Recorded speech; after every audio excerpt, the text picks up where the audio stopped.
This is the sub-sound. Premium. Well, that is certainly one way to welcome me to the stream. Hi, everybody. Welcome yourselves. Well-timed sub-sound in between end of song and beginning of me. Hope you guys are having a good day. Middle of the week. It's Wednesday. Getting started here, 4:45 Pacific, here in fabulous Las Vegas. I'm in PST now. Kairotopi going coast to coast. It's such a comfy song. I like that song too. I should email WMD and see if I can like sponsor another stream album or something. Well, after taxes. Speaking of, I'm still not done, but I'm basically done. Okay, it's fine. Listen, I got till Friday. It's fine. This is the sub-sound. I did my taxes. I know how much money I am in debt. I am also in need of just putting the finishing touches. It's fine. Listen, I gotta look around the house. I gotta peek under the pillows for spare change. This is the sub-sound. So I can afford my taxes.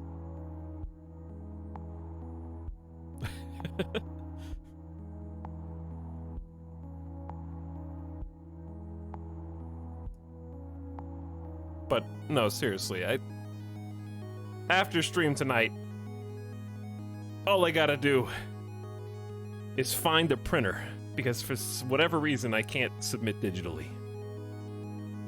I gotta find a printer and hook it up.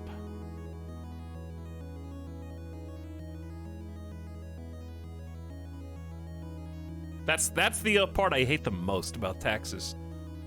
Somehow, listen, is this true? This is the sub-sound. People with printers, tell me if this is true. You only print maybe 6 documents a year, but somehow 50% of those attempts, the ink is out. Do they make ink cartridges that only print like 5 pieces of paper now? Because I swear every single time I hook up the printer, I have to go to Office Max to get more ink.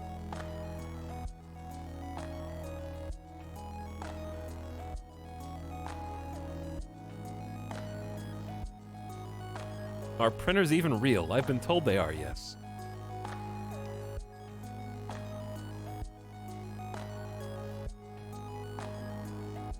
How? Chat says it's because the ink is drying. How long before printer ink dries? Okay, no. It said 24 hours. No, that's how long it takes for the piece of paper that you printed on to dry. Not how long the cartridge itself takes to dry. 24. No wonder it doesn't work. They only sell the cartridges for 24-hour use. That makes a lot more sense now.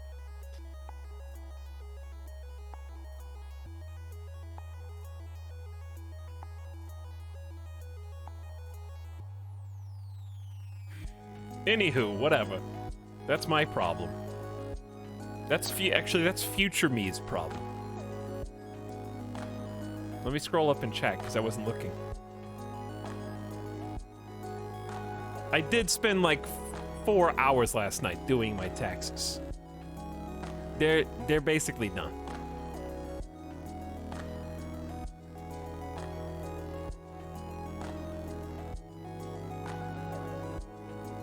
Clive, thank you for the tier 2 sub, back for 45 months.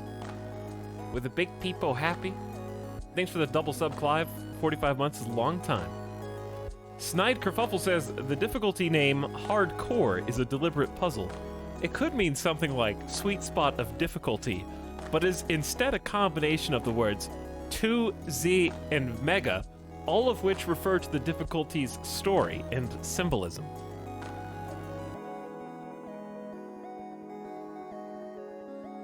Very good. Thanks for a year and a half of not letting the remothered meme die.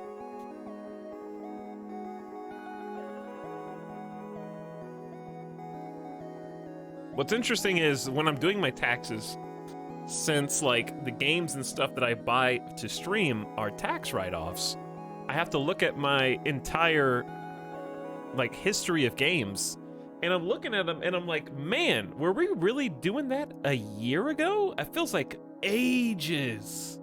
Like I have a clear idea of what we were doing this time last year. Okay, so circa like mid-May, guess what we were playing, chat? In like 10 days time. Actually, no. Like, okay, a few weeks ago we had just played XCOM Chimera Squad. Isn't that wild to think about? We had also just really started Total War Warhammer 2 for the first time. I got the Warden and the Paunch DLC. And we played some Warden. That wasn't our first campaign. I just don't think that was a year ago. That feels like 3 months ago.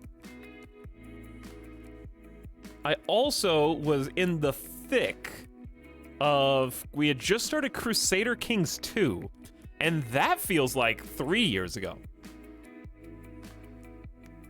Remember the like 150-hour Crusader Kings 2 campaign? That was like fresh underway. With all DLCs.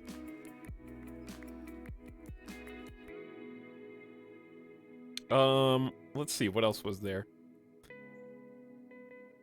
We were getting, actually, no, that's June. Monster Train, Hard Space Shipbreaker. And then before that, of course, was Mountain Blade Bannerlord in like the end of March. Resident Evil 3 was April 3rd. Whew. Looking back, it doesn't feel like a year ago. It feels like a nebulous amount of time. It doesn't feel like 365 days ago to me. Jolly Jackram says, another Twitch baby for you. No. You can't just hand me the baby after 9 months and run away. Sorry, Jolly Jack, but you have to stick around. X-Kitty says, a little addition to the printer fund. No, the printer's already paid for. In fact, I have a second printer unopened because the people who lived at my house previously, like a month after I moved in, ordered a printer via Best Buy to my house, and it's not even mine. So I just have their printer, and I kept it to try to give it back to them. And I'm pretty sure it's just in a closet somewhere, still in the box. Because I didn't want to open it and start using it. So I just left it. As if there was going to be some kind of audit. Like, no, listen, I didn't know what to do with the printer, so I just left it in the box in the closet. I swear I didn't steal it and use it. This is the sub sound.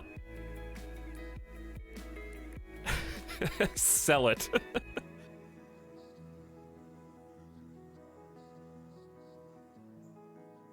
Chad, we got some big allergy problems today. Woo. Bad. I have to be allergic to you guys. Because this wasn't nearly this bad until I started streaming. Like, I can't even have the webcam on right now. This is the sub sound. I mean, I can prove that I'm alive.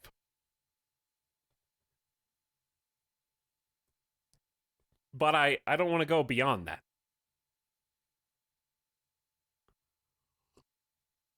Ugh.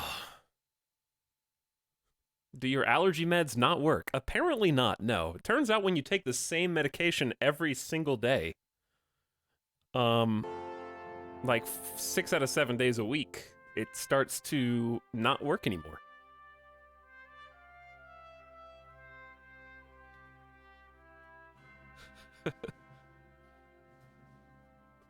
Pre-recorded.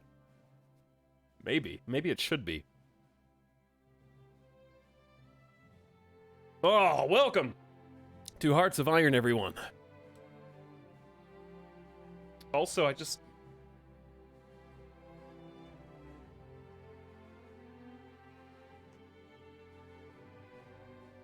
not his... That's a carpet. Bed. Dog. He's on the...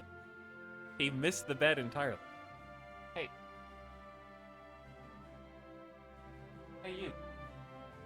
Dog. Puppy. Midas. Yes, you.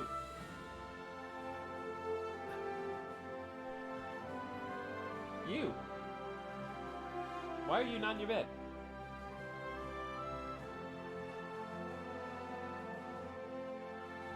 Did you forget what your bed looks like? Hmm? Did you? Is it dog? Are you dog? Yeah.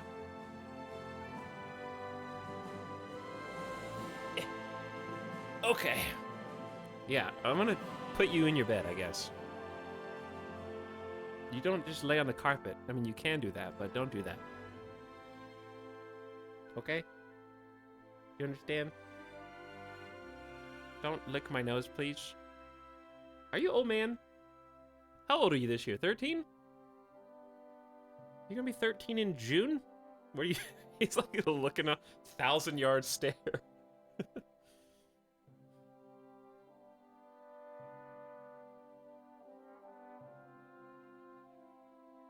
You're a bad boy.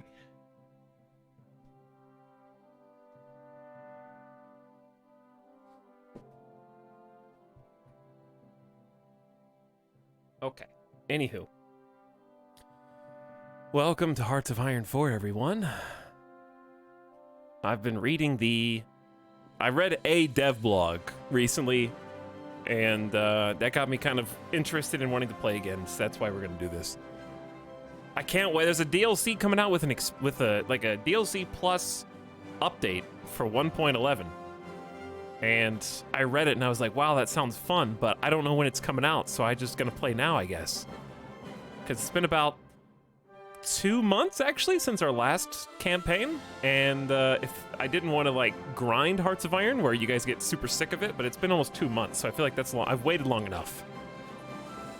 So we're gonna start a new game.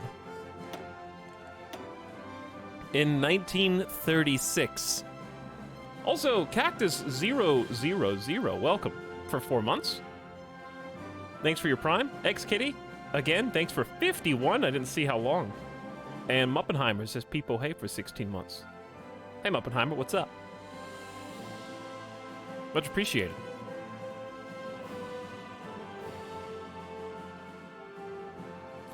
Okay. 1936. Dark times are coming. In Europe, Hitler has consolidated power, and his attention is increasingly drawn beyond Germany's borders. Mussolini's Italy continues to embark on daring military adventures, while the Empire of Japan stands poised to attack China and Asia. Almost 20 years have passed since the end of the Great War, and the world has yet again been doused in gasoline. A single spark may be all it takes to set off their plastic bags full of the flammable liquid.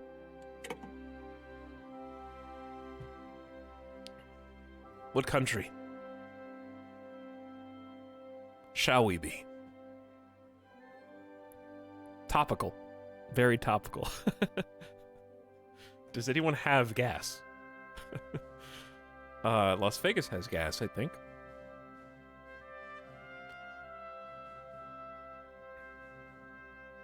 Pacifist run. No. Definitely not. Okay, so we actually have a few. Also, Evanito, I saw your message. I'll respond to you in time. Hey, Sawdust Bunnies, what's up? Every other people arriving, welcome. Glad to have you. This is the gift sub sound. Trial. Roof has just been gifted a sub courtesy of Aginator. Thanks, Aginator, for the gift sub. And welcome back, Roof.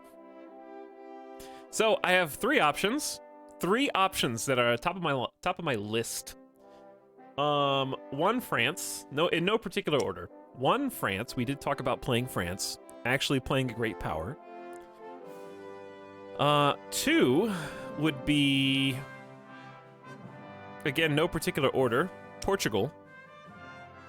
I've been told by multiple people to play Portugal. I know we've played Spain, so we've already got some Iberia gameplay, but I've been told Portugal, specifically by Sim Copter Uno, This is the sub sound. is one of the most fun campaigns in the game. So we have the Sim stamp of approval on Portugal. And then the British Raj, which I have been talking about wanting to play for like the last 3 campaigns. Playing as India. So, those are our 3 options.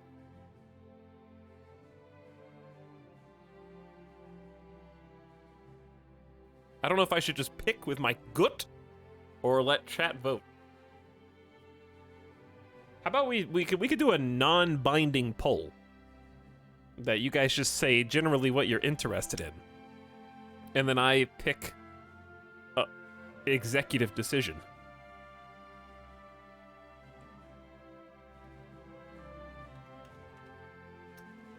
All right, country picks: France, Portugal, British Raj, parentheses, India.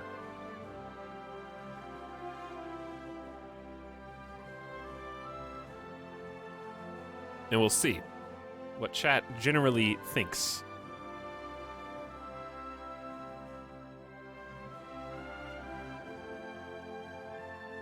We're not going to do Poland because Poland is specifically getting updated. I do want to do Poland once it gets updated. There's an expansion coming out that's focusing on that area.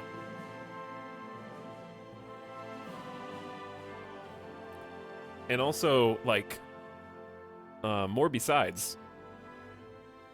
What are all the countries? I think they just did, let's see. I think that, are they doing Finland?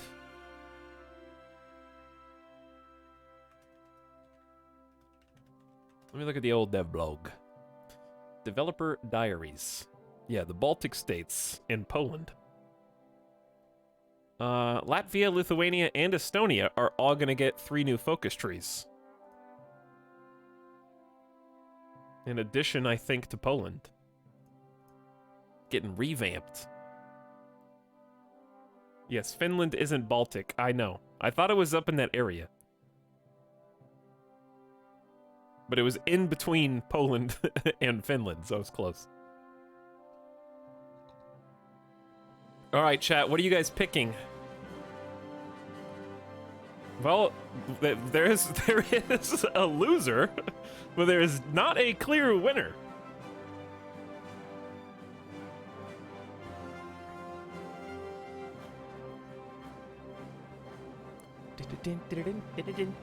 It's that one song. There's only a few seconds left in the poll. Actually, quite a few votes considering this is the first 20 minutes of the stream. And by one single vote, they tried to tie it up, but they failed.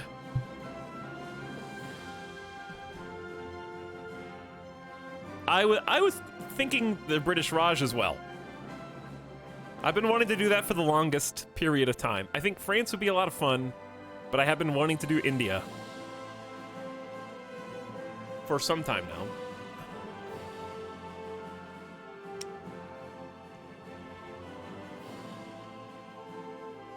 So let's do that. Let's go, baby!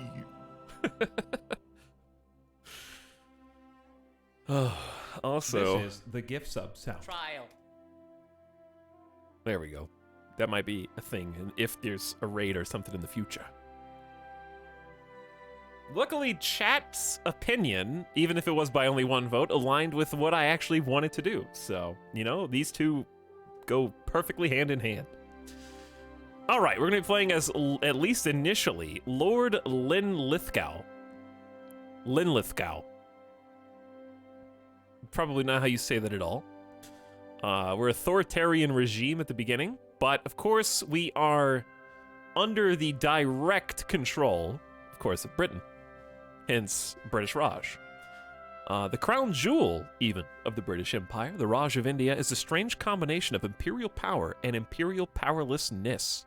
A tiny elite of British civil servants rule over a vast subcontinent filled with hundreds of millions of subjects. From their ranks recruits the Indian Army, which fought bravely in the Great War. Indian leaders hoped that the sacrifices made in the last war would help India gain her independence from Britain, but so far, that hope has been disappointed. With a new war looming, many believe the time has come to take that freedom by whatever means necessary. There you go. We got a few perks. We start with the Indian National Congress, which is a despot form of government. We have an agrarian society, which is negative 69% recruitable population factor. Basically, everybody's farmers, therefore they don't want to, it's not easy to draft people into armed forces.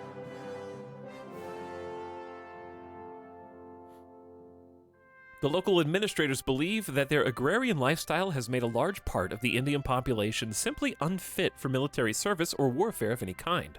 They maintain that we should only recruit from the so-called martial tribes.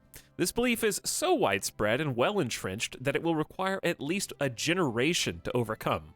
For the foreseeable future, we must accept that they would simply ignore any order to draft farmers. Not gonna happen. Princely states. Daily autonomy progress gain negative 0.1. Basically harder to become autonomous. I'm watching this while doing a history essay. Double history pog. Nice, Palmer. And these are not perks. These are just kind of like the three major branches along the focus tree that we're going to be choosing from. So we'll look at those once we get in. All right. Let's select it, and away we go. So we are going to have quite a few issues springing up in our immediate future, as you might guess. Let's actually do let's have a nice geography lesson too.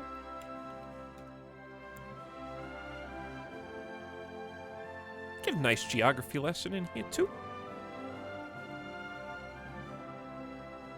All right, here we go. Here we go. So, as you can see, this is the sub sound. In Hearts of Iron, of course, we at least begin the game in the late 1930s with Bangladesh and Pakistan inside of our borders. Spoiler alert, they don't want to stay inside of India's borders. So we are going to have to basically deal with what to do with those nations, letting them do their own thing. I guess did we get Burma as well? Myanmar's in there? Let's see. Ah, yeah, it is. It is all the way down to the Andaman Sea. So, it's big. Very, very long. Okay.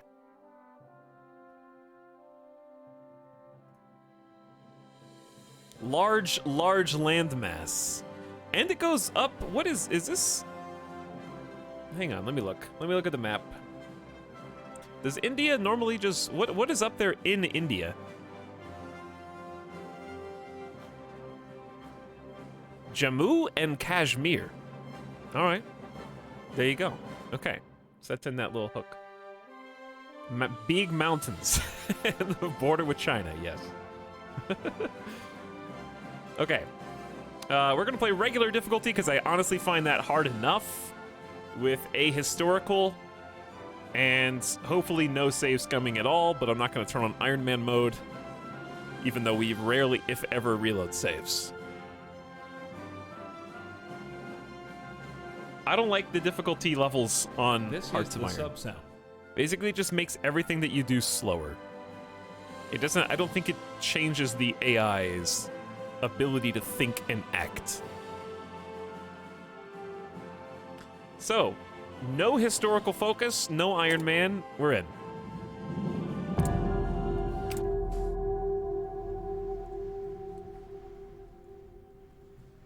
We might need to adjust the volume. We will see how it goes in time.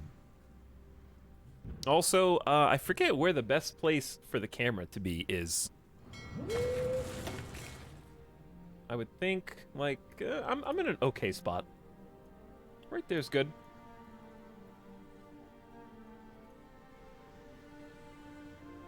Hey, what's up, Nomad? How's it going? Center of screen, extra wide. Right down the middle. Hello, Miss Lizarday. Thanks for 45 months of sub with Etalyx in chat. Thanks for sharing your Prime and sticking around for 45 months. Crather's got some Woomingo in their blood for 21 months. Howdy, Crather. Alpha Prime, smiling for 13 months. Baker's dozen, much appreciated. And Slick Mick, get to the sub to Tumco Bird. Hey, Tumco Bird. Enjoy your sub in the next 30 days. All right, so let's see what we get to work with as a British Raj. Okay, so obviously we got a lot of stuff to do right at the beginning. But let's just see what we're capable of doing. Number one, we have 8 available civilian factories for construction purposes. Also, let's go ahead and fix the music to not be shuffled, no shuffle, and start at the beginning. It's easier that way. And we might switch to a different soundtrack if we loop this one too many times. Okay, so yeah, we got 8 civilian factories for just building things. And we've got only 2 military factories in all of the British Raj. Okay, so we got our work cut out for us. This is a very typical start. I feel like every country we play, this is the same thing. Except India has a lot more space to build than the last place we played was Australia. So we're really not even that far away from where we were. But I think we're going to have a lot more space. So let's actually take a look. So each of these bubbles kind of indicates a different sector that we can build in this region. And we will be increasing the max. So right now we got like 1 building out of 4. 2 seems to be the most in any given area. And since we kind of know that we have to be concerned with losing territory potentially in the northwest and northeast, we probably won't build those up first. Fascist Australia was wild. Yeah, it was pretty wild. It actually went well. That was a great campaign. It started out like questionable, and then by the end of it, we were invading the United States through Mexico with the help of Peru and the Dutch East Indies and Malaya. And was there one more? Yeah, so that was a whole thing. It was pretty cool.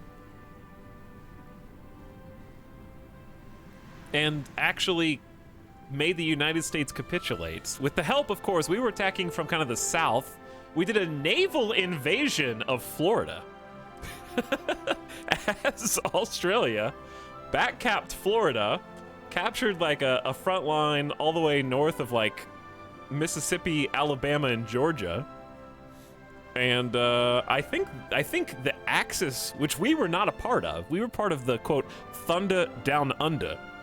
That was our own fascist alliance. The Axis, I think, was attacking from the western seaboard, and we basically kind of met in the middle and then won. So that was pretty cool. It was a mess at the end, though. It was kind of a mess at the end, you're right. All right, we're gonna go slow. We're just gonna take it easy. It's been a couple months since I last played. I wanna do this right. Let's do some easy stuff. Let's get all of our troops and give them an army. There you go. Give that army a general. We got some pretty stout generals right out of the gate. These are gonna be Brits, I guess. I'm curious how that's gonna work if we end up getting independence. I don't know if we lose them or what, but we'll see. So yeah, we're gonna start with This dude has terrible supply consumption. Speaking of, supplies are one of the big things that's going to change in the next big update. So I'm interested to see you're actually going to have to build railways. Like right now, we pretty much just build infrastructure, which is like an amalgamation of railways. But you're going to have to build actual like A to B logistics, and you can build like supply depots and stuff. So the way that supplies work is going to change in its entirety, which is going to be interesting.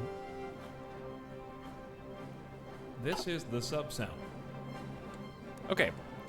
For our free military factories, if we only have 2, it's really easy.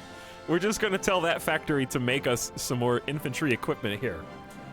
Nice and easy. And then we're just going to want to add a queued support equipment after that. By the way, chat, how's the game volume? Is it too loud? Should I turn it down a little bit? Or are we good?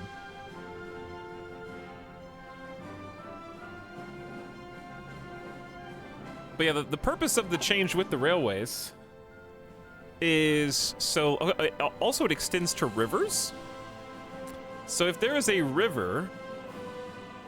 Let's say your supplies are coming from Rome. Like this river... And if you've got like a port that leads to another river... You would be able to send supplies up and down the river if you control both sides of the river. It's a pretty cool idea. So what that means is you've got these kind of strategic points where when you are making advances and you're sending your armies to control certain areas, there's actual like logistical reasons to go for certain areas over others. And obviously you got the natural formations and the natural resources, but you'll also be able to build like the supply buildings themselves, and if you know where a supply building is, you can try to strategically take it out. So that's going to be really awesome. Looking forward to the next update.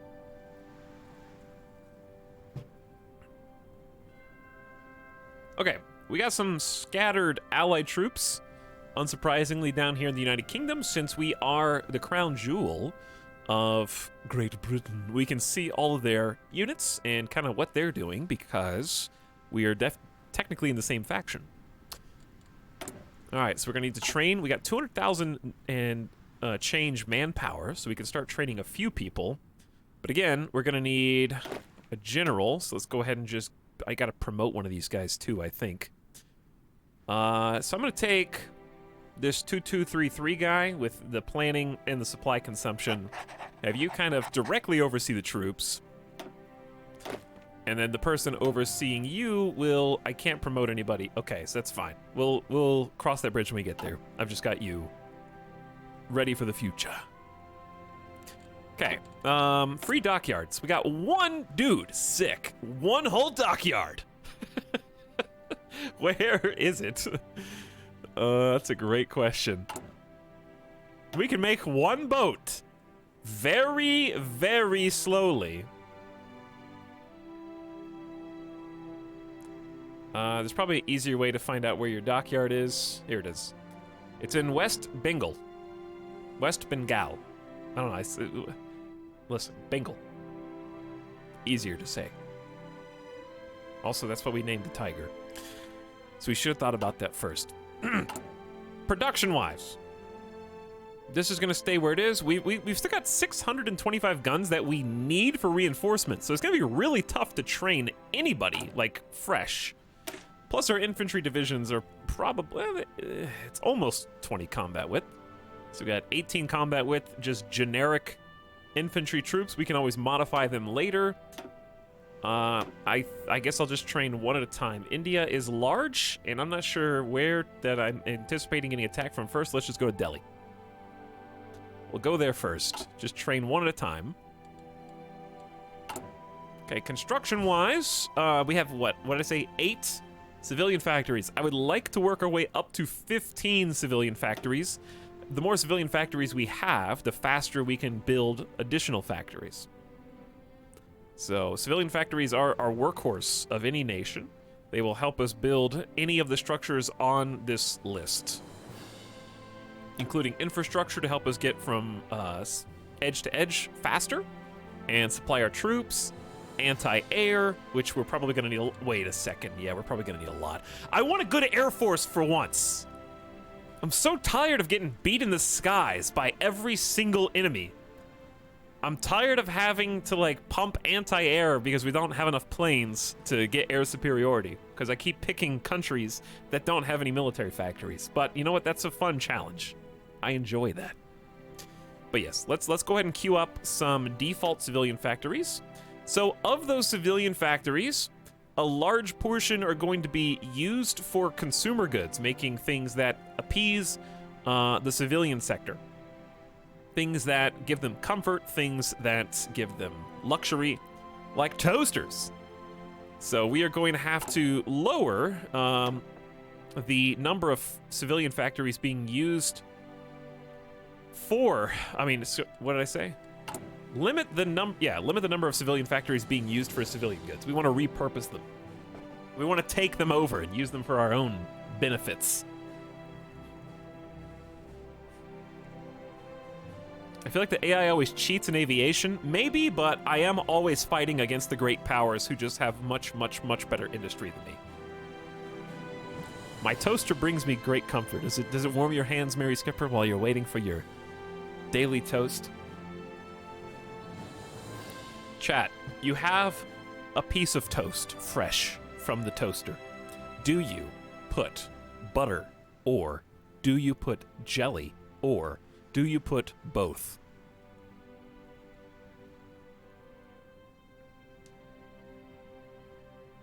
Cheese. That's just a really long-winded grilled cheese.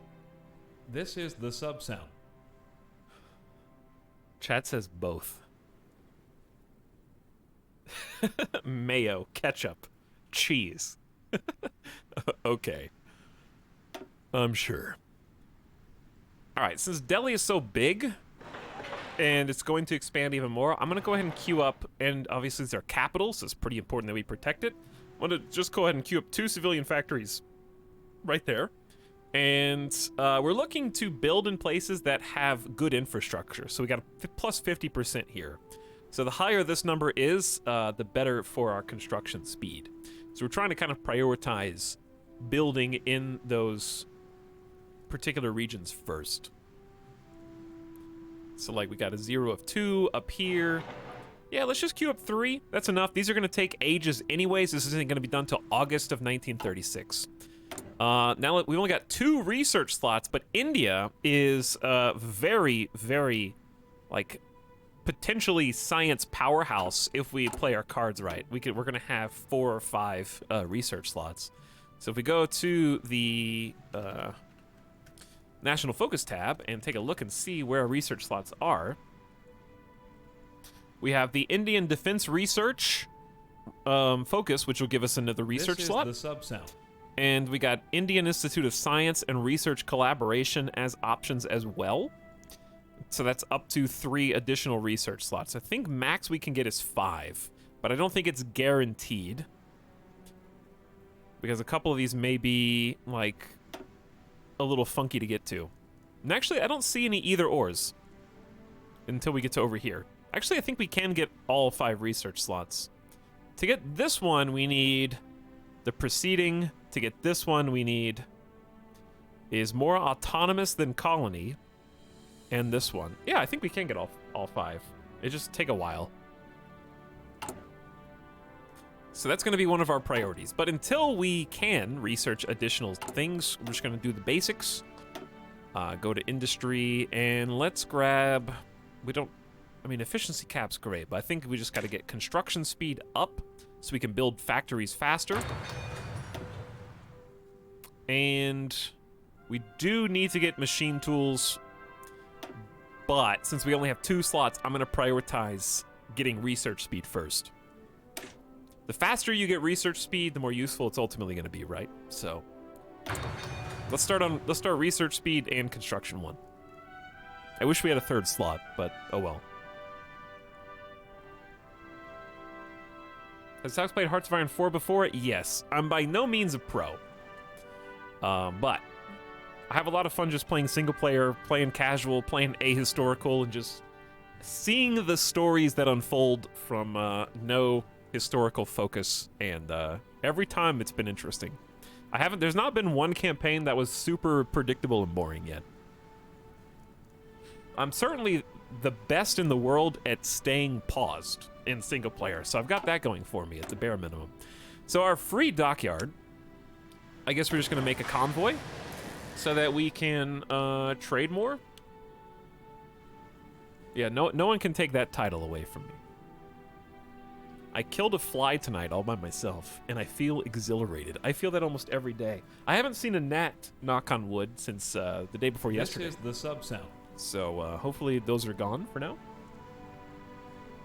Coffee seems safe and well protected. But yes, the convoys are fantastic because they let us exchange goods that we will need for production. So notice how each of these different things that we're building take a certain number of resources. So for infantry equipment, we need 4 steel. For support, we don't need anything yet, but we'll need aluminum and steel once we have a factory assigned to it. This is just queued up for when we do. And then for convoys, we also need steel.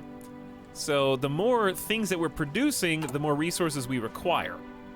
And of the resources we require, you can see our surpluses up here at the top for the 6 different resources.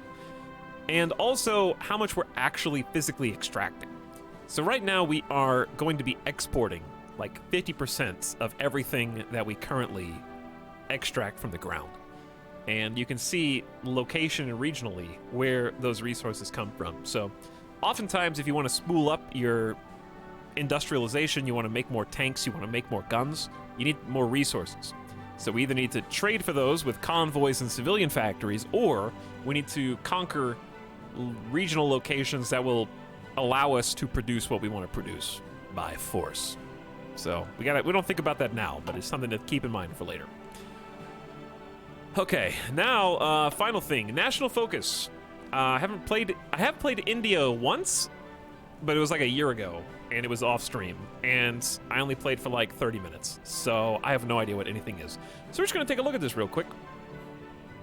Yeah, we have pretty decent resources. I mean, it turns out India is really large, Snide. Did you know that? The Great Indian Peninsula Railway adds 6 free infrastructure and leads to additional infrastructure, factories, naval dockyards, military factories. Ooh, a lot of, dude, this is a ton of factories. So just going this way is 6 infrastructure, 4 infrastructure, military factory, 2 military factories, 3 civilian factories, and 3 military factories. Like just bam, bam, bam, bam, automatic. So that seems good. And then we got more expansion over here. Add a production of 24 steel in Bombay. We get oil, we get research slots. Ah, this looks good. I like this tree so far. Research for army mobilization and doctrines. Political power. Ooh, I need to take a look and see if we have any good political options. And then we've got provincial elections, and I think things that are going to help us basically declare our independence. Because once we go to... I think I cursed myself. Did I just see a gnat fly by? I'm covering the coffee just in case. Yeah, this is going to be our kind of government spin. So we have an either or right here. Swaraj or Indian National Congress. Those are our 2 choices. And one leads to... I want to say, yeah, seeking help from either Germany or the Soviets. And the other leads to RAF funding and British Army support. So I think one of these is just keep being a servant of Britain, if I'm not mistaken. And one of them is probably get away from them. So which one's which?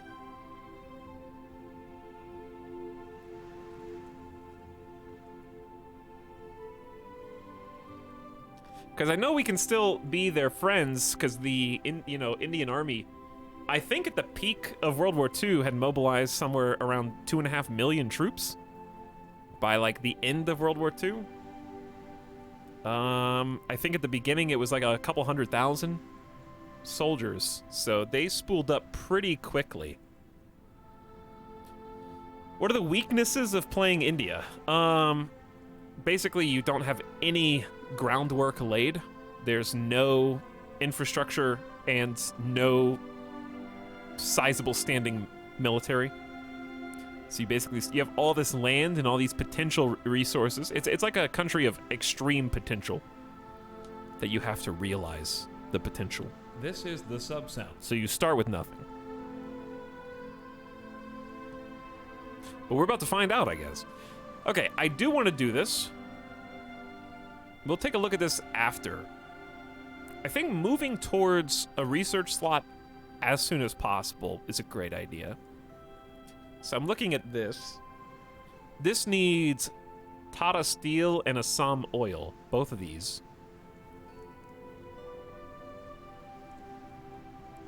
So I feel as though we should just go Great Indian Peninsula Railway to industrial expansion to both of these to the research slot. We're not going to be able to get the second research slot until we're at war and fully independent, but we can get the third one. So let's do that. Government control of the Great Indian Peninsula Railway in 1925 means that its expansion and improvement falls upon us. A growing population needs better transportation infrastructure. So we get 6 infrastructure in 3 different regions. Rajasthan, Lucknow, and Sindh. Okay, let's see. We got to start learning where those are. Not all of them, but this may help. Basically, this area, and this area. So all the way across here. Basically, better infrastructure to get us into Iran or Afghanistan from the east, which is going to be a potential weak spot, depending on who declares war on us first. All right, I think we're good to go. Oh, I want to look at decisions. Nothing crazy. Nothing wild. Just some default worker conditions stuff. Let's see. I don't really want to lower factory output by 10%. I would rather save my political power. And what's the weakest thing right now for us? I feel like we don't... I would say mobilizing to at least early mobilization, but you have to have 15% war support, which we do not have. So for us to get, I don't think we can get war support unless it just happens. I don't think any of these war propaganda will. But you have to have 50% world tension. We have 0 because it just started. So I would say the economy is probably priority number 1. Export focus is fine. Volunteer only is fine until we start using this manpower. Political advisor-wise, again, we'll go ahead and unpause. Political advisor-wise, only the people that are not grayed out are currently available. Maybe we should try the PP gain person this time. Should we try the PP gain? Stability up 15%. Interesting. Ooh, infrastructure, civilian factory, and refinery construction speed up 10%. I need that.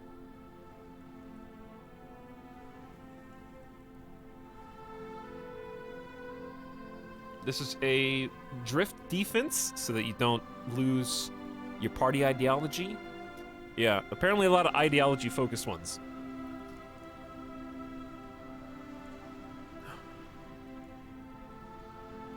It's like my high school teachers told me. A lot of potential, just not applying myself. That's okay, you're here now, St. Hummus. And you're applying yourself very well to this chat on Twitch. By the way, welcome recent subs. There's actually quite a lot of you. Hold on. What is this? Missing equipment. Yeah, I know. But what do you want? We don't have a lot of options right now. Also, I have no idea where to put my troops. I don't even know what order I should give them. Maybe we should, like, move them out of the possible conflict zones. What if we just put them all in Delhi? That's kind of lame. But that's the only place I know is going to be safe from potential uprisings / independence bids from, like, Pakistan and Burma and Bangladesh. So I'm trying to get them out of that kind of potential conflict zone. Defend the capital. Who goes there? Neptune says, hey, Tal, when will we have a world conquest campaign, Hearthstone 4? We did. It was just a while ago. We actually did do a Conquer the World as Anarchist Spain, which was one of my favorite campaigns. Chad had an opportunity today to conquer the world, but they voted against Portugal. Portugal does have a Conquer the World campaign, I think, or at least we get to conquer the Americas, like South America in particular. But they voted against Portugal, and I can't blame them because British Raj is pretty sweet. It looks like a fun tree. But thanks Neptune for 16 months. Headless 7 back for 41. Yeah, I guess every campaign could be a Conquer the World campaign. That's true. But what's up, Headless? Thanks for sharing your Prime. J-Dog Zap with the fresh Tier 1 sub. Brand new. You don't see that every day. Eyes for Joker says, people arrive buttered toast. Back for 35 months. I actually don't have a toaster. The closest thing to a toaster I had was an air fryer. My air fryer broke. So now that my air fryer broke and I threw it away, because I probably could have like done a YouTube search for anyone who's had the same problem and try and fix it. I just don't care. I don't want to try and fix it, okay? I just want it to work. This is the sub sound. And if it can break once, it can break again. So now I'm going to go above and beyond. The next time I get an air fryer, I'm going to go like way overboard. And just get a really overpriced, expensive one. Hoping that money equals longevity.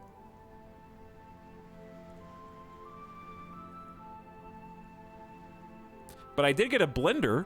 Chat, I got a blender and I actually, I made a smoothie yesterday. Maybe I'll make a smoothie, probably not, but what I could. Making fruit smoothies. What t-shirt is that? This is the RT Paint Crowd shirt. RT Games. T. I need to get some more teas, actually. I'm on like a 2-week rotation. I just wear the same t-shirts every 2 weeks. But you know what? I'm comfortable that way. In my own home.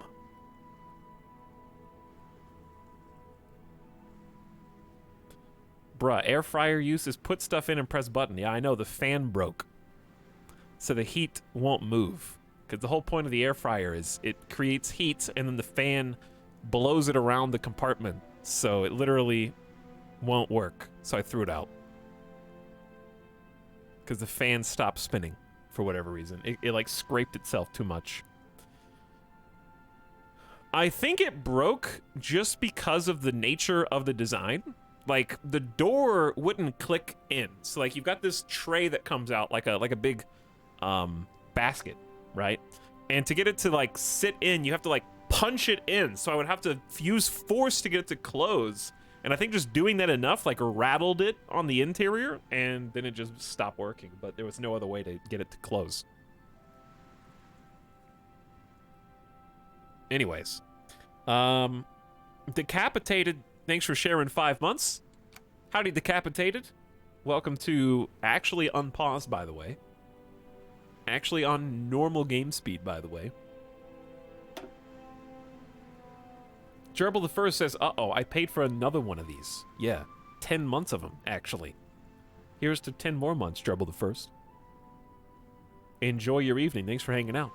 Ingro Hammer Time also for 7 months. Welcome to stream and thanks for the sub. LaFonda, good to see you again. Thanks for 28 months of sub. Hope you're having a good one too.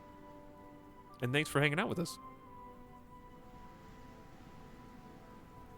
Can we stop being British? It's 1936, so no. Actually.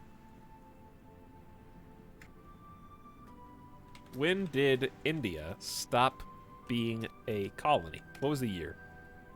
1947, historically. We can do it before then. But the British Raj lasted from, or British rule over the Indian subcontinent ran from 1858 to 1947. There you go. So technically we'd have 10 more years. Chunky, it's 1936, not 46. Like 10 more months, baby. No, we can become independent faster than that, though. Okay, so basically we could go 5 times speed right now. There's nothing really happening, but let's just take a look at some of our logistics. We are 7,000 guns in the hole. We have no support equipment. Apparently, we are negative 196 light tanks. I don't know how that's a thing. Do we have tank divisions or something? Why are we 200 tanks in deficit? There's no tanks in this. I'm not sure. I have tank debt, I guess. Is he still in the character creator? No, we actually chose a nation today in about 5 minutes. Didn't we? It was quite fast. Okay, yeah, we're just slowly constructing our first civilian factory by hand. Why, is there unrest? Yes. In our occupied territories, that's what this is saying, is there's not enough manpower or equipment to fulfill our garrisons. So I guess since we're occupying Burma, Pakistan, and Bangladesh, resistance is causing some of the infrastructure in the local areas to bust and break. Wait, they're light? Why are they armored divisions? No wonder we have a 200 tank deficit. Why is this the default? Tank garrison, Omega Wall. I don't know why that's the default. Let's change this to infantry divisions for now.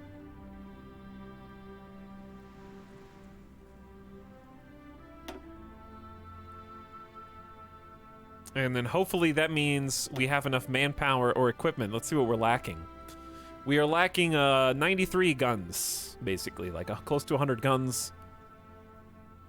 Reinforcement requests, waiting for equipment to be produced and delivered, 172 equipment. I don't know why there was a tank garrison. I didn't do that. That's just the default for whatever reason. But what's up, Chargoth? I don't know if you were there at the end of last stream, but thanks again for the gift subs at the end of last stream, Chargoth. Much appreciated. Hope you're having a good one. We figured out how the tanks came to exist, though. What if we asked Mommy UK to give us garrison support? No. They don't have enough manpower. Negative 1,000. Okay. How much manpower do they have? They have 264,000. So they're not mobilized yet either. All right, our first national focus is already done, adding 6 infrastructure, 2 to 3 different regions, and we're going to pursue that line to the industrial expansion next, adding a free civilian factory for us over the course of 70 days.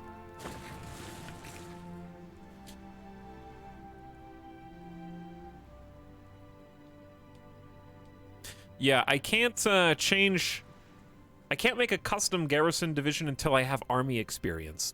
So the only way to get army experience is to exercise my troops, which would consume additional infantry equipment, which we are currently in a deficit. So we are just going to chill, because I think we're just supposed to, from a campaign perspective, have difficulties with our occupied territories, because they are going to want their own independence. Electronic mechanical engineering. Okay, that is plus 3% to all research forevermore, and also some ship parts, which also that's going to be another update in the next expansion and patch. There's going to be tank customization in addition to the already existing naval. So you're going to be able to custom fit tanks with armor, turret sizes, and more, I guess. I didn't read all the details. But that seems to be the part most people are excited about, because you can make your own monster tanks. Let's just go straight to research speed plus 4%. Let's just go ahead and become a technological powerhouse if we can. 194 days is a long time, but there you go.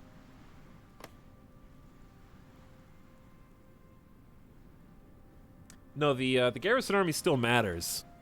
It just defaulted to tanks for some reason. I have no idea. But yeah, you'll be able to potentially instead of, like, I'm curious how that's going to work, because I kind of enjoy in the game right now how it has their historical names and stuff. So are these still going to be here? And then you can customize them? Or is it just going to be a page with, like, light body, medium body, heavy body, and then you attach...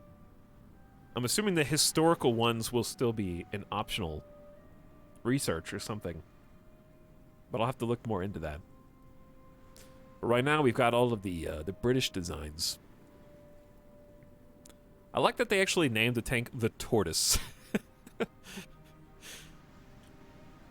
Oh, dude, Centurion. That's way more modern.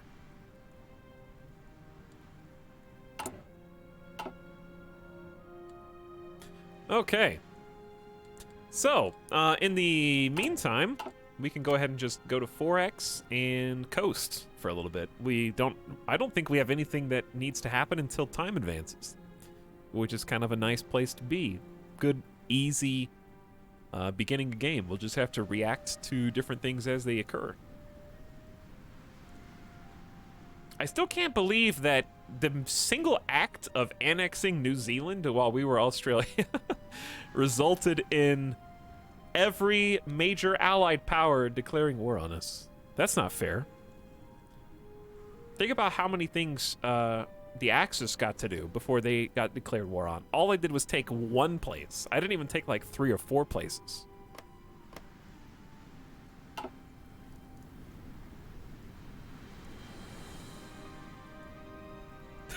Annex Australia. Let's see what some of our extreme options are. So we've got...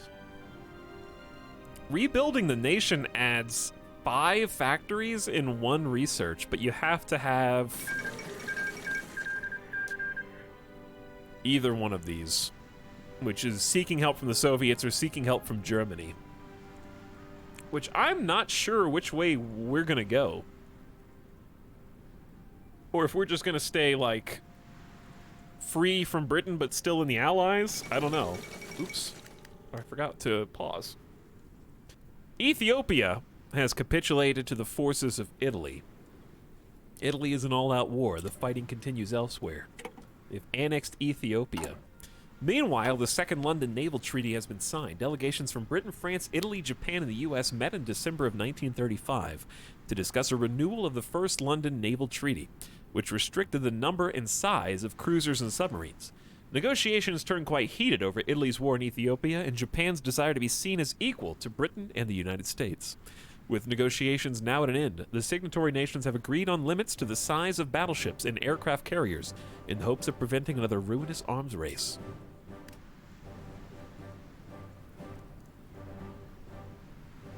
So, when was the last time that we were the good guys? Because we've been,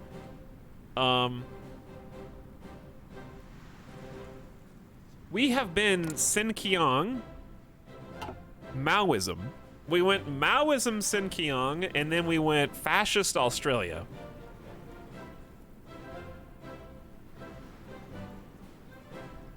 So whatever we do, we kind of have to be careful just on account of the fact that in this timeline, it's very possible that Japan invades China again.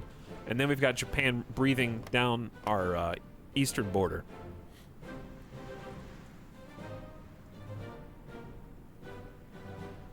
Also, I need to blow my nose real quick. Give me a minute.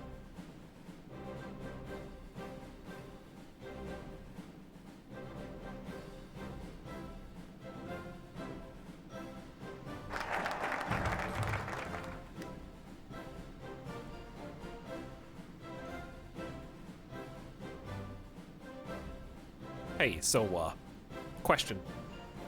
Hypothetically, how many antihistamines can you take before you die? No, I'm just asking for no reason.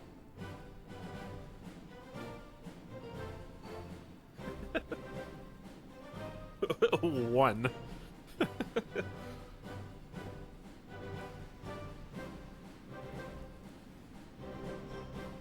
A single one. Ugh.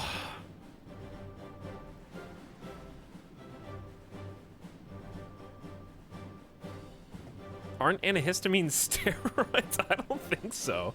You can't just take antihistamines as steroids. Maybe some do. Are you thinking of corticosteroids?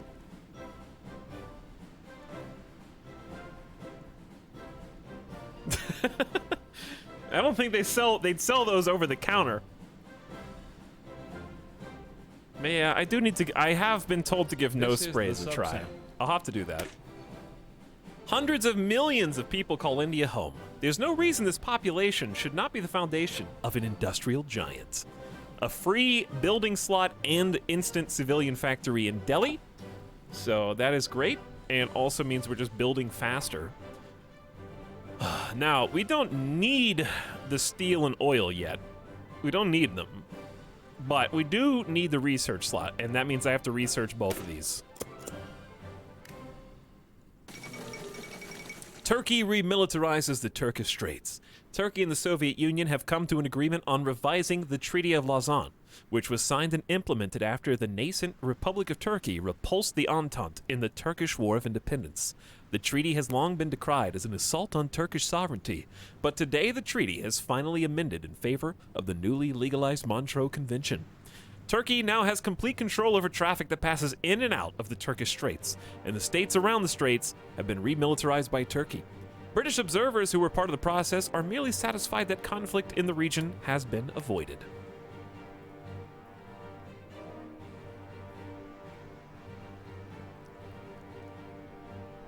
I get all my medical advice from Twitch too. Yeah, I mean, it seems reasonable, right?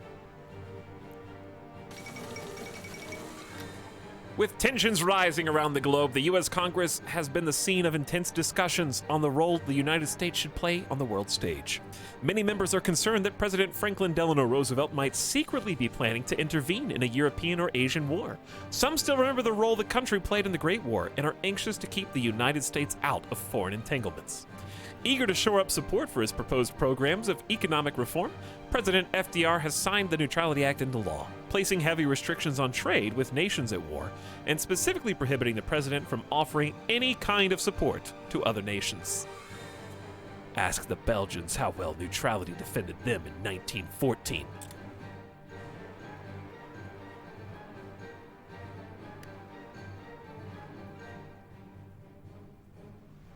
Doc, how many streams can I watch before I die? I'm sure that gamer death will catch up with us all.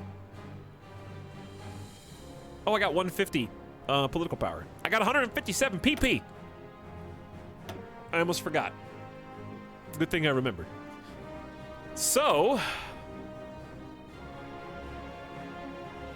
I have to make a decision. Who do we want first?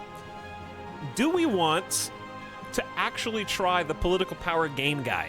I always ignore them. Maybe we should just go with the PP investment first, for once, and then second, Captain of Industry for that sweet, sweet civilian factory construction speed boost.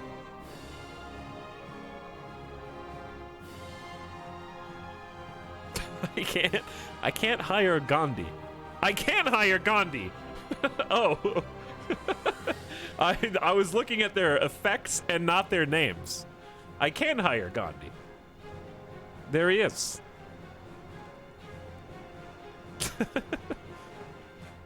But before that, we need John Edward Golightly. Political power up 15%. So political power is what we just spent. So we just basically invested in our ability to kind of generate more. It'll take a long time before it pays itself off, but we'll see if it's worth it.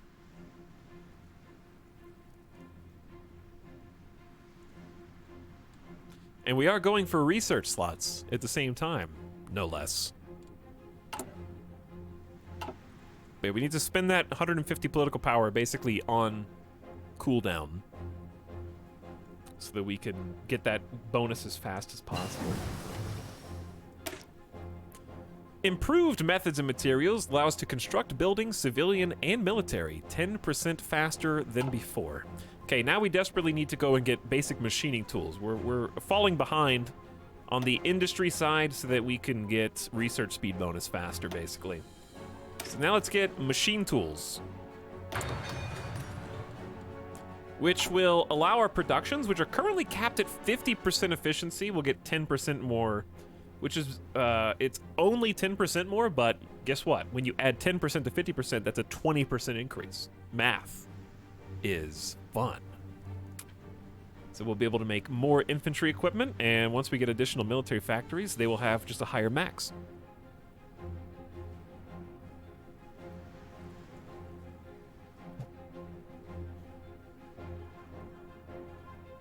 Yeah, I'm playing vanilla Hearts of Iron, but with all of the expansions and DLC. There it is. I am allergic to Hearts of Iron 4 with all expansions and DLC, unfortunately. That explains a lot.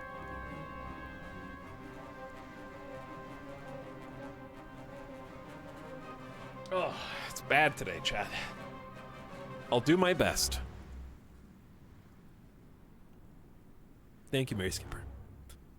Where's the Sabaton DLC? I actually have the... I actually have it, but it can't play it because DMCA, so I have to uncheck it. Unfortunately. So I don't get DMCA'd.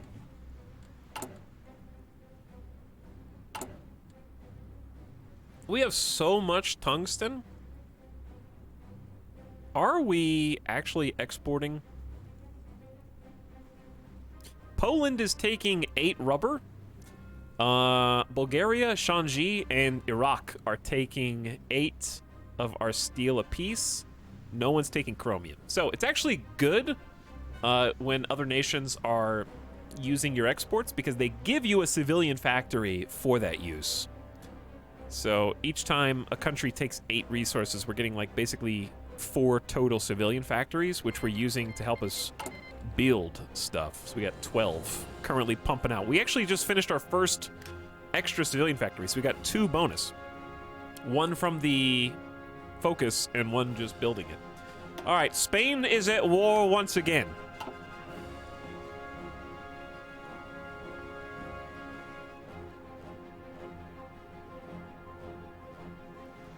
Yeah, Troll Marsh, we're playing as British Raj for the first time.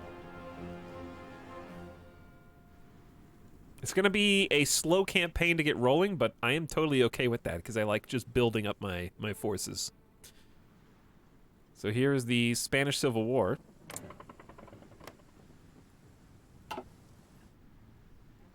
Very simple right now. Nationalist Spain versus Spain, but it won't be simple for very long, will it? How come when I turn shuffle off, it still shuffles? Can the devs answer that for me?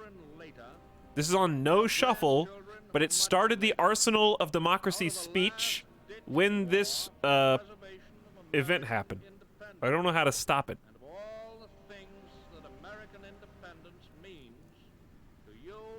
I have allied speeches disabled.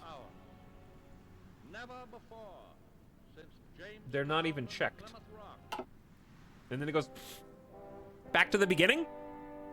I'm very confused. Hold on.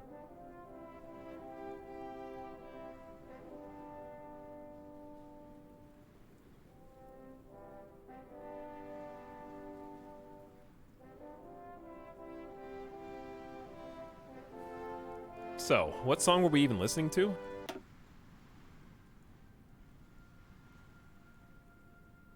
I don't remember. It was somewhere around here. Yes, I'm a developer. It's because you didn't make me VIP. Fix it and then we'll talk. Uncertainty has long reigned in the Soviet Union. While details are scarce, there's been a series of secret trials on the highest level, and both generals and ministers have disappeared from the public eye. The natural assumption is that some great conspiracy has been uncovered within the Communist Party, but no official statement has been made. In addition, the diplomatic reports we have access to indicate that evidence presented at these trials has been far from indisputable. Whatever's been happening, the structure of the Soviet High Command has changed irrevocably. Also, more close to home. Tata Steel is on its way to becoming the largest steel manufacturer in the empire. Greater production will further fuel the modernization of India. So getting extra 24 steel is actually pretty great for us. I said it wasn't going to matter that much, but it does. And the reason it does is because if we're getting 24... I'll show you where the steel is. Hello, where am I? There we are.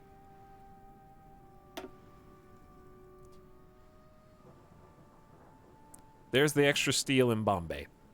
So we only had 10 before, now we have 34 coming from here. And what that does is it automatically basically goes towards our potential extracts. Now that we're able to export more, we have 20 left for export. That means we can have 2 more sets of 8 basically going out to whoever wants to claim them from the AI, giving us extra factories to use in the process. So we're gonna hopefully see the used factories. We were just at 12, now we're at 13. We can go up to 15 just from trade.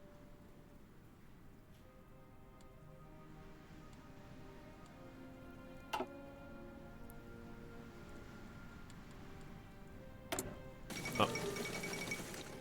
Our garrisons are still... Actually, our garrisons are doing a lot better. They're down to 2% resistance from 11. The 11th Olympic Games were recently held in Berlin, Germany, attended by athletes from 49 different streamers across the world. The 1936 Summer Olympics are the first in history to have enjoyed limited live streaming coverage. The Games were a significant propaganda victory for the German regime, which spent lavishly on the event. German athletes saw the most success, winning 33 gold medals, while the Americans came in second, with 24 Twitch Rivals Championships.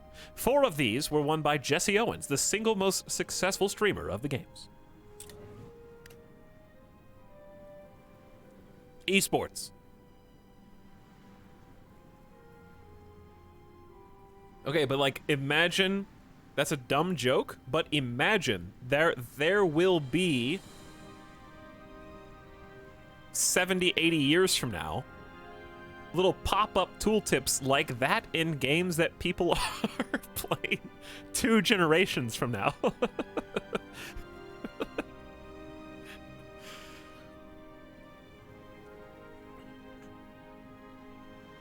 Yes, and in 2020 at the CSGO Worlds. Well, I don't even know what CSGO's like championship is called.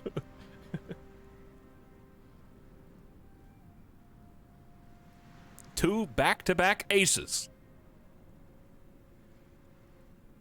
Never before seen in history.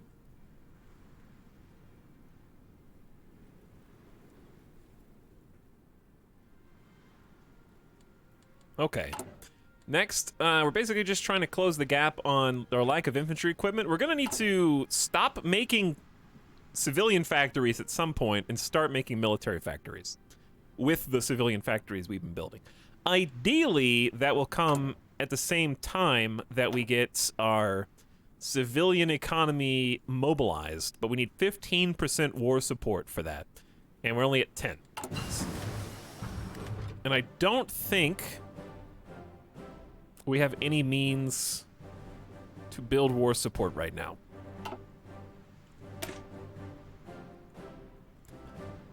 A variety of newly developed milling machines can be used in military production, from the small, versatile types available to any machine shop to the large-scale advanced models that push the technological limits. 10% bonus to efficiency cap, and now we have to choose concentrated versus dispersed industry, a classic and timeless decision in Hearts of Iron.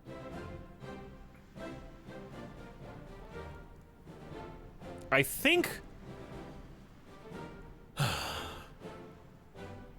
I'm trying to think. In India, what are our weaknesses? We have no air force, so bombing is highly likely to be an issue. Unless we can mobilize an air force quickly. Additionally,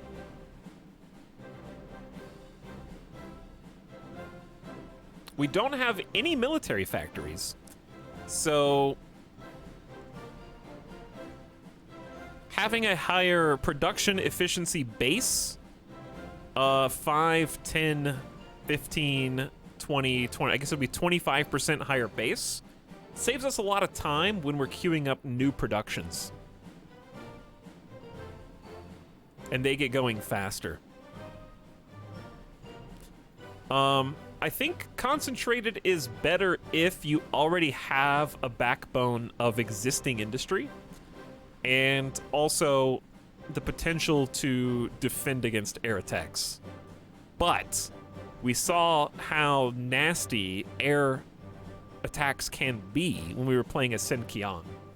And we were even playing Dispersed and still got absolutely demolished by the American Air Force. So, for those reasons, I'm going to pick Dispersed Industry.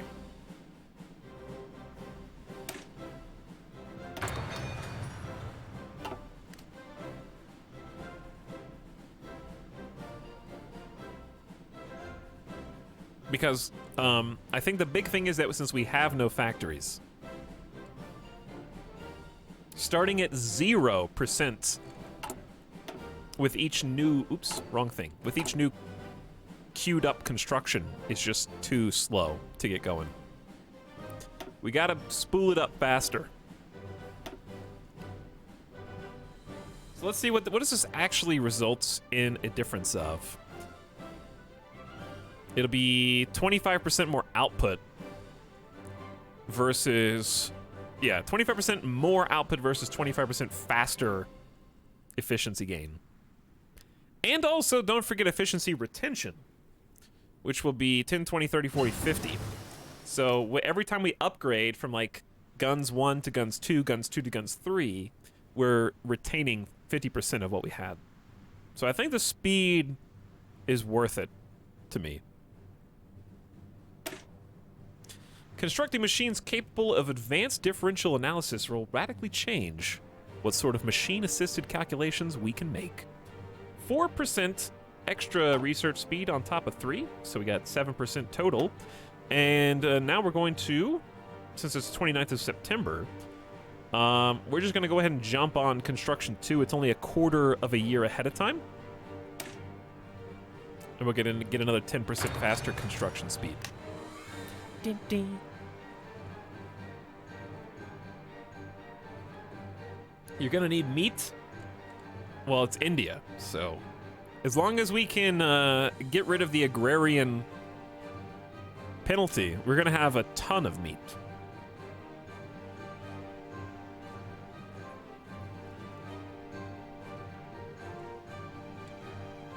That one, ooh, I have 180 political power. Okay, my bad.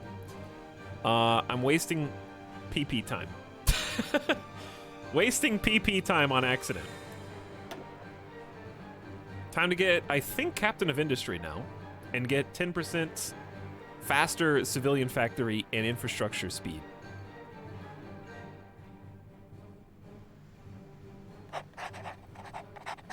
Because we can't, again, we cannot change the economic focus until we get 15% war support.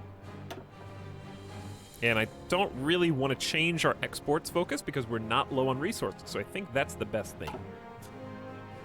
I wish that almost there was like a there is a pop-up. I should need to pay more attention. Okay. Assam is the center of Indian oil, especially the refinery at Digboy. That's a great name, by the way. Access to this resource needs to be expanded and exploited. Let's see where that is on the map. Meantime, though, we got 70 days until the first major big bonus extra research slot is huge. And we're already getting it. Big Boy's great. We did already listen to this song. It's occurring to me now, but it's too late. The speech threw us off, so we'll just listen to it again, I guess. All right, already almost 1937. Feeling pretty good. War in Spain is probably about to take on a new front, I would assume.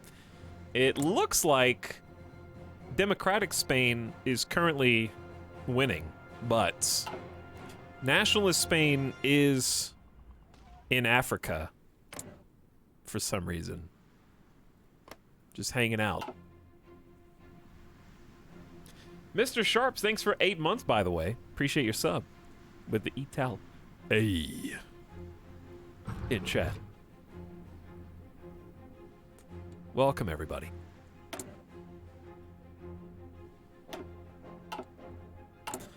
Okay, so obviously training is not going well, considering we have no infantry equipment.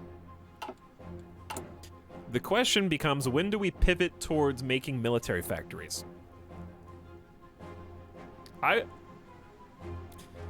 don't know. I would say once some more world events start developing and we get that 15% war support, and then we can just change our economic policy. The biggest benefit of this is getting those 5% extra consumer goods. And then we have more civilian factories to build. And on top of that, factories build faster.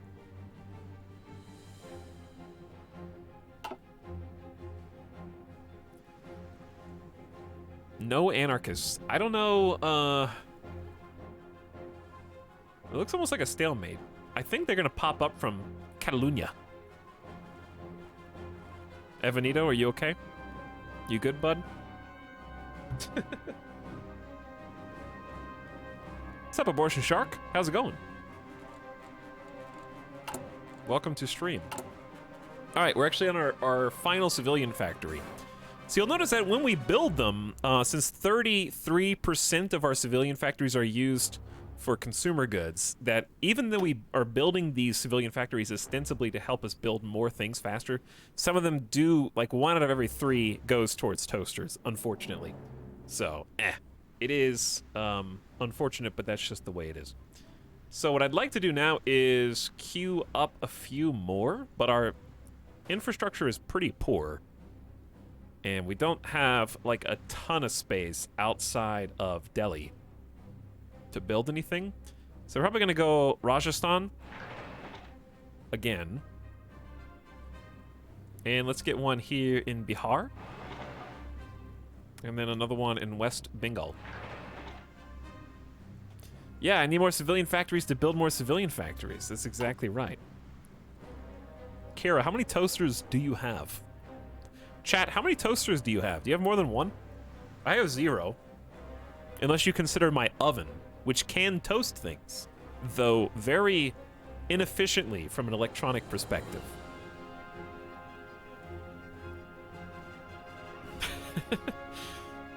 A lot of zeros, a lot of ones. 1, but it doesn't work. The difference between like a crappy toaster and a really, really expensive toaster, there's actually like a vast chasm there, you know? Let's see.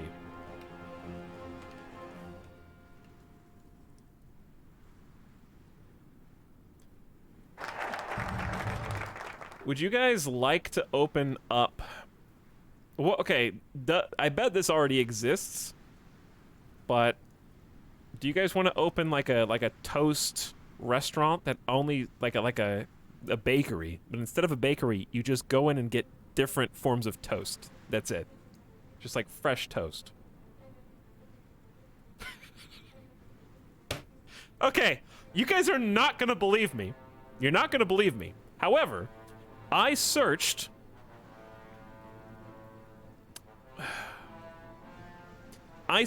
for fanciest toaster ever made, trying to find out what the top end of toasters looks like. And according to Google, this is the first result.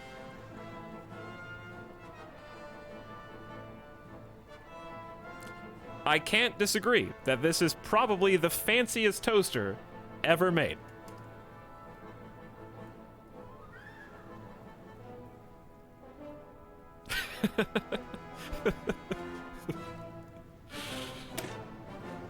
The Indian Institute of Science campus on Bangalore is allowing the best and brightest of India's population to further our advances.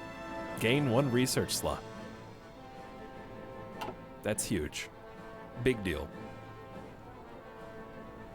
So now we can either go down a different tree, or we can start getting Institute of Fundamental Research, which allows a nuclear research physicist to work for us for nuclear technology.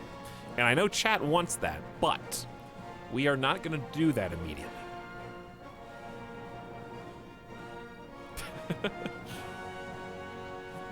Now, we basically have two options. More infrastructure and building slots and factories, which sounds great. Or, I'm not ready for land doctrine researches yet. We could start the government side of things. However, for me to even do provincial elections, one of the following must be true. All of the following must be true. More than 10% world tension. The British Raj is a subject of another country. The British Raj is fully independent. So, we do not yet have... I think we can't pursue this until there's 10% world tension. Okay, so that makes things easy for us, I guess. Do Smiling Buddha. Do you just like the Smiling Buddha face? 300% research bonus for nuclear technology. I can't do it. I have to go down the other tree first. Okay, so industry looks like what we need to do. Government control the East India Railway. Adds 4 infrastructure, 2 in Burma, 2 in Assam. So I'm curious how that's going to work for us long term, but let's go for it. And then we have that 3rd research slot, which is just an enormous upgrade. Without that, we would be struggling a lot. I say we stick with the industrial side of things before starting to research infantry, tanks, and all that good stuff. So let's just go ahead and we're only 0.04 years ahead of time. So like, it's the 16th of December. It's almost 1937, so we can research this basically normally. There you go. Happy Buddha is so happy. It's not May 12th. It's December 19th, 1936, Corgi. Thank you for following along.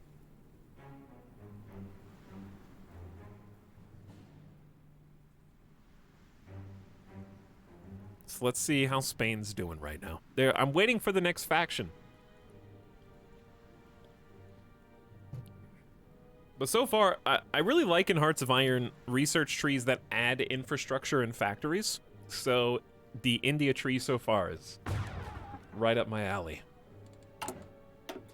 We've got infrastructure coming. We've got 4 more infrastructure coming. We got a free naval dockyard, free military factory, 2 more free military factories, 3 more civilian factories, and then 3 more military factories just from national focuses. That's going to give us a huge boost, because we're just slowly building one at a time right now. And with 13, they're going pretty quick, especially with the bonuses that we've just been getting. The construction researches, and the dude that we just hired, John Mathai, because it's 10%. Mathai.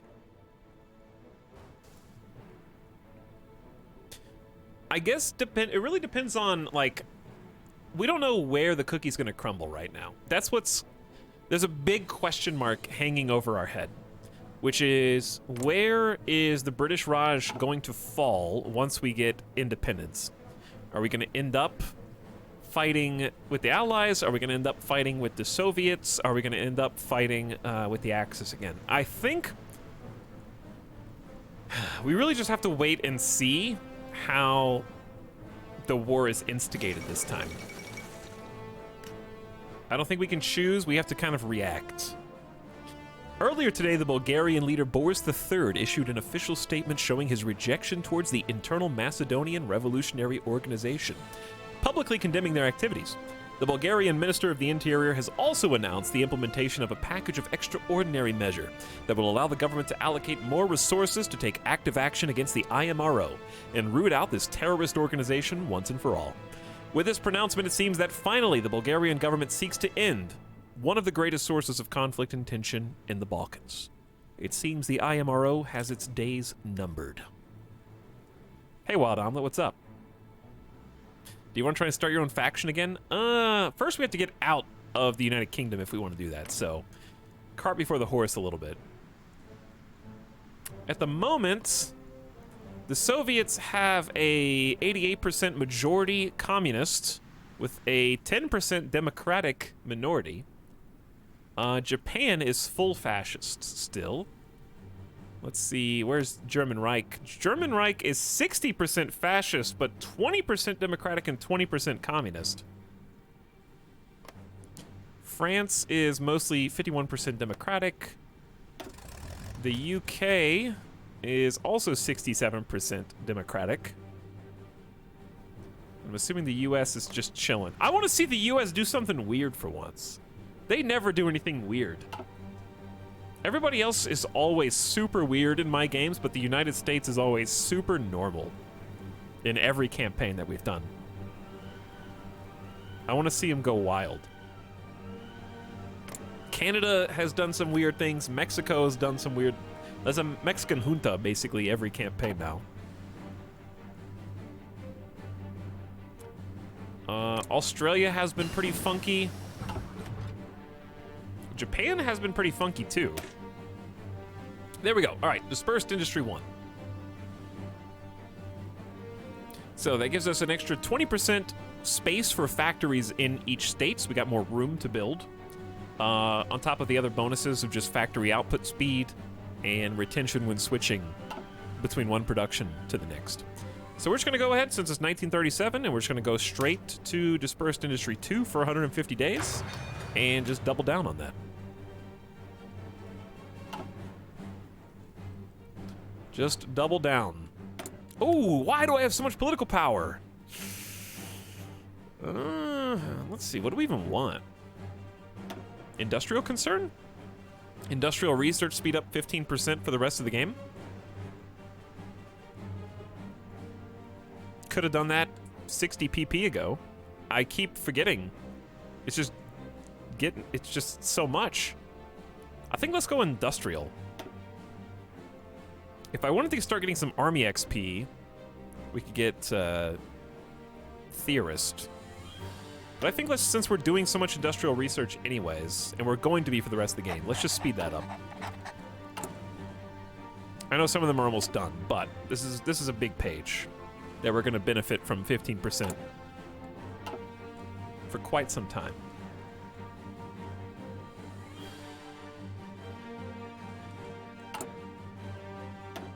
At least until we need to change one of these.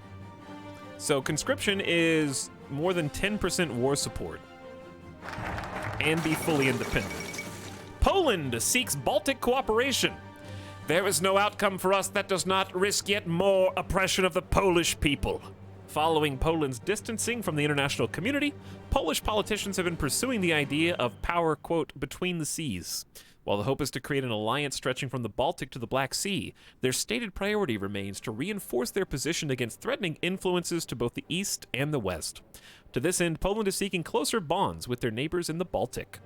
A new power in Eastern Europe. Simultaneously, Germany has stationed troops in the Rhineland territory close to the French border, in clear violation of the Treaty of Versailles.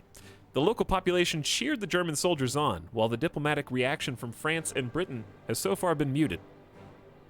It is no more than the Germans walking into their own backyard, a political commentator in Britain observed.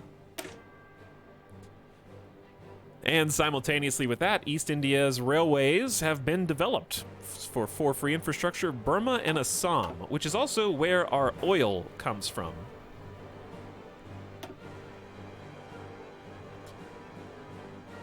So, here, how do I see... There we go. Okay, so we got infrastructure here and here. It's at 6 out of 10 and 5 out of 10. So that's nice. We got like a 5 out of 10 through line all the way back, which is pretty good considering how huge India is. The problem we have is up here, the border with like Sinkiang is like 2 out of 10 in Kashmir. So we're going to need to up that if we ever want to hold this border, because we're not going to be able to get enough troops to hold this in between the mountain range. So these red lines are impasses. Can't go through those mountains. So the big battle line is like here. So we need to up that infrastructure and the infrastructure near Iran as well in the future.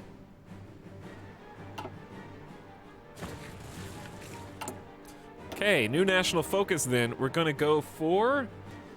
Let's go ahead and jump on the military factory.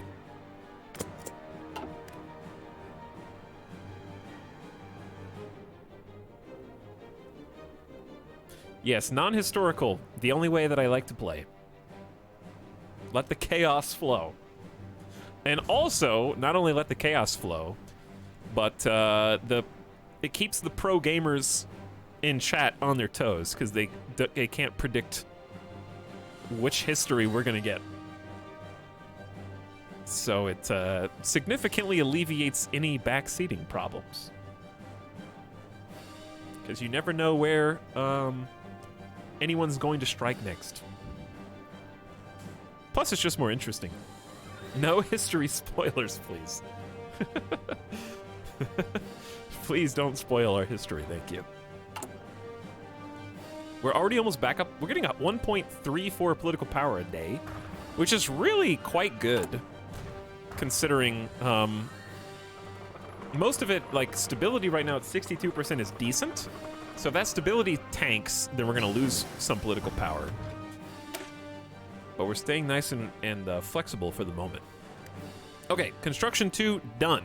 So we really don't want to research any more industry until like late 1938, because this is a 1939 tech tier. So at this point, we can start thinking about other avenues. We're definitely going to research this, but we're a little too far ahead of time, I think.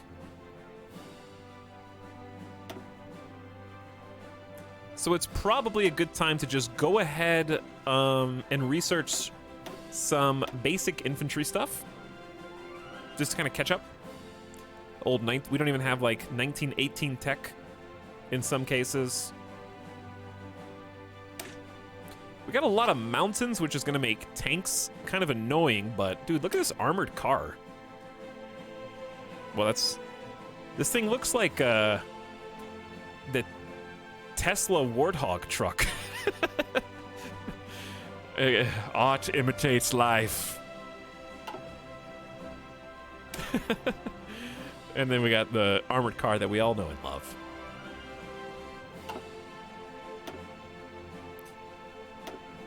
Let's see what our terrain primarily is, because that'll kind of dictate what we end up doing. In the borders, it's all mountains, mountains, mountains, mountains, mountains, mountains, mountains, desert. One desert tile. More mountain, more mountain, more mountain. All the way around. So what you're saying is invade Nepal. Is that what you're saying, chat? Look at this dude. Judah Reyna. Look at that awesome hat. And that anime coat. With like the flourish crosses. Negotiate a license. I don't think they'll want to do that. Huge style points.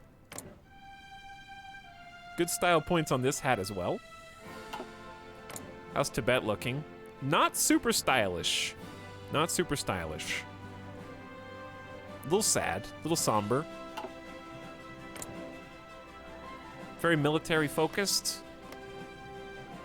Very decorated. Lots of medals. Do style points prevent invasions? If you're stylish enough, then yeah.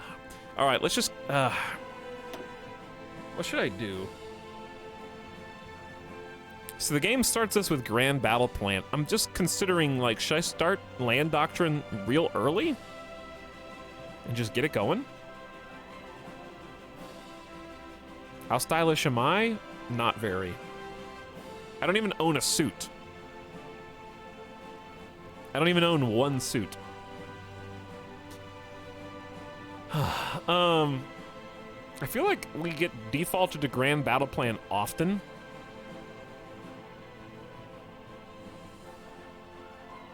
We don't have to do this. I can like switch, but it'll take time. What do you guys think, chat? Should I even start Land Doctrine or just get old like basics on the infantry tab?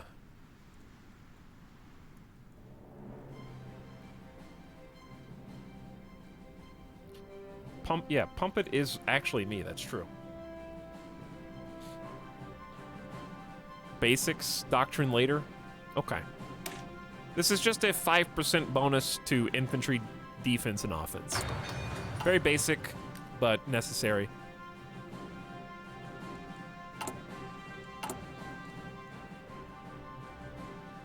Hey. We're exporting basically all available steel. And all available rubber. Poland and the German Reich. Hey, there they are. Continued government attempts at reasserting centralized control over the mostly independent acting anarchist communes in northeastern Spain, as well as Stalinist repression of dissident communist viewpoints, has now led to full-blown infighting in the Republican front in Spain.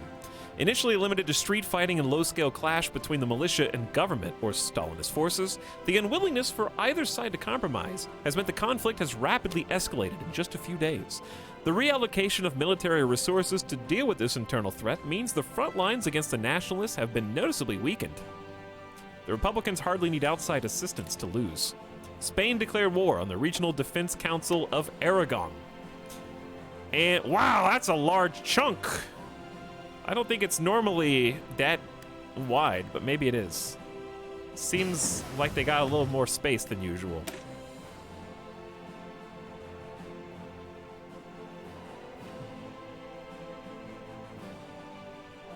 Big efficiency gain. Plus 10% on machining tools. Okay, and I think now we got this extra slot. What do? Let's get some more basics. Let's go ahead and research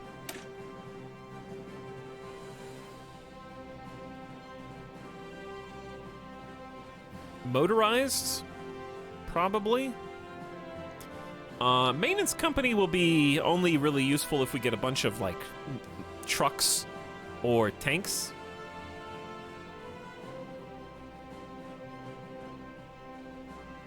Whereas we probably definitely want logistics.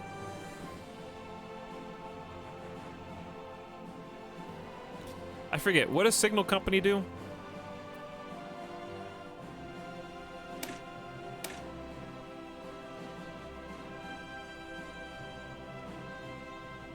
Is it the initiative bonus? I think it's the initiative bonus. Signal Company just makes it faster for reinforcements to arrive. I don't know. I don't really use Signal Company very often. I probably should. We need the radio, too. So let's just research motorized. Very simple. Actually, let's research military police. Because we do have multiple occupation zones right now. So it would be nice to have some military police that we can train into its own unit, but we need army experience to create that unit, so it's kind of a chicken or egg.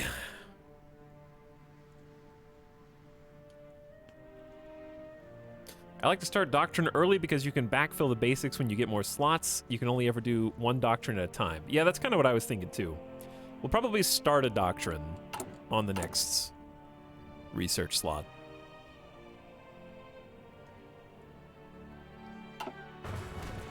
Because since you can only do one at a time, it has like a timer. It just takes forever. But we will be able to work towards a fourth research slot. It's going to take a long time to get there, though. This one will be faster. We just have to be at war and fully independent. Yeah, we can get this pretty easy. So that'll come with time. This one, we have to go through, like, this entire tree.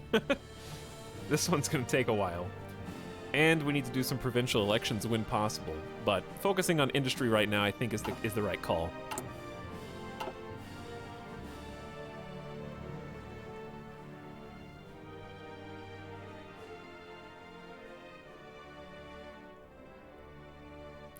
Yeah, anarchist Spain is getting beat back pretty quick. I don't think they're having too much fun. Why do the names fade away so easily? Well, you get the idea. The red is the anarchists. The orange is the fascists. And the tan, or I guess this is tan. Tan's getting beat. I think fascists are winning right now. Where's Carl? Where is Carl? Mexican junta declared war on Mexico. Did that happen earlier than usual? That's a pretty fast Mexican junta.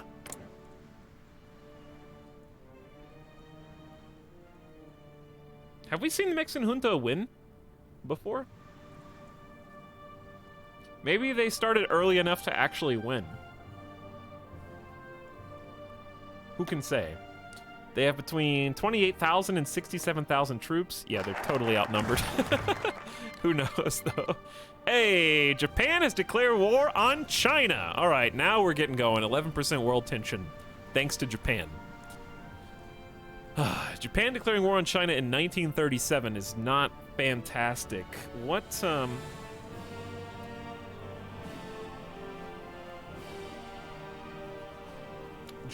actually pretty close. July 16th, 1937. So we're only off by 2 months and a couple weeks. Still a little early. The Ishapur Arsenal and Rifle Factory has been in operation since the 18th century. It is responsible for many innovations in gun design and the centerpiece of our arms production system. One military factory in West Bengal. Which is great, because that's 50% more military factories than we had. And we're about to get 2 more. Wait, no we're not. Strengthen ties with British investors is this one. Oops, I forgot about that. One of the following must be true. Autonomy progress over 40% is more autonomous than Puppet is a subject of the United Kingdom. So we can really only do this if we stay British. Did I ever play Hearts of Iron 3? No, I did not. Just Hearts of Iron 4. So perhaps now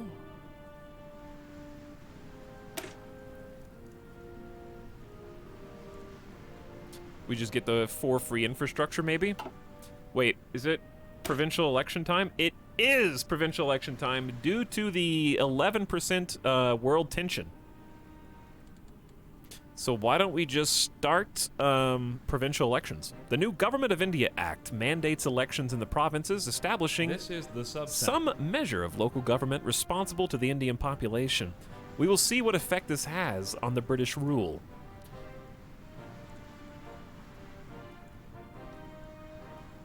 Big plus 100 PP. Speaking of, we have 165 PP. So, where do we want to go with that? Improve relations opinion plus 15%. I don't know who we should be improving relations with. Stability is going to be good.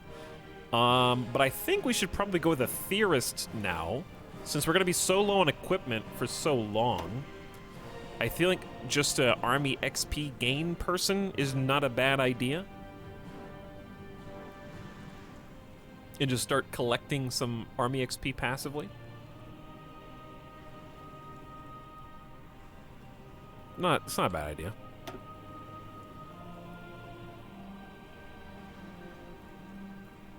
A research bonus is probably the next thing I want. All right, let's go Army XP 0.05 daily. It's not much, but it's better than 0. Also increase our land doctrine research speed, which we just said we were going to be researching next anyways. So that works. Aku says, I'm sorry I'm a terrible chat member. I was gone so long, I saw an advertisement just now. Welcome back, Aku. Luckily for you, we haven't gone anywhere. We're still right here. So thanks for jumping back in for almost 2 years. Japanese and Chinese forces have skirmished inconclusively over the strategic Marco Polo Bridge located just southwest of Beijing. China has rejected Japan's demands for an apology and territorial concessions, claiming instead that the, quote, breaking point of Japanese aggression has been reached.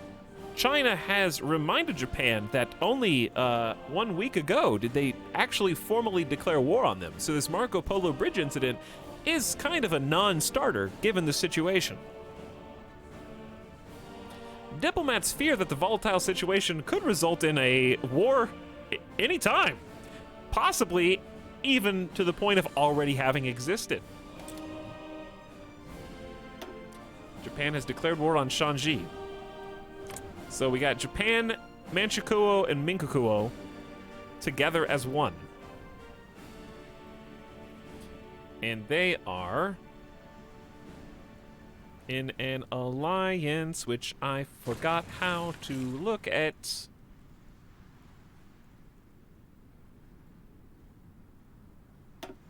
How do I look at this again? There we go, factions. The Greater East Asian Co-Prosperity Sphere. Uh-oh, Hindenburg dead. The German passenger airship Hindenburg was destroyed today while attempting to dock at the Lakehurst Naval Air Station in the United States. For reasons not yet determined, the airship was engulfed in flames and crashed to the ground, claiming 35 lives. Oh, the humanity. Not the Hindenburg. Another airship. From Battlefield 1. Dead. Dude, that event was always so cool, though. I almost reinstalled Battlefield 1, and then I read and everybody online was like, don't play it, cheaters are everywhere. So I was like, okay, fine, I guess I won't. Battlefield 1 was actually a ton of fun, though. Due to the scarcity and expense of helium and the U.S. ban on exports, the Hindenburg, like all German passenger airships, was ultimately engineered to use hydrogen, which provides greater lift but is also flammable. With public faith shaken by this disaster and the rise of much faster passenger aircraft, this could spell the end of an era. Bring airships back. That's what tire companies have been trying to do in America for generations now. Bring airships back.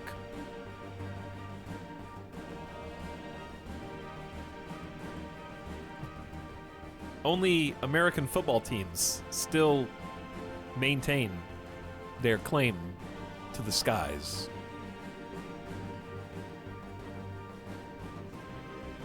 Battlefield 5 is free on PlayStation Plus. Don't tempt me. I don't think I want to play a Battlefield game on console, though. Personally. That, to me, Battlefield is a PC-only game that I'm willing to... Hey, there's Carl.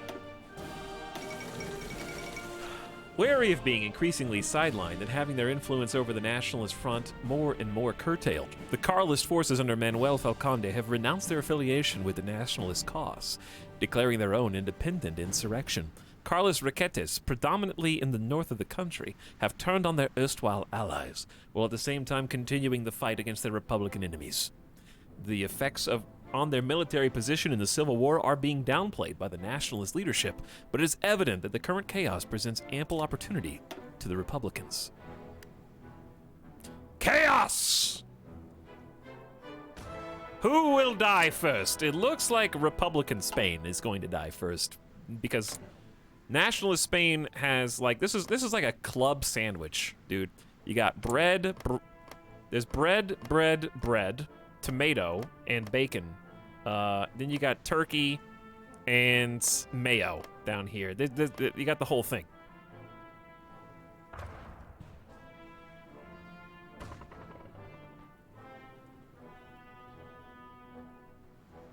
"35 people died in Hindenburg?" Apparently so, yeah. So it would seem. That must have been such a terrifying sight. Like, I'm just imagining, right, fires today are terrifying, but fires on, like, that scale and magnitude, to actually be there and experience, like, the Great London Fires, too. Any, like, major fires in history, people probably felt so helpless.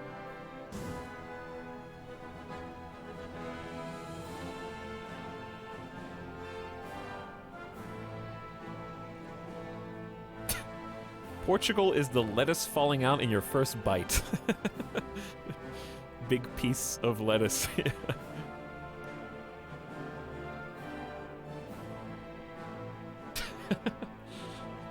It must have been insane to be a firefighter back then, considering they only really had water to put them out. Yeah, they would do the banished thing and get like a single wooden pail and like scoop up the water from the well and like pass it along. And like, shh, there you go, putting the fire out. Good job, us.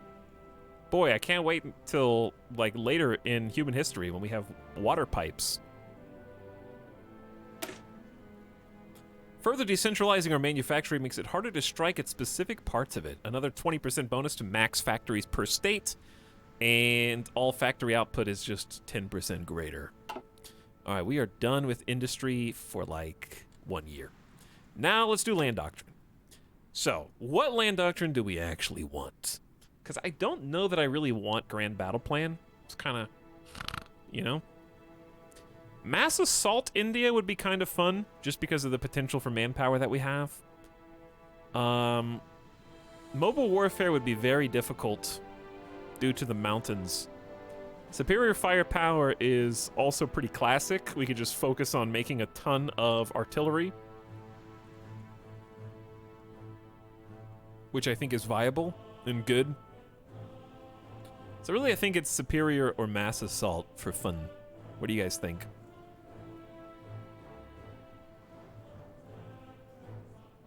You forgot to get Excavation. No, we don't need that currently. Excavation's for later. I like Superior Firepower.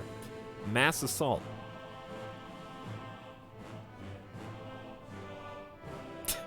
Mass Assault.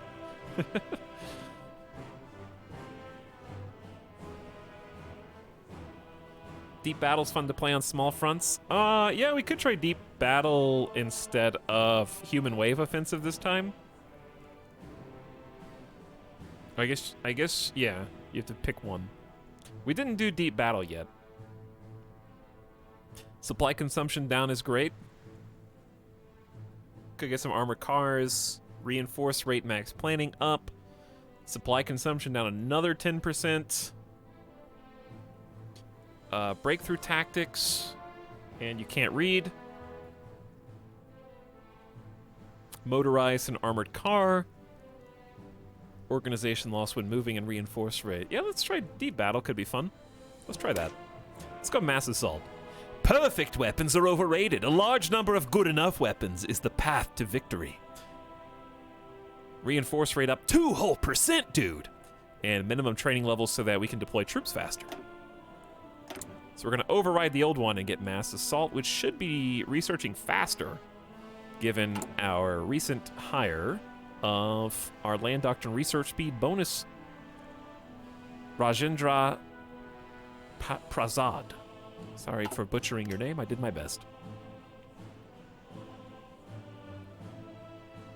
We are 1 billion strong. How many are we strong? We're actually, total population in 1937, 320 million.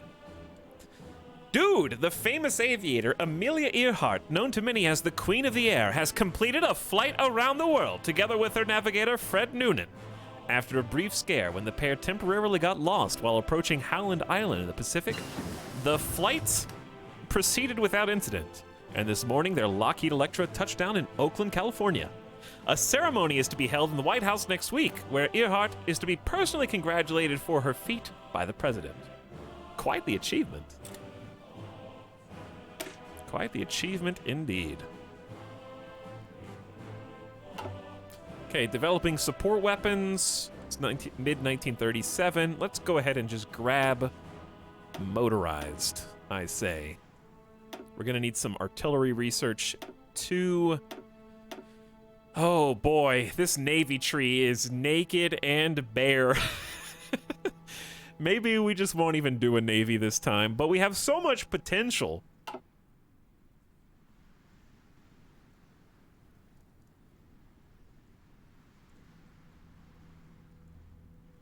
Who needs boats?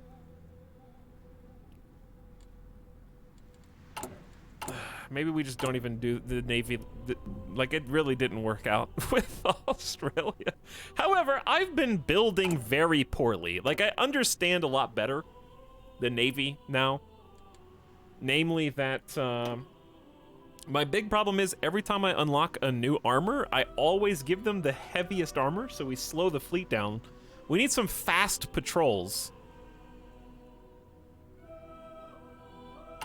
But, like, look how much potential we have for a Navy, dude. Dockyards. Dockyards. Dockyards. Dockyards. No, not yet. Not yet. Let's do...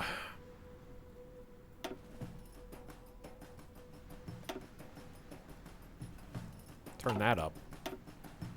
Let's just do motorized. Civilian trucks are readily adaptable to military uses of transporting soldiers, towing guns, carrying equipment, and supplies. This greatly increases the strategic mobility of infantry units, which would otherwise rely on marching. Marching through India doesn't sound like a lot of fun.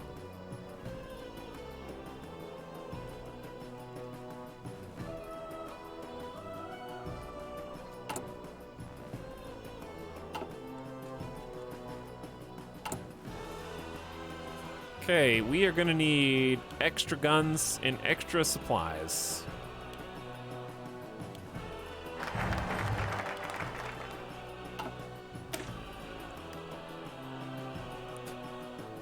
Political power, plus 100. Add 100 to your, whatever this is called. Autonomy level. To become a Dominion, we need 606 more autonomy. This is the sub-sound.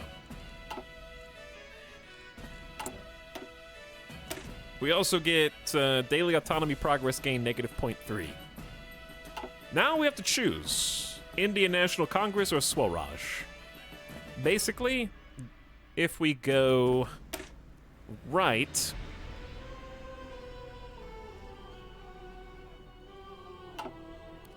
then we end up with basically British support. Pakistan will be released when India gains freedom.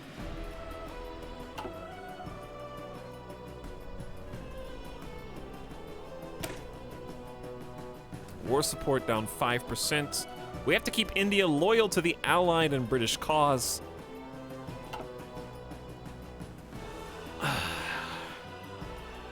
I believe this is independence, but fighting for the Allies still. Which one is stay with Britain as a puppet or a colony so I can avoid that?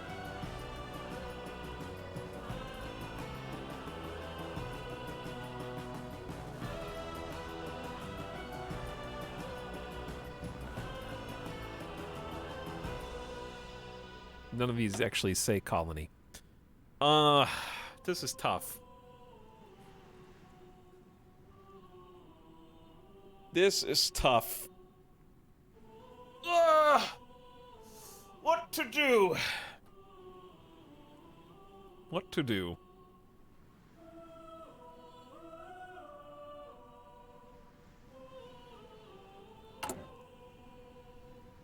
There really isn't one. It's all about breaking free. Yeah, but okay.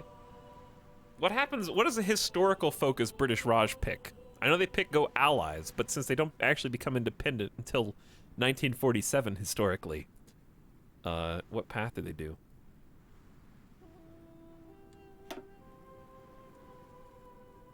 Like, strengthen ties with British investors is very UK focused.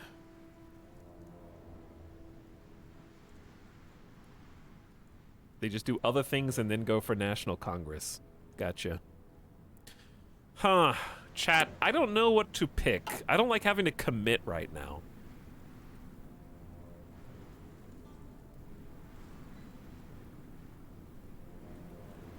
Maybe the stream can help me learn to play Hearts of Iron 4.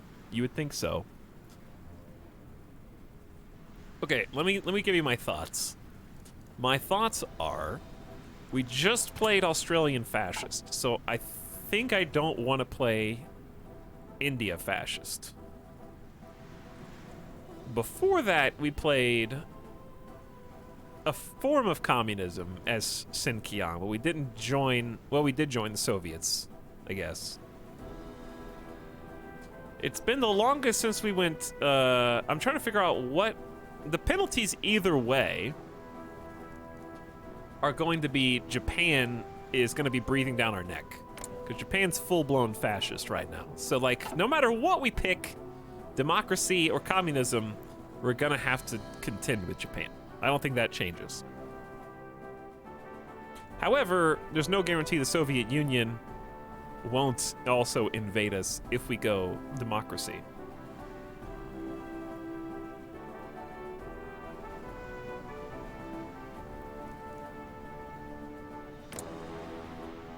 And Iran is kind of neutral ground. Turkey is non-aligned, bending democratic.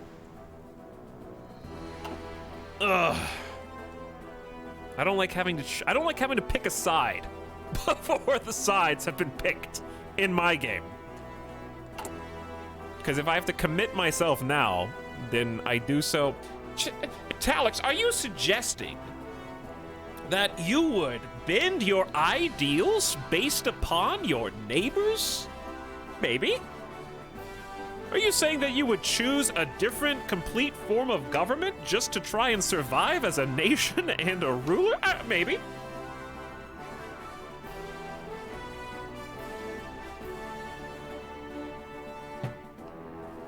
Okay, let's just look at the options here.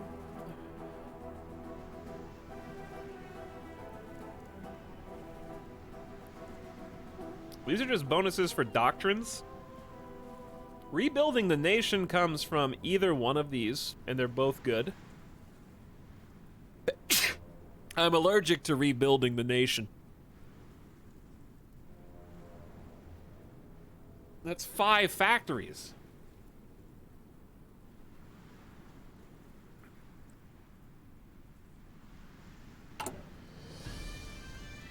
I'm just saying that... Okay, democracy sounds like the hardest because we're the most alone. And the underdog is always to temptation.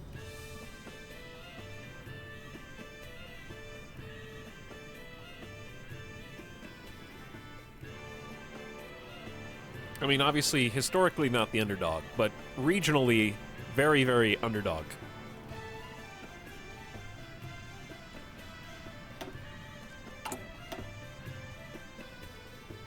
So if we seek help from the Soviets, they give us autonomy and communism support. Then they give us... The communist supporters start a civil war for freedom. Oh boy. And then we get Comintern research into bonuses for doctrine. And the aforementioned factory slots. If we go seek help from Germany... We get autonomy, progress, and fascism supports, and then a civil war for fascist supports, and then join the Axis research and get Japanese Air Academy stuff if they're in the same faction, which they may not be. And then we get paratrooper tech from Italy. Or we go Indian National Congress, and we get RAF funding for fighter funds, Navy funding, 2 free light cruisers, more recruitable population, and we let go of Pakistan, I guess, once we get freedom. But we get a bunch of stability and recruitable population factor.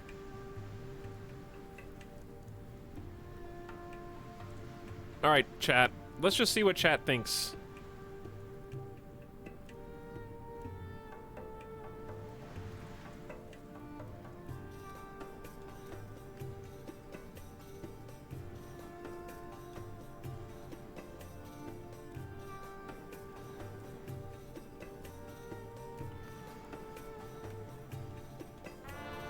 Let's see what chat thinks. I think I already know where this is gonna go.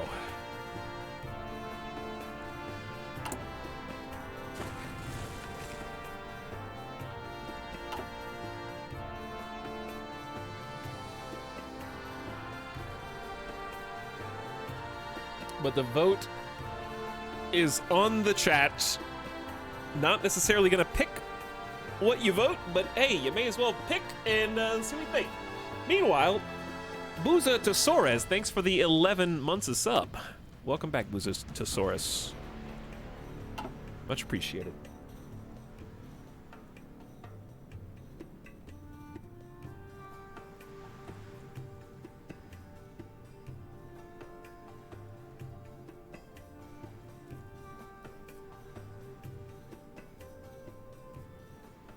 You guys got about 60 seconds left in the vote. Meanwhile, I can unpause because we actually can store up national focus points for 10 days, which really isn't that long, but we can unpause a little bit. Oh, I got a ton of PP. Big political power.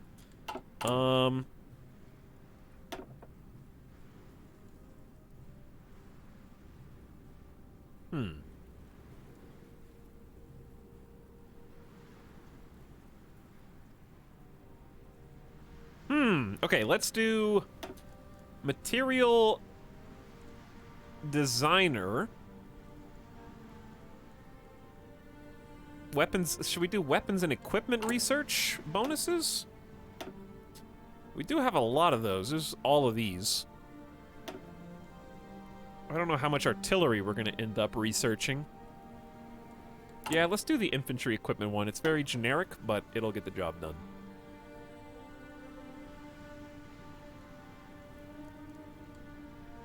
Because I don't think we're going to have much motorization. Mass assault can just be whatever. It's going to just be whatever. We just need infantry motorized. What'd you guys pick? 47% of the vote for Democratic India.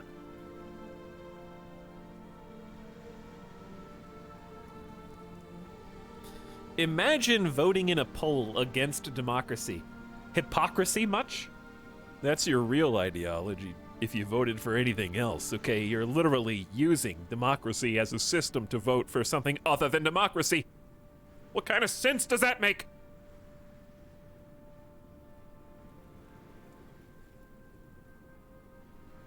Got me there. Yeah, if you really wanted something else, you need to seize the means of this stream production. Or take over by force.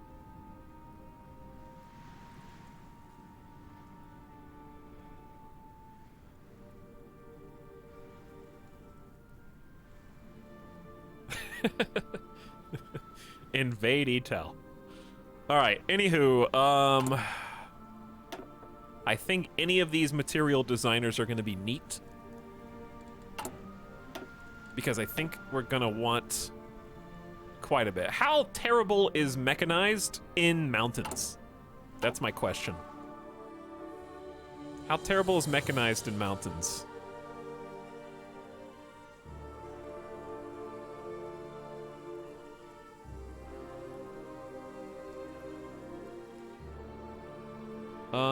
We're potentially going to be fighting with Japan over here, so I feel like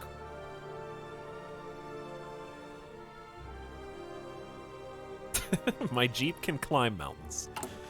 Fair enough.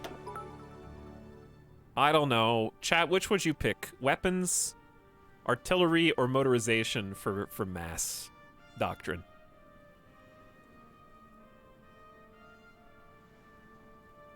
It doesn't really matter, but it does, but it doesn't. Because we're going to research basically all of them in some form or fashion, but we're always going to research...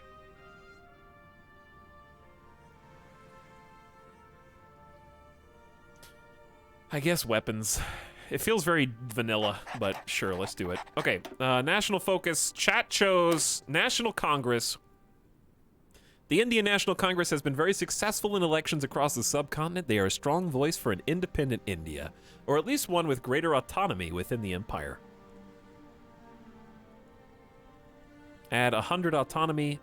We like the UK, or they like us. I mean, no, we like them. New political advisor. Available grants democratic daily democracy supports as well. Chat, pick this. I think it is the right call. Just because something is historical doesn't necessarily mean it's boring, because the rest of the thing is going to be ahistorical as well. I just feel like if we go communist, we don't share a border with the Soviet Union, even though it looks like we do. So they can't directly help us. We'd have to go through a Chinese-Soviet Union Comintern, if that manifests, which it may not.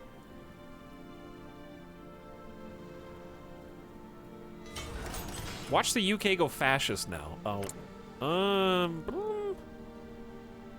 they're thinking.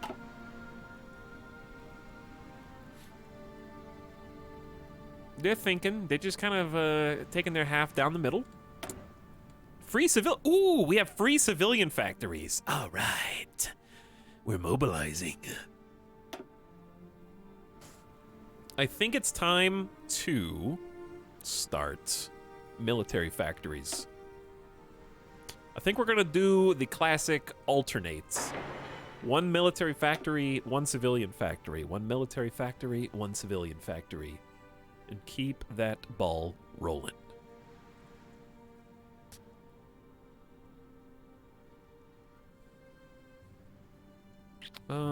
Yeah, let's do civilian factory there. Then a military factory. There you go.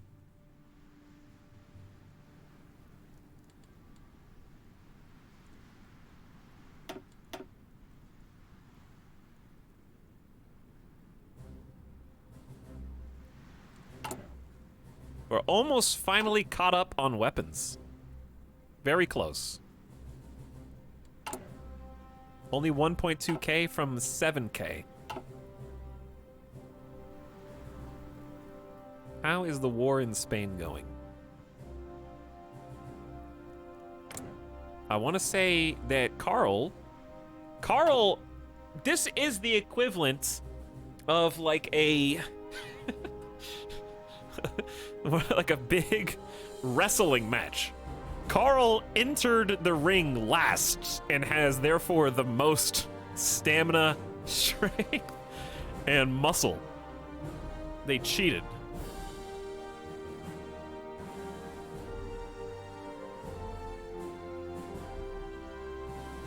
But yeah, the last guy in the Rumble. Fortune Shark, thank you for the 100 bits. This is paying my union dues. Thanks for the 100 bits. Much appreciated. The United Kingdom exerts influence in Turkey. /in. The Mediterranean has long been a region of great strategic value to the imperial influence of the United Kingdom. Now the British government is looking for further support from countries in the region. To that end, they have appointed a special consul to the Turkish state. Considering the centuries of fierce competition for naval supremacy in the Mediterranean, whether they are successful in bringing the two countries closer together remains to be seen.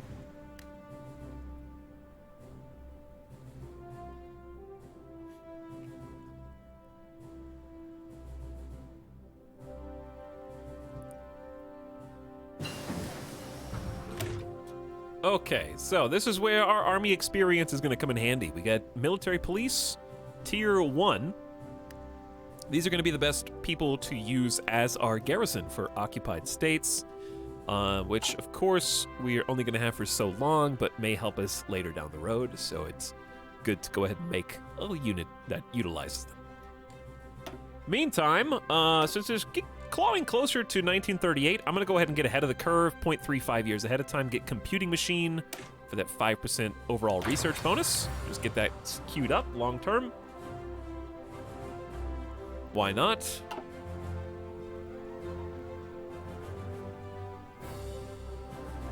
Because I don't have anything else that is absolutely mandatory to research at this moment anyways.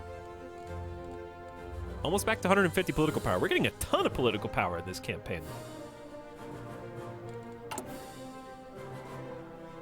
And we need 1,000 autonomy points to become a dominion. And that is why we are working on a national focus that will help us there. A national congress.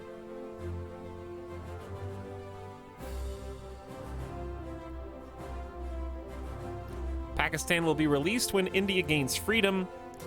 Modify marginalized Muslim community by plus 10% recruitable population factor. Quite a big swing. Quit India movement, which will give you daily autonomy progress of 0.4. The movement supporters are expected to demand change.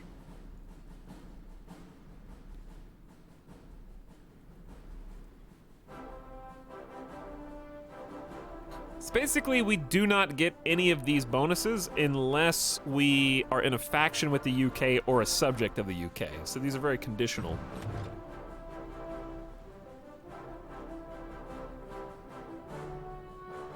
We should probably start working towards another 5 consecutive subscriptions. interesting announcement noise. Another research slot.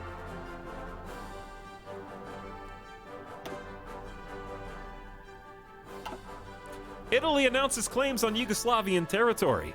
Speaking to the Italian population along the Dalmatian coast, Benito Mussolini has announced that Italy fully considers Italian-speaking territory in Yugoslavia to be a rightful part of Italy. An official statement backed up the claims, making it clear that Italy is prepared to take the territory by force if need be. They're upsetting the fragile balance in the region.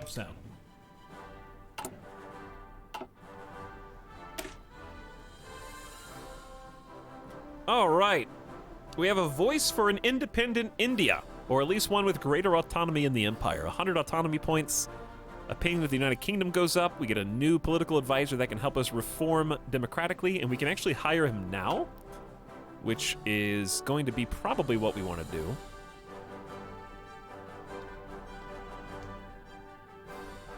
What should be my next pick?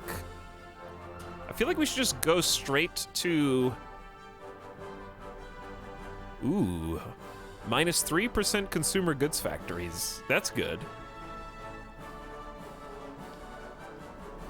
Recruitable population factor up by 5, but we lose autonomy to get these. I feel like get the Quit India movement early so we can start generating autonomy.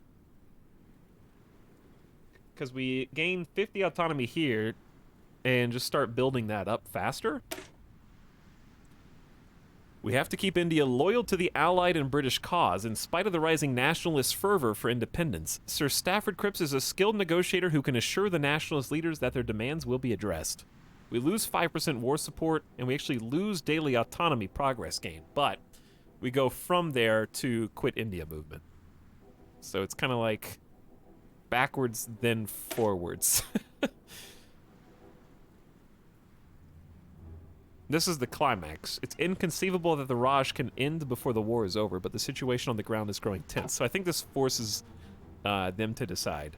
So we should probably do Cripps mission, then Two Nation Theory, then Quit India movement, possibly.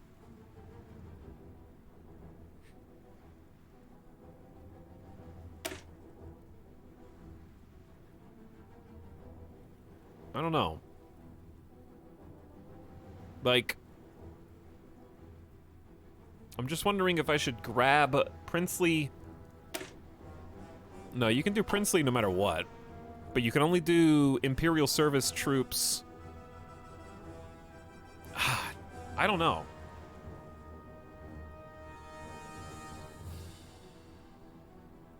I don't know what to do first. Because I feel like this is we're gonna be losing a ton of autonomy every day.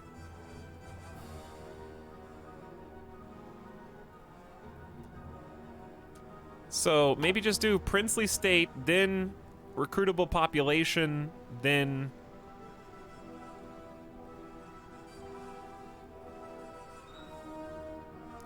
Just grab both of these, then do these, I think.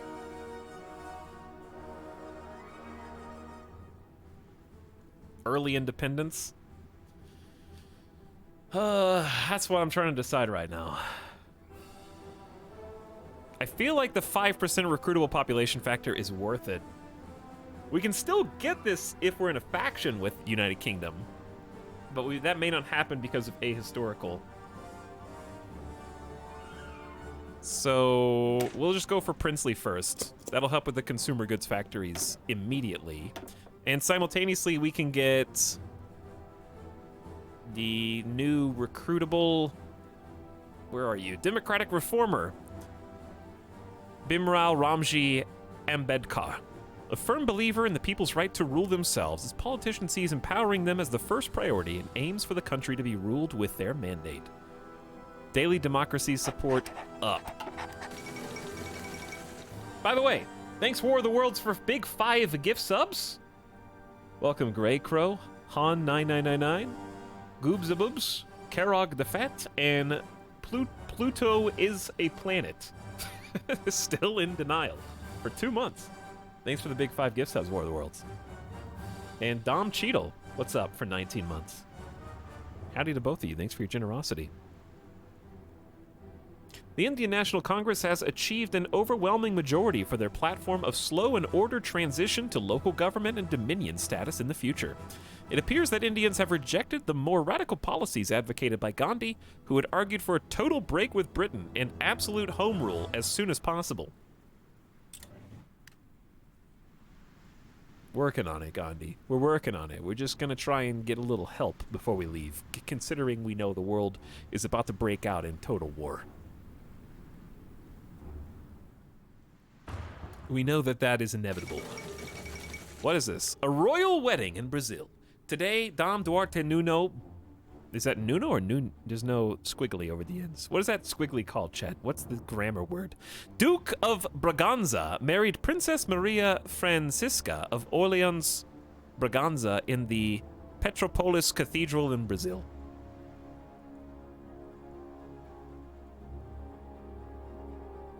This marriage has not only reconciled the Portuguese and Brazilian Brigantine houses, but has also united the Miguelists and the liberal Braganzas, leaving behind the rivalries between the Portuguese royal family and stirring up the monarchist sentiment in both countries. It is said that following the ceremony, Dom Duarte engaged in several conversations with known Brazilian and Portuguese royalist ladies and gentlemen, where the words restoration and monarchy were openly pronounced. We had an opportunity to play that role in Portugal, but we opted to go with the British Raj.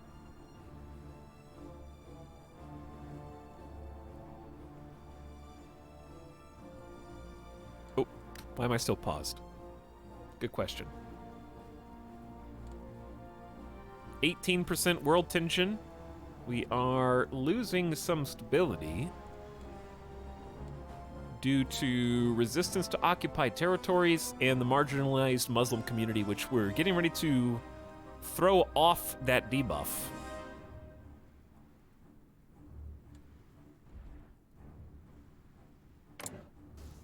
Meanwhile, Carlist Spain, I think, is still dominating.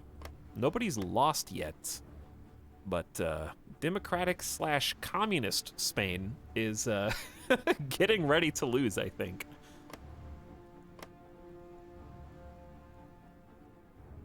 Even the anarchists are 41% communist.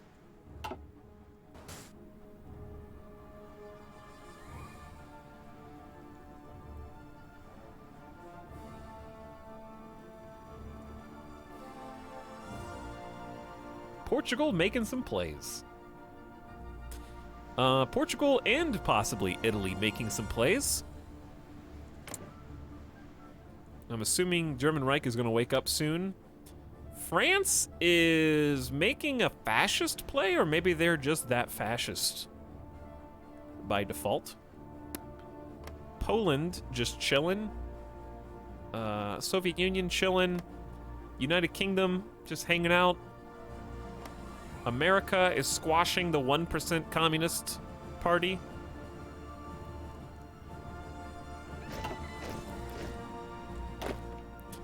Oh, we trained a unit. Wow. Is that allowed? I guess so. We trained a whole unit.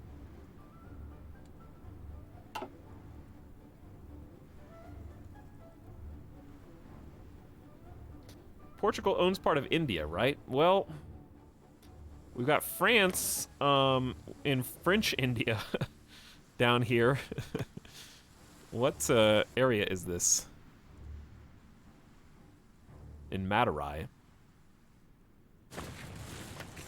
We got the United Kingdom just off the coast in Ceylon.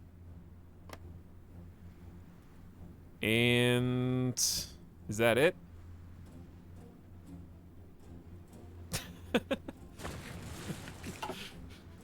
Just say France, and then chat starts memeing French memes. Is Peepo Wine the official emote of France? Carl! Annexed Spain and took 6 states. Carl is beefing up again. Carl has 1 victory under their belt now.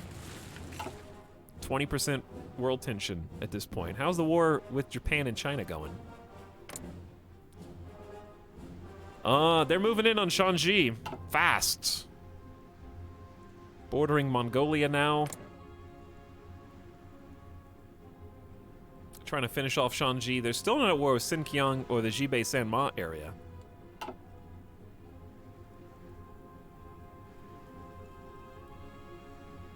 So, we'll see how it goes.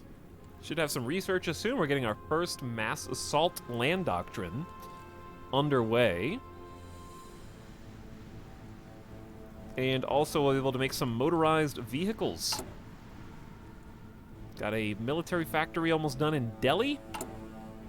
And then we'll have a 3rd gun slot. We'll probably need to start making some trucks soon as well. But yeah, I mean, things are moving. We're almost to 1938 already. Trucks! Trucks are trucks. I don't need to read the tooltip. They do truck things, as you might expect. It's too early to go for additional industry. But not too early to go ahead and start on more infantry buffs. Let's just buff our infantry. Let's get them some support and improved equip. While also pursuing the land doctrine. Okay. So, mass assaults gives us minimum training level, so we'll be able to pump out more units faster. They won't need to be trained quite as long. And then we go pocket defense, which reduces the penalty that troops take when they run out of supplies, and we also get an extra 48 hours of grace period when we run out of supplies. I'm anxious for the supply changes in the next update. It's going to take a year to research pocket defense. Apparently that is a very complicated topic. All right. Consumer good factories down 3%. That should have resulted in an immediate buff in the number that are used for toasters and the amount that are... We're actually being able to build 2 different buildings at the same time now because we have 20 free factories. And in fact, war support's at 16% now, which means we'll be able to mobilize the economy once we get back to 150 political power, which will give us even more available factories and faster construction for military and civilian factories. Both of those fantastic. So we're looking forward to that. In the meantime, though, we're going to go ahead and get Imperial service troops. First, the princely states of India have provided the men that have served as the core Indian army under the British for a long time. Further donations from these local rulers underline their support for the empire. That's what we're going to tell them anyway. Let's get Imperial service troops. Plus 5% recruitable population is great. Losing 50 autonomy, not great. And then we're going to go for independence, I guess, after that. That is the plan. Zog. An ultimatum has been delivered to the Albanian government by Italian diplomats demanding they submit to complete military occupation. King Zog has abdicated after realizing the futility of resistance, and Albania will now be ruled in a personal union under King Victor Emmanuel III. Italy now looks to the Balkans. Another victim of Mussolini's ambitions. Goodbye, Zog. Italy. Now occupies Albania and is on the border with Greece. So, I think we know what's coming next. Hey, what's up? People arrivers. Hi, chat. Siowakti, welcome to stream. Beachside Coot, what's up? Italy. Welcome to Italy.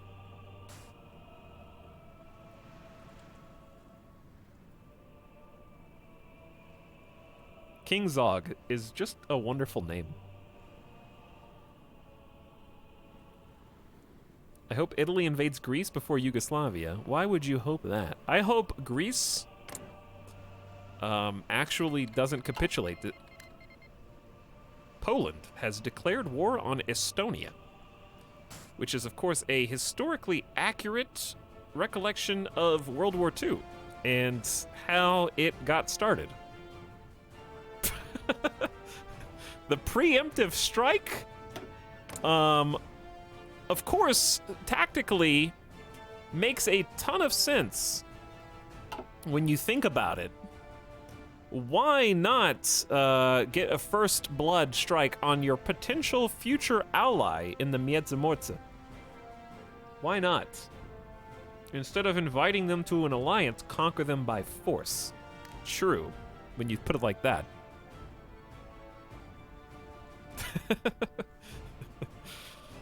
I don't think I've ever seen this.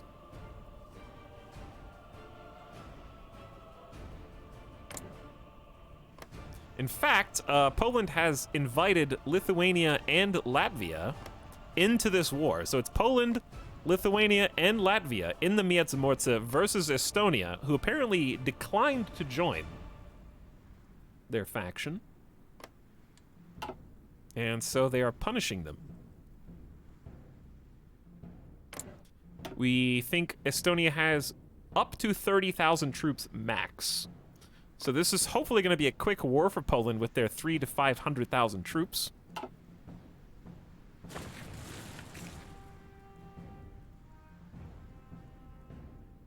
And you can see that it's already kind of falling quickly.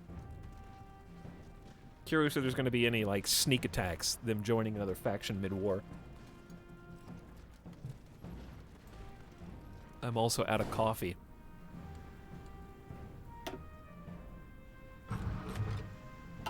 $150. Okay, what did I say we were going to do? We are going to modify the economy, and we're going to start early mobilization. We have 16% war support. Perfect. And this is going to bump our factory construction speed by 20% from a -30 to a -10. Starting to get things going, and we get more civilian factories to build with. So yeah, we got 15 and 6. 15 and 6 plus just the speed at which they are built is the big significant part. All right, let's get another military. We need to start mobilizing. And we also need to build more infrastructure. But no one likes building infrastructure. But we need to do it. Okay. Estonia and Latvia have signed a white peace, but Estonia capitulated also. I don't know. Estonia announced its total surrender to Latvia. Those two things are mutually exclusive, unfortunately. White peace and total surrender are not the same. The Latvian forces, along with a number of independent Estonian non-aligned supporters, have forced Konstantin Pats and his government into exile as a new government has been established to rule Estonia in cooperation with Latvia.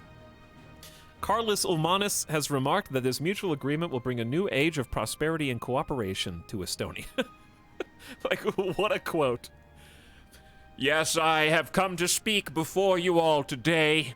My remarks are that because we have totally dominated Estonia and replaced its government with a government that is faithful to us, we will usher in a new age of prosperity and cooperation because we have literally told them if they don't, we will kill them. Konstantin Pats responded by stating that even in exile, he shall continue to fight for Estonia and support all resistance efforts in his homeland. There's an unprecedented level of cooperation with the new government that we just installed.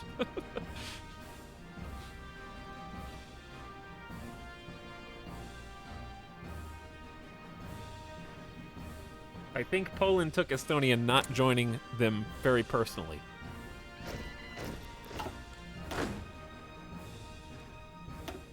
Wait, are we actually making... We actually have a surplus of guns. Okay, you know what time it is then? It's time to make a new division. That division is going to be... I'm scared to do the... Hang on, let's do... This. Garrison division. I just want to put MPs. With only like 10 combat width. Why do I have to pay so much just to remove infantry? It should be free to remove infantry, in my opinion. It should only cost points to add stuff. It'd be easier to just reset this and create like a new template. No, but then I have to pay 5 for every one I want to add. Which is even more obnoxious.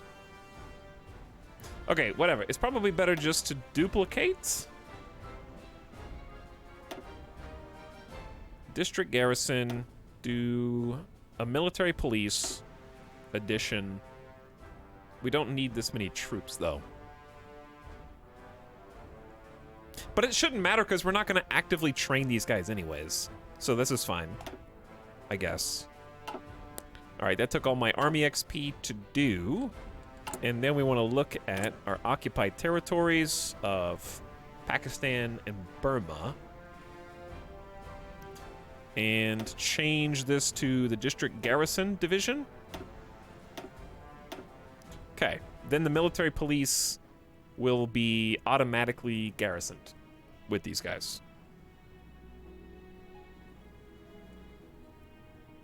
So this works. And they're already at 83% compliance and 0% resistance. This is, you know, this is going well. Besides the story events, of course.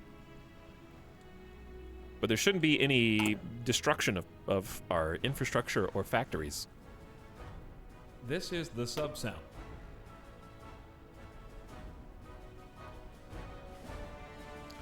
Let's get another military factory queued up here. And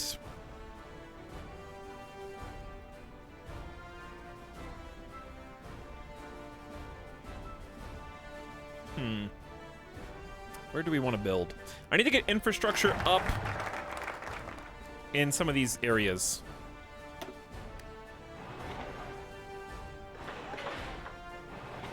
And then start building there.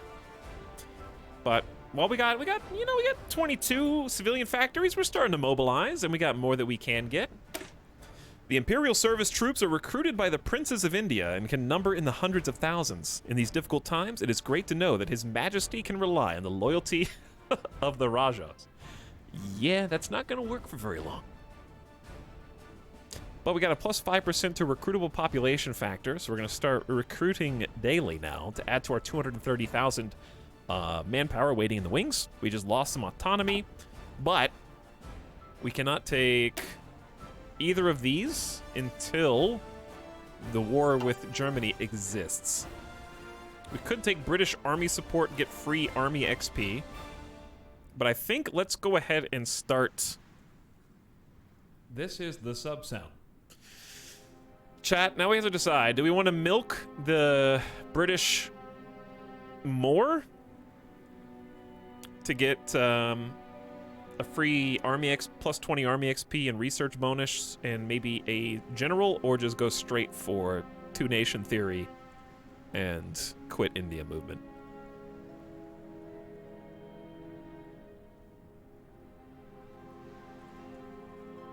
Because the longer we wait, the more likely we are going to get dragged. If we don't declare independence before Britain goes to war, we're automatically going to be at war with anyone that Britain is at war with. But there's no guarantee that we can do this fast enough to escape from that umbrella. So we might start doing this, and then we're already at war anyways. I feel like let's try and get out if we can. We may not be able to. But they're doing some weird things. Like, France is 36% fascist, 46% non-aligned. German Reich is just hanging out because Poland just went to war with Estonia. And now they have a truce, but they're still not... Well, the truce is gone. They're still not in an alliance with them, so I'm not really sure what they ended up doing.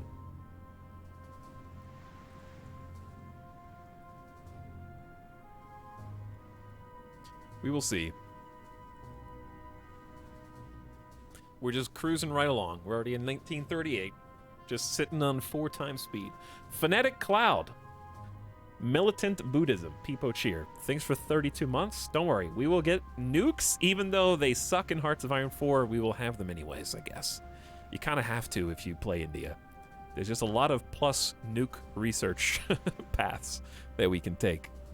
Thanks for 32 months, though, Phonetic. And Resolent says 1/2 decade unlocked. Thanks for all the good times and bad times. What bad times? I don't know what you're talking about, Resolent. 60 months! That's 5 years of sub. Resolent, that's an insanely long time. I don't like the idea that there might be decade-long subs at some point in my life. A little spooky. A little scary to think about. Don't know how I feel. All right, we got 3 factories making infantry equipment now. What we really need is to start creating some motorized. So what I might do is just allow the next military factory to go to trucks, just so we can start this production efficiency. And then we can, you know, tow artillery, anti-air, all that good stuff in the future. The development of automatic weapons which combine the aspects of light and heavy machine guns will allow versatility in how our infantry employ their equipment. Plus 5% defense and offense for truck boys, infantry boys, bicycle boys, and the horsies. And then I think we were just going to go straight to improved infantry equipment, but let's take a look real quick. We need... Ugh. We need a lot of stuff. And I don't think it's close enough to 1939 yet for this. So, I mean, it's 1938. Improved infantry equipment is very basic, but very effective. So sure. Plus, we're about to finish computing machines, which is a 5% overall research buff. So that'll be nice, too. I'm late for the stream, but I'm glad I haven't missed Etalyx playing Portugal yet. Well, Scripps, chat voted against Portugal. They had the option of picking Portugal, and they chose the British Raj, which I agree with. I wanted to play British Raj, too. Slow start, but we are apparently moving towards an interesting dilemma with regards to early decolonization. In a lot of our campaigns, we see the British colonies get released quite early, but of course, the time that we play the British Raj, that's not going to happen. They're not going to want to let us go. It was a distant third in the poll, and that's true, it was, yeah. Hey. Developing the modern computer. Okay, research speed is starting to stack up nicely. We are going to want radio. I always ignore it until it's too late. But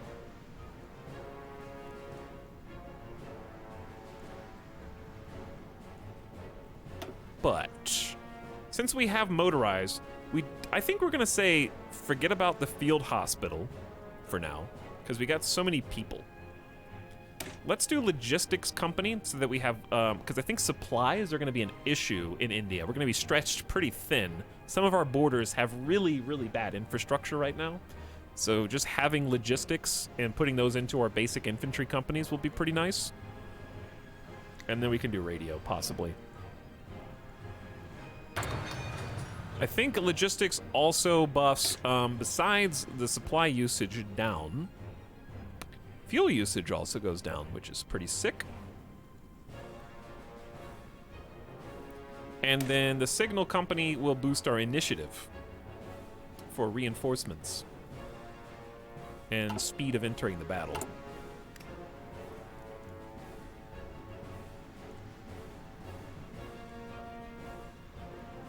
France was second, yeah. Dorito is correct. France was in second place. Very close. France will be fun too. When the expansion comes out, I think we're just gonna play Poland. That's when we're gonna finally. I've been wanting to play Poland for a while, so we may as well wait for the Poland rework. That being said, Lithuania and Latvia and Estonia are each getting a unique focus tree as well. Because right now, they are just a generic. So that'll be a fun Poland time. We've been putting off Poland for quite a long time. Almost back to another 150 PP. And we gotta focus. Hey, easy, easy, easy. All right, we'll do the newest one first. After a successful coup d'etat by the local Nazi party in Vienna, German troops have crossed the Austrian border and taken control of the country. No fighting has been reported, and the German soldiers were greeted by cheering crowds in the cities. In a speech before a massive crowd at Heldenplatz in Vienna, Hitler announced the Anschluss of Austria, annexing the country into Germany. The oldest eastern province of the German people shall be, from this point on, the newest bastion of the German Reich, if that is what they wish. Italy pursues a closer bond with Germany. Italy and Germany have expressed many conflicting interests, particularly in Austria and the Balkans. This has not, however, prevented the countries' foreign policies growing ever friendlier toward each other, and negotiations are underway for a pact that will, quote, protect the common interests. If negotiations are successful, we could see an alliance that will be able to exert great influence in Central and Eastern Europe. We will keep an eye on this situation. Meanwhile, in India, we have to keep India loyal to the Allied and British cause. In spite of the rising nationalist fervor for independence, Sir Stafford Cripps is a skilled negotiator who is literally about to be undone by the Quit India movement. So war support just went down and we're losing autonomy for a while.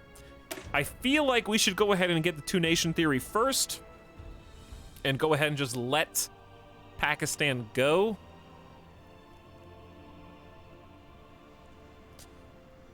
Probably a good idea. We should try being good boys for once, instead of trying to hold on to Pakistan by force, even though more land is more fun in these games. We'll see. We have a lot of land in India, to be fair. And we got some opportunities on our borders. I mean, there's always, like, I feel bad for picking on them in, like, half of our campaigns, but Iran doesn't tend to join a faction. That being said, that one time that I remember invading Iran, it was miserable and not fun. In fact, I remember losing hundreds of thousands of troops trying to invade Iran as Turkey, wasn't it? Iraq put up a fight, but Iran was just a slog. But we did it. We did do it. Afghanistan even more so. Our best bet is probably just going to be, like, hoping that China and friends are ripe for the picking. But that being said, nobody wants to invade Xinjiang either. I remember these mountains very well. So who knows? We'll see what's on the table. Where the dice will fall. Italy, wow, joined the Axis already. Okay. That was quick. They haven't even invaded anybody. They just Anschlussed and instantly formed the Axis, I suppose. Okay. Well, we'll see what ends up happening there. We got free military factories. We're starting to make some trucks. So let's just go back to about a 4th infantry equipment and a 2nd support equipment.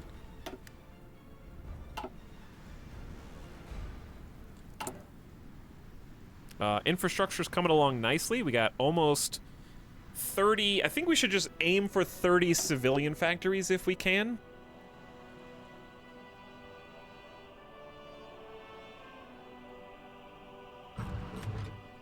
So let's do a civilian factory queued up here in Bombay. Do we have any infrastructure going in there? Yes. Okay, we'll keep two more civilian factories. Building's coming along at a steady clip now. Ooh, 157 PP. We could save it. Or we could start adding to our designers. Tank, ship, and air. I am going to want some air, but I think just getting a chief of army is a good idea. We get division defense, army XP gain, division recovery rate, training time, or division attack. Tough call. Training time is only as good as our surplus of equipment is. Speaking of, dude, we got 567,000 manpower now. Adding up after that 5% bonus. So let's start adding some more units. Like 3 at a time is probably good. But yeah, like I said, training time's only as good as the amounts of equipment we have. So I'm thinking either, I mean, division attack's always good. Recovery rate's always good. Experience gain is meh. And division defense is good. So I think it's either of these 3 would be good.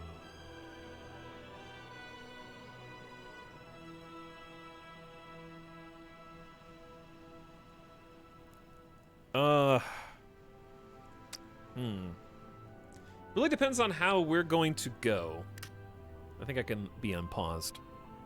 Or I could just say... You're just an egotistical streamer. That may be so, but I am currently in control of the entirety of the British Raj, aka India. At my fingertips, thank you very much.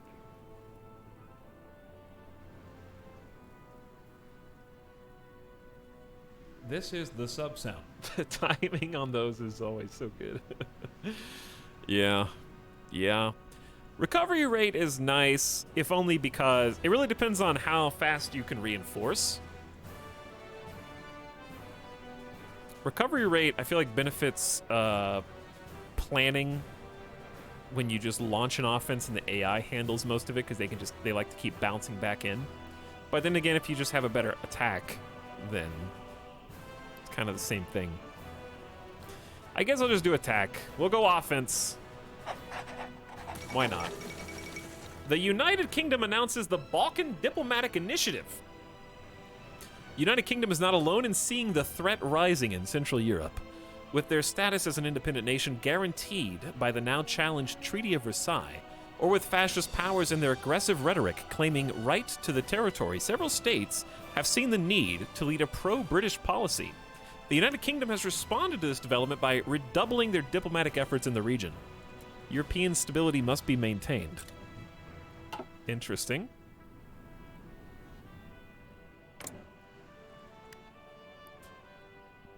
Greece is currently being led by Venizelos. Turkey by Menderes.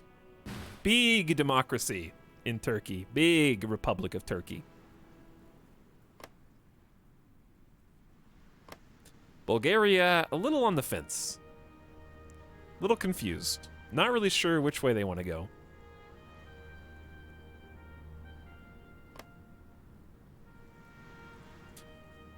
Yugoslavia is also right down the middle. Romania is not aligned, followed by democratic. Czechoslovakia, full democracy. Italy's got a chunky democratic population, but eh. Carl is still fighting, and it looks like very right down the middle, split 3 ways.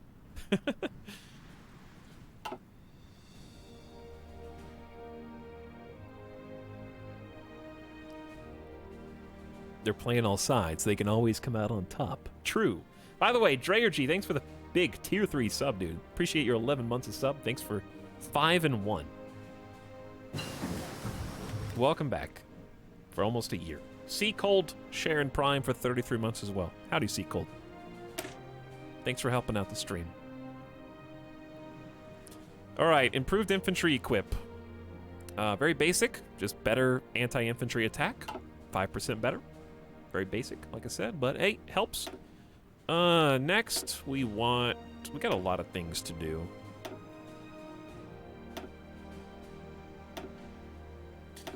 Okay,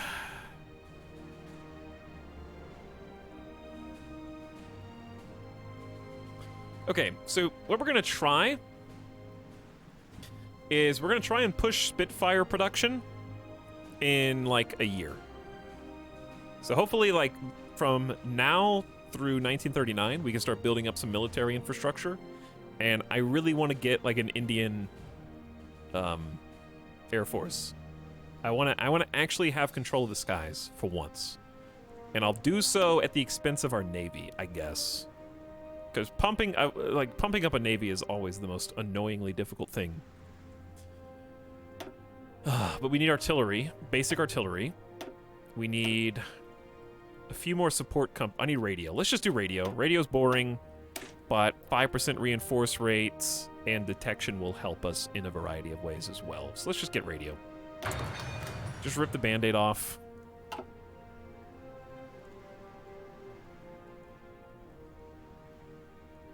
I took a break. How's Mexico doing? Oh yeah, I forgot Mexico was still at war. There's an encircled Mexican force in Monterrey. Well, they're not encircled anymore. Well, they're still encircled, but... Let's see what the... Ooh, 42% tension already. Someone, you just cursed it. Mexican junta was literally just annexed, and I didn't even get to see their casualty rate. Timing. Timing, yeah. Big timing. Meanwhile, take a look at the Spanish Civil War. Carl's lost 78k, Nationals 72k. China has lost 449,000 casualties. Greater East Asian Co-Prosperity Sphere lost 128k, so it's almost a 4-to-1 KDR right now in the Chinese-Japanese War. Though long ruled as a single territory, it makes sense to see India as two nations, one Hindu, one Muslim. Partition of the country may not be the only answer, but any deal for an independent India must face this dual nature of the subcontinent. Pakistan will be released when India gains freedom. Modify marginalized Muslim community by recruitable population factor up plus 10%. We get that 8% stability and daily autonomy gain, 0.6. So all those really, really good. Stability's great. Recruitable population factor should be not negative 10% anymore, or is that only when they're separated?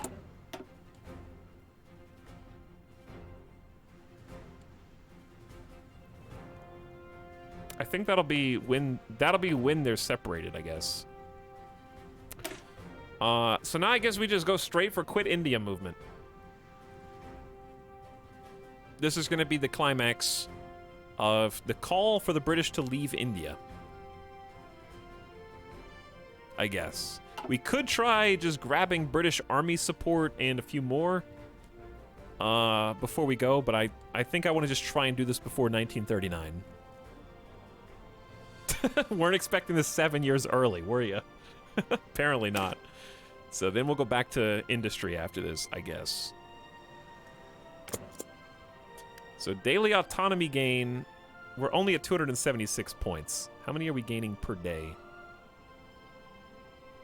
Or losing per day? How do you see your daily change? It's not great, I guess. But it's about to be better.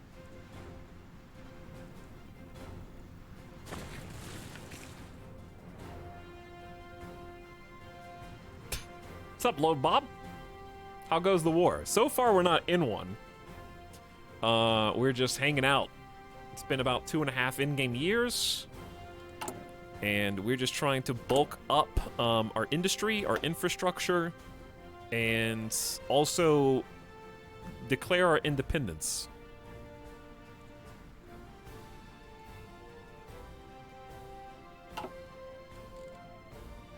So, if Pakistan is going to be released, what happens to Burma? Is Burma just going to chill?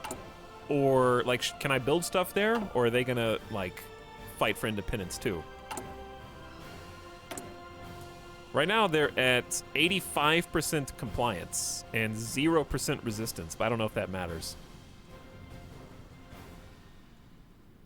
Have a good night, DJ Scratch and Sniff. Where's Mold Man on this map? No Mold Man.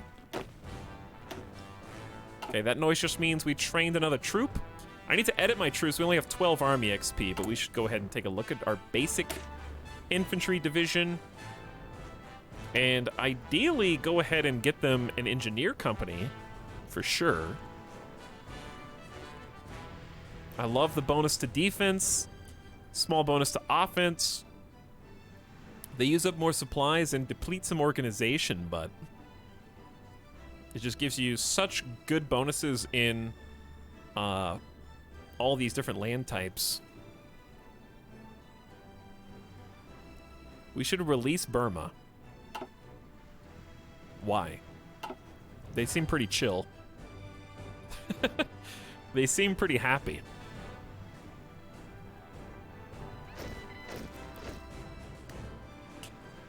Chat, that, you know what? Like, historically, that presents an interesting thought experiment. Like, if every single cultural or regional area that wanted to be free was instantly given freedom, do you accidentally, or rather independence, do you run into another situation where like a German Reich can systematically take over their weakened individual states and annex them? Or Soviet Union, same question. You know what I'm saying? Like if certain areas became free at the wrong time in human history, would they just be gobbled up by another stronger faction? Yeah, unless they band together in a NATO-like union. Yeah, they would have to basically ally.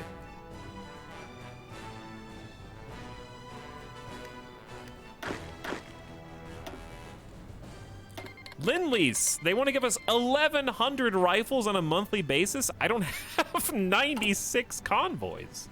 Oh, I'm close. I have 62. Yeah, I'll take those. Free guns? Thanks, bros. Now I can recruit more people. Wow, we really don't have enough infantry equipment to support 3 different recruitment lines simultaneously, do we?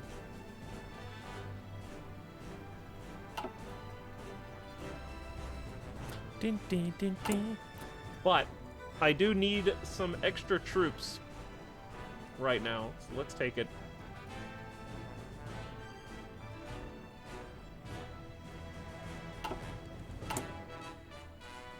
And then we have a logistics company, radio, and pocket defense for doctrine. Yes, I'm aware that Lend-Lease affects independence gain, but just 1,100 guns per month is not enough to offset it from our story focus points. In fact, we have already gained 250 points just since the last time we looked. And that's without the Quit India movement. Having specialized logistics officers among our ranks will ensure the support networks are leveraged to minimize waste. So we can plug in logistics companies to reduce our supply usage and fuel usage once we get some motorized, which I would like to do. But first, it's August 1938. I think it's still a little too early to grab 1939 tech. Why don't we go ahead and get old? We have a bonus for this research anyways. Let's just grab old artillery. We're gonna need it sooner or later. Thanks for the guns. Now get out. A number of communist delegates from around the world met in Paris today for a founding conference, laying the groundwork for what's been known as the Fourth International. Calls for its formation have existed for years, with supporters of Trotsky's theories taking the lead. Stalin has responded to the growing support for Trotskyism abroad by ordering additional assassinations and increasing propaganda against his old rival. With the past purges of suspected Trotskyists in the high ranks of the Soviet military and leadership in recent memory, this is unlikely to be met with any resistance. How many internationals will there be? It's a great question.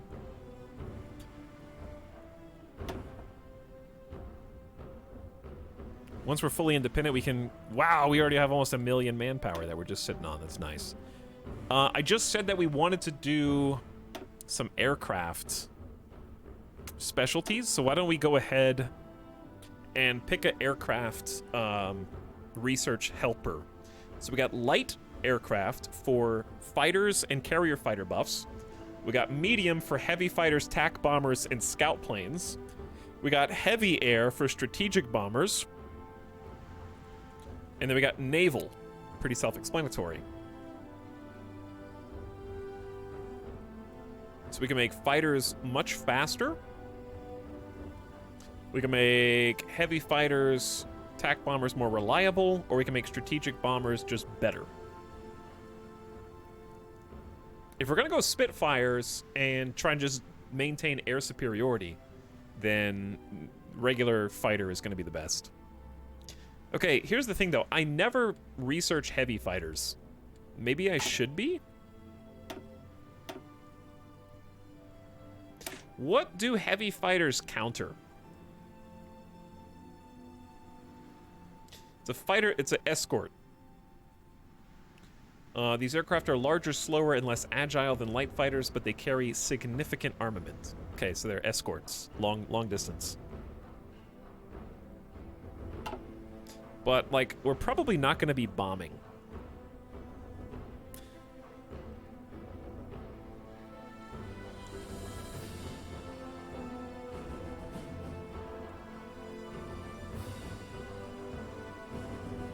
I always liked light. Yeah. But I honestly don't care to hear about any metas, Zimoth. I don't play multiplayer, so I don't care about multiplayer metas.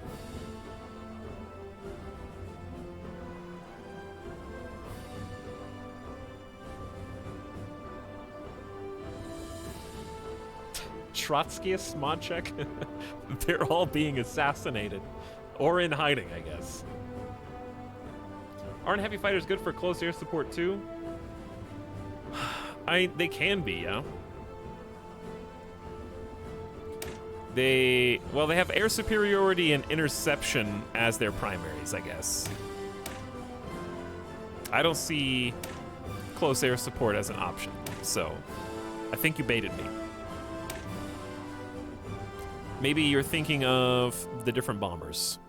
Tactical bombers and strategic bombers.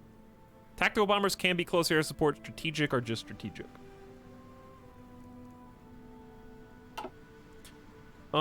Let's just go with...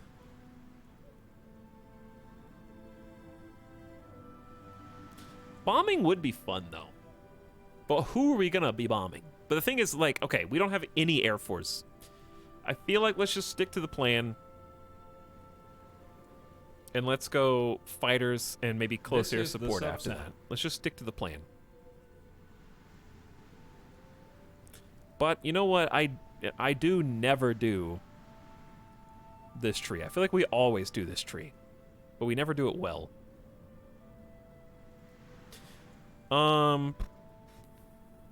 It wouldn't be terrible to have just a slew of naval bombers either, because we have so much coast that we're probably bound to find some navy somewhere. Have I ever tried any mods? No, I haven't run out of vanilla content yet.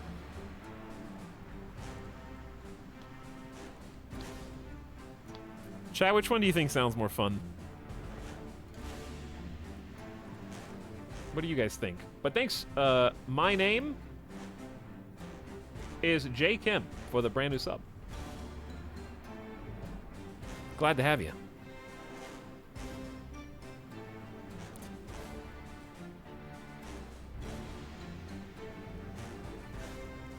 Japan will take interest eventually. They will, yes. Scouts only. Heavy fighters would probably be good. India is huge. India is huge. Just for the range alone. I usually like fighters mixed with close air support or tactical bombers. Yeah, that's typically what I do too. Indian Spitfire sounds snazzy. Heavy fighters, big planes. Bombers only. No escorts. Just make more. Just let them get completely shredded. I think that this is a good opportunity to experiment with heavy fighters and just longer range. So sure, I changed my mind from what I originally said. I do think Indian Spitfires do sound very fun.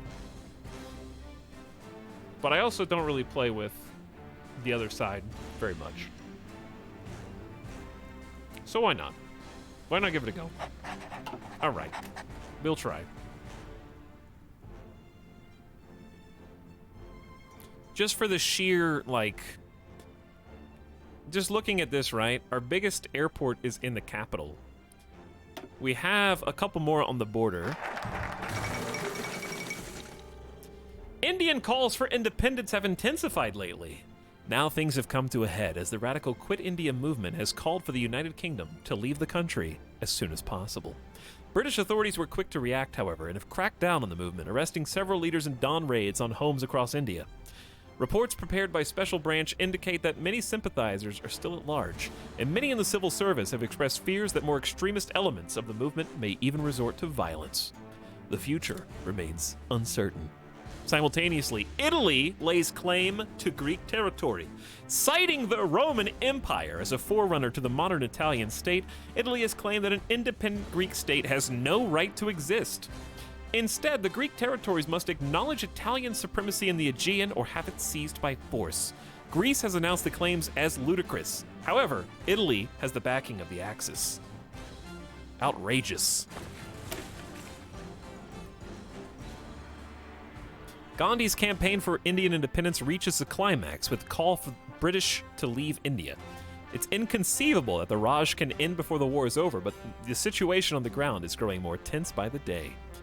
They're expected to demand change, and we get plus 0.4 daily autonomy gain added to the existing. So, now we can go back. Since we're still technically, like, there, we can go ahead and still get British Army support. Or I don't want to do this, because that's low autonomy. But we can go ahead and go back to infrastructure and remove the risk of famine, national spirit. This is the sub-sound. The Indian system of food production is very fragile. Even a small interruption may cause collapse. Uh-oh, famine. Maybe removing the risk of famine is better than a quick research bonus. What are the odds that that'll happen in the next 70 days, though? Right? What are the odds that a famine will happen in the next 70 days? I mean, 140 days.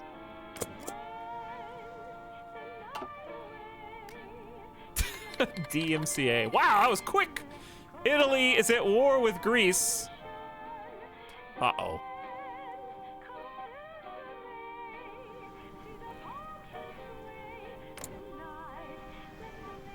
Uh-oh. That means that... Uh-oh.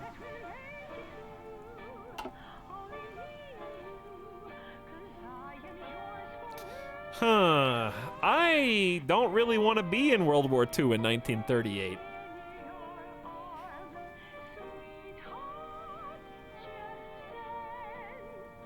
Really would rather not. I mean, technically speaking,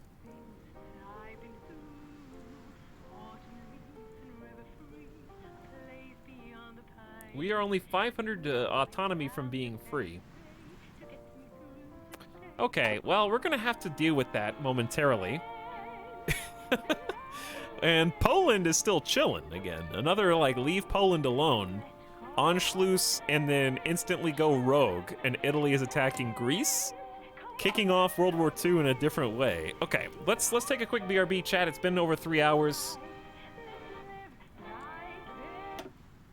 So, let me go ahead, grab something to drink and snack on real quick, take my dog outside, come back, and I guess World War II starts.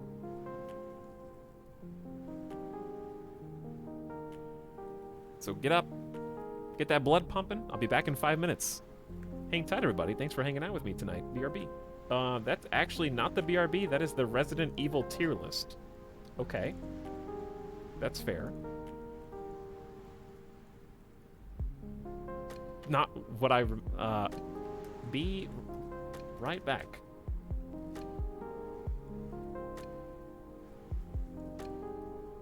There you go. Okay, be back in 5.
Hey, what's up? Peepo comfy. Peepo. Oh, I gotta take the coffee away so it doesn't attract any more gnats. Hold on.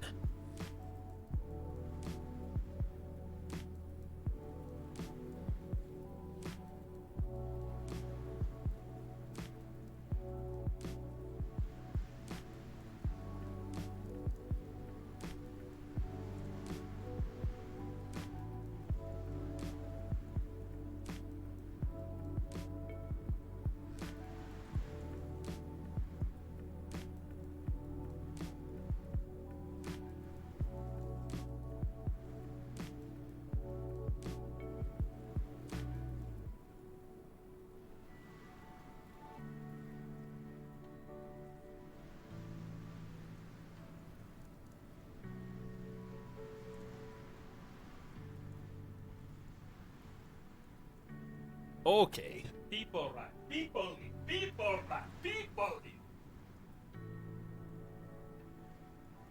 People squad. People action time.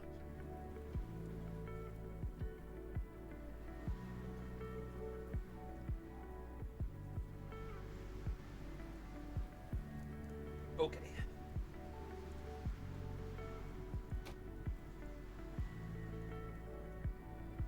We're back. Gnats? What squalor are you living in? Bugs exist! No matter how hard we've tried to exterminate them. That would ruin the ecosystem.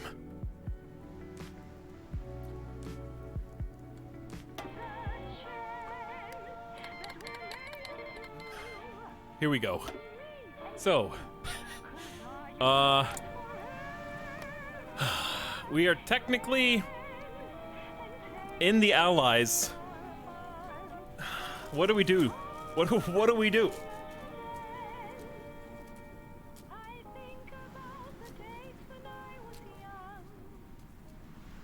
Not about the insects, Mary Skipper.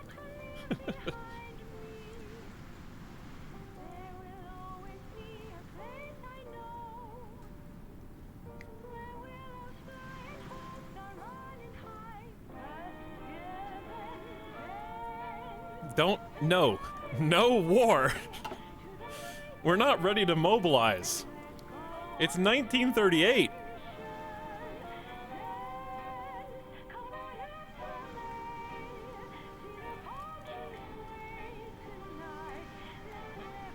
The UK is not supposed to enter World War II until a year from now.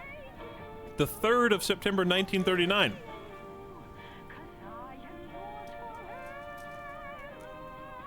If I decline their invitation to join,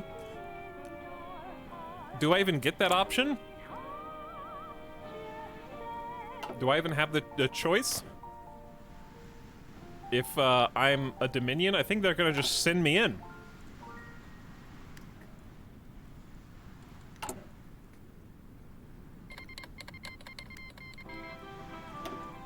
Greece is in the Allies. Turkey could join the Allies too. If Turkey joins the Allies, it's pretty good, dude. France is not in the Allies. So France isn't even in war. This is an Italian United Kingdom war. Oh, here we go. The German Reich declared war on Czechoslovakia, and Czechoslovakia has joined the Allies. France has joined the United Kingdom. Wait, what? What does that mean? That's just a very blanket statement. Okay, France just joined the Allies and went to war.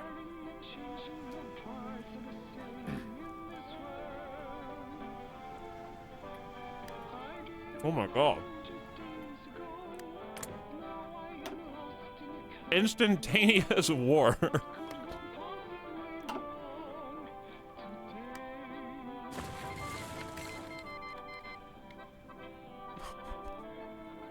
Romania joins Czechoslovakia. The lines are being drawn really fast. Romania's not even a democratic nation, and they just hopped on in. Just dogpiling on top of Germany and Italy right now. Let's see if it pans out.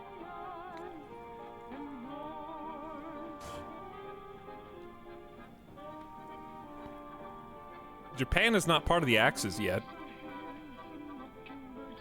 Or they may not be. Well, there we go. Our master, the United Kingdom, need our help and called us into the German-British War. Well, whether we like it or not, we are now at war in only 1938. Bad. Very bad.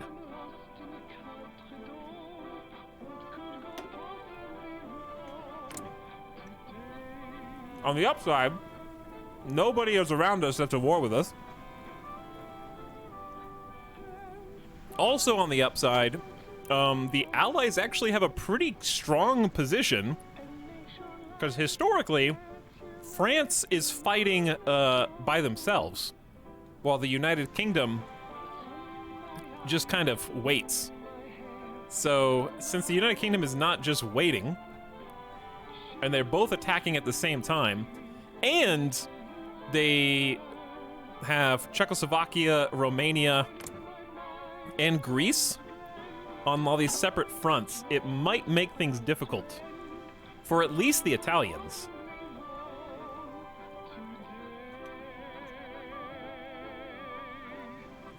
So we'll see. In the meantime, I don't know what to do with these guys. What I'll probably do is just create an area defense along the coast. Sorry, Burma, but you're on your own. If they invade Burma, I'll just come separately, I guess. And let's guard forts, air bases, naval bases, and I guess victory points. And that'll be it. Oops. Yeah. Okay. So they will automatically kind of just disperse. We have air wings with no missions, but also we probably don't have that much gas. Look at that attrition. 40% attrition. Just walking through. Not good. Delhi is only a 5 out of 10. So why don't we up that? At least by 1. Probably more. We need to up these too. Even though Pakistan's going to go away. If I upgrade it for them, then if I can... That actually might be a good reason to go ahead and upgrade it now. Like, if I upgrade it for them, then I don't have to rely on the AI to upgrade it. You know what I mean? And then if I need to go through, their infrastructure will have already been upgraded. So I don't know.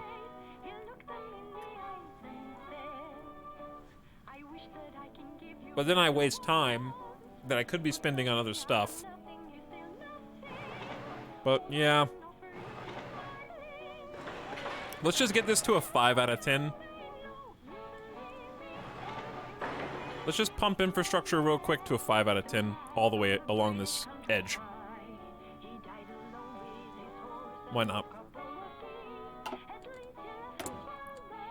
We got a bunch of new decisions available, including industrial land appropriation, which is a building spot, but we sacrifice our already harsh... Ooh, stability just took a nosedive from being at war, which is catapulting us into some big debuffs from factory output and political power gain. Yeah. Okay, well... We are at war, yes. And we are not faring super well. Our side's already lost 123,000 troops very quickly.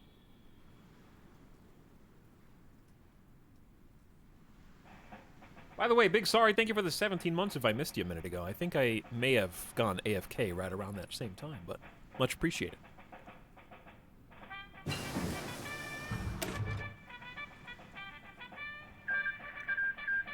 Ooh! Carl was annexed by the Regional Defense Council of Aragon. Whoa. Anarchy.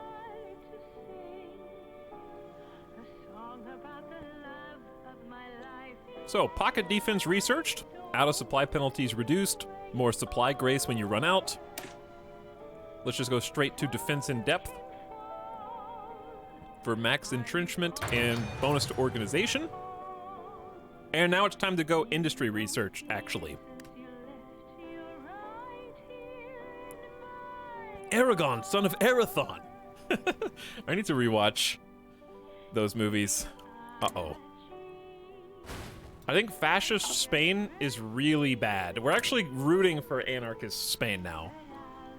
Because if anarchist Spain wins, at least they don't have an automatic Axis Spain superpower. If nationalist Spain wins, then they're probably just going to join up with the Axis, and then France has to contend with Spain to the south. Whoa! France sacrificed an unknown number of people to get to Turin, and on the border of Milan right now, over the mountains, Italy getting squeezed. We'll see how long that lasts. Meanwhile, we've adopted the radio. Wow. Big advancements. Good job, guys. We'll come back to that. We need to do industry. Let's go with construction 3.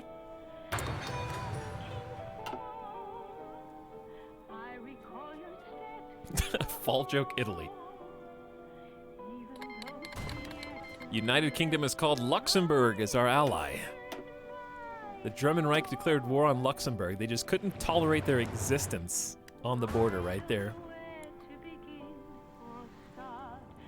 Greece has actually thrown Italy back across the sea. Almost. Get 'em, boys.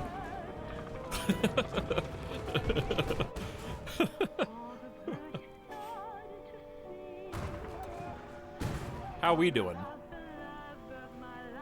Maybe they'll just forget we exist for a little while. Does art imitate life? Wow, 18 whole troop units. Still better than when we were Australia. They're trying to reinforce, but now they're surrounded.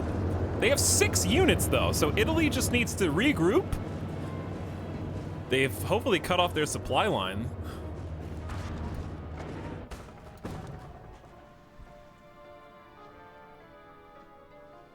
Meanwhile, Milan has fallen, and we got 3 Italian units encircled here. The Brits are just rolling deep. Czechoslovakia has held the line. I'm very impressed by this. Look at all those beautiful Czechoslovakian, are there any other troops in there? Just Czechoslovakian. Who's this? Whose flag is this? Romania. Oh yeah, they do. They're coming up through here. Czechoslovakia. Apparently so. Okay, my phone is ringing off the hook right now.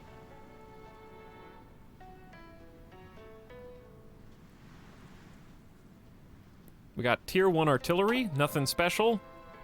And we're gonna ignore all artillery to go back to industry.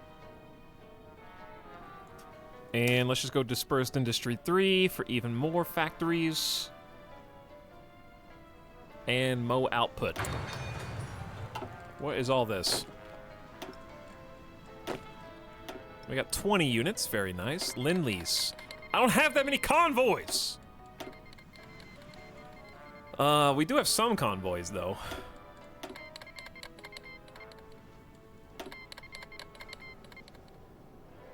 We can do this one. This one doesn't even take any convoys. Thank you. Thank you, Norway. Canada, I don't have 46 convoys for you. 3 convoys, but it's only 128 pings. Romania, thank you for the free stuff. One sec, chat.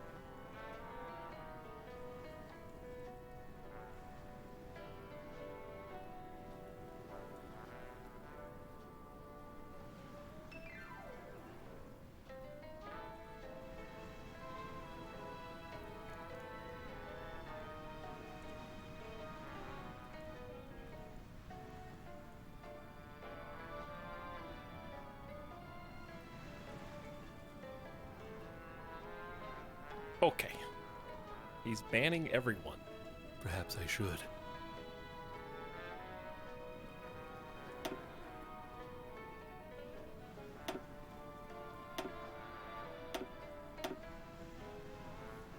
South Africa, yes. Okay, we'll just take the ones that don't require convoys right now. But then again, the convoys are too risky going all the way to Ireland.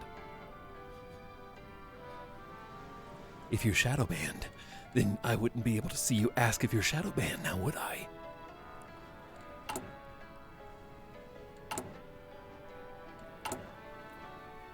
Okay, work has begun on the infrastructure. Super tedious, but also pretty valuable. Getting all of our extremities up to a 5 out of 10, at least. And also bulking the capital itself. The British Army knows India well after 200 years of occupation. They know the people and the land and will be able to support the training of Indian soldiers to fight at home, plus 20 Army XP and a free support tech super bonus.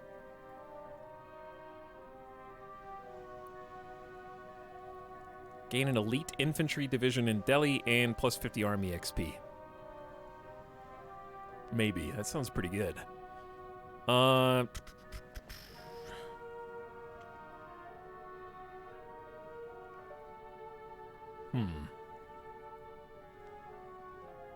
Maybe it's time to go back for that infrastructure bonus and remove the famine. Let's not risk this. Let's go for the anti-famine. Thanks, British Malaya. You guys are super nice. We're at 600 out of 1,000 Dominion points. Independence points. Maybe famine is bad. Possibly. I have heard tale that famine could be bad, yes.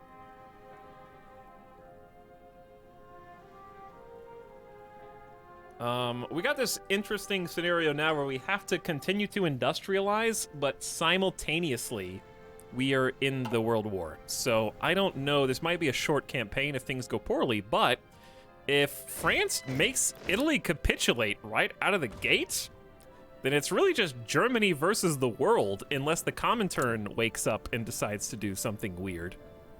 Not to mention, of course, we've got Japan and Manchukuo, with Minkuo just kind of rolling in. Forces from France recently entered Rome after the city's remaining Italian garrison melted away into the surrounding countryside. The French troops moved extremely quickly to occupy all significant government buildings, and a triumph was held along the Via del Corso by a long procession of marching soldiers and armored vehicles. With the fall of Rome, the ability of Italy to continue the war is put into question. Outside observers expect that the Italian government, who fled the city just before its fall, will soon begin surrender negotiations.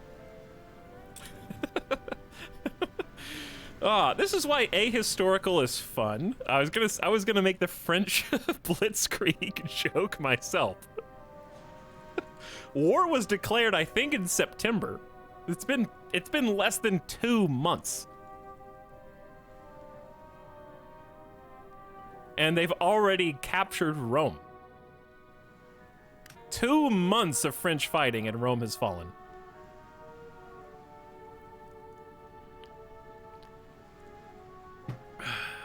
Italy really slipped on the banana peel. War is over by Christmas.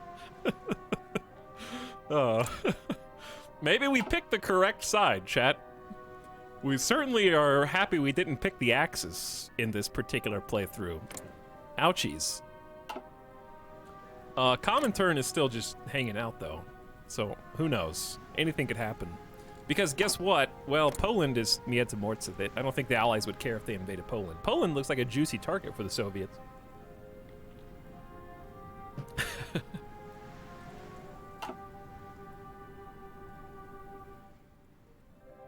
The boot continues to suffer, and they're just getting rolled. French tanks are here, going through the mountains just to flex.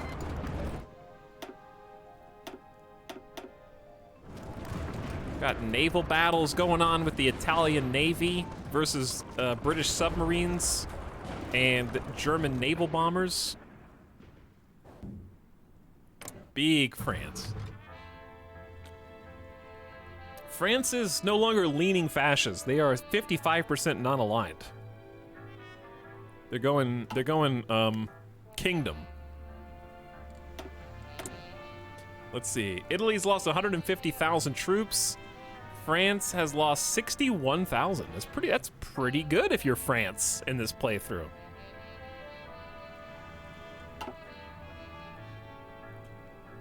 Meanwhile, look who we've got. Sitaramaya instead of that other chap. The British guy got kicked out, and we had a regional election. BP.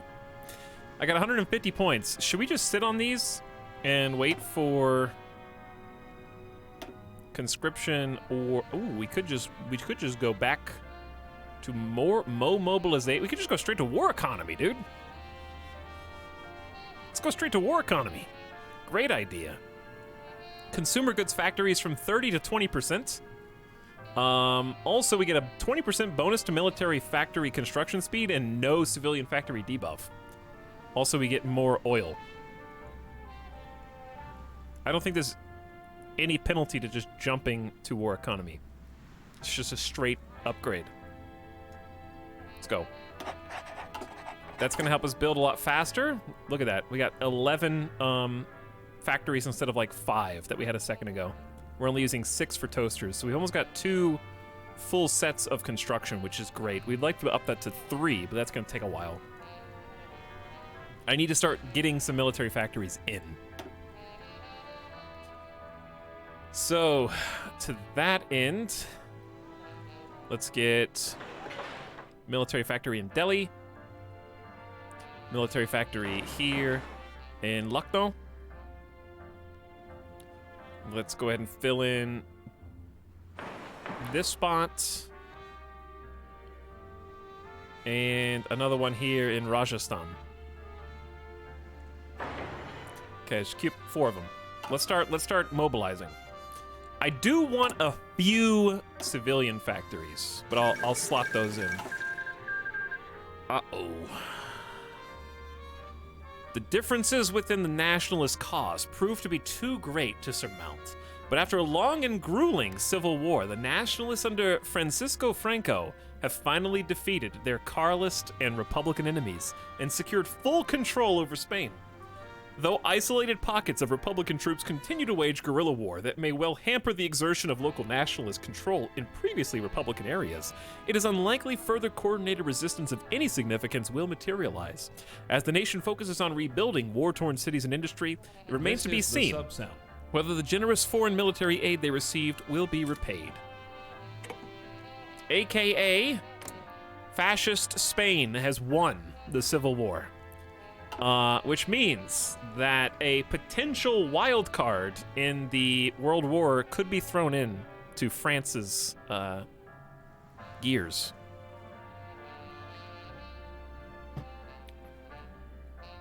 Nationalist Spain may help save the Axis, possibly. It might be too late, though, with Italy basically fully capitulating.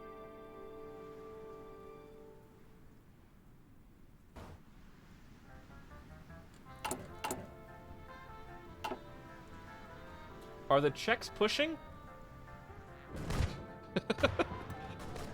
Yeah. The Czechs have launched an offensive into the German-occupied What would you even call this territory surrounding Czechoslovakia? I don't even know.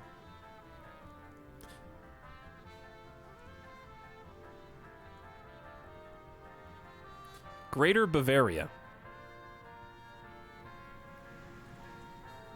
That one sounds right. But yes, there's a lot of interesting things going on in this ahistorical play. France is going to have a slightly rude awakening, though, on the German border. So I feel like Germany is going to push France back out unless they can, like, rearrange their... They have a really small presence, though.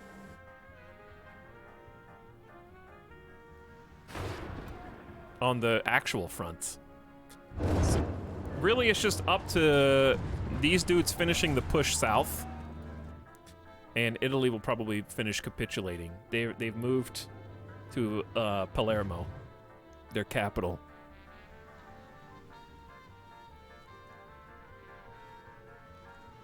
What have I joined to? Chaos. Beautiful chaos. 73% world tension. Ooh. War is going at 45% in favor of the defenders. The Axis have lost almost even with the Allies. Czechoslovakia is the biggest loser so far in the war, probably thanks to their mountainous offensive push. They've lost almost 200,000 soldiers. UK has lost about 87,000, France 70K. Italy is up to 280,000. Not great. Some of the Indian princes have financed their own rail system, but till now, they have been poorly integrated with the rail lines built by the Raj. Something must be done to tie the nation's trains together. Hyderabad and Jabalpur. Let me see where those are. Let's learn a little bit. What is the best map mode? There we go. So these two have 2 bonus infrastructure, which is just generally nice. Especially considering their centralized location, and in Hyderabad's situation, a lot of space to build, actually. Good space.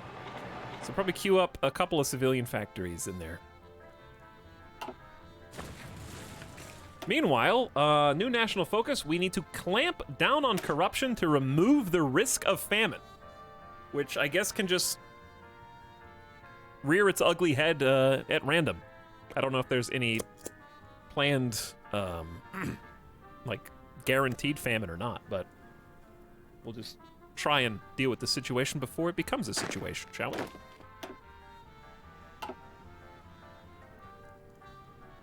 Can I help you, Midas? What? Go get some water. What do you want?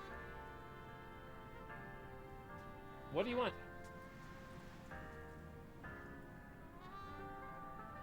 Why are you so tired?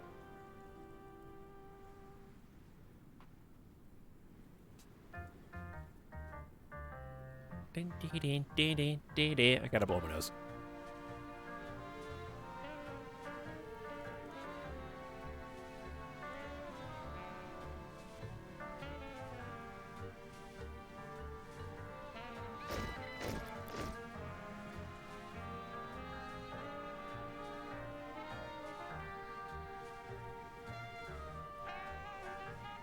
Hey chat, can you guys play?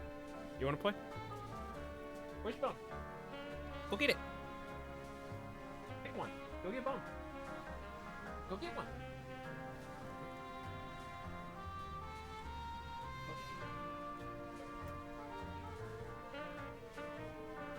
He's got too many bones. He doesn't know which one to pick.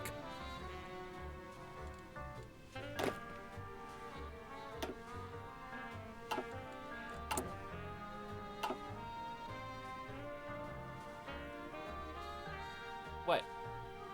What, dog?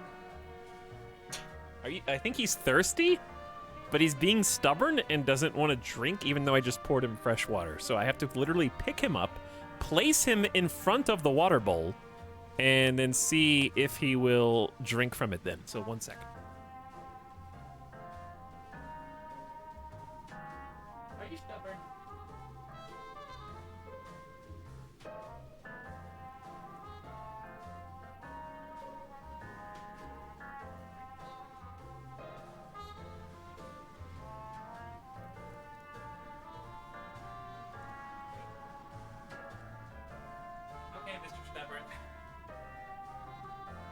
5 licks of water and then just stared at me. So, okay.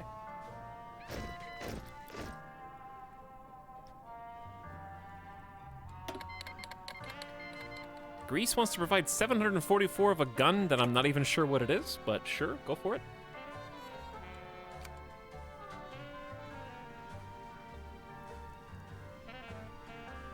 Nice music. Hey, thanks. Also, what's up? Antagonist says, hi, streamer. You were adequately entertaining. Happy Wheels win. Hopefully never. Thanks for 18 months of sub. Keep waiting, I guess. And Jacob says, people comfy, alien please, pog. A whole range of emotions. Happy 1 year, Jacob. And welcome to stream. Good evening. Modern vehicles and experience from advancements in construction can be applied to make repairs quicker, and also just a blanket 10% construction speed bonus. And we're going to add to that another 10% efficiency cap, and then we'll have all of our 1939 industry ready to go.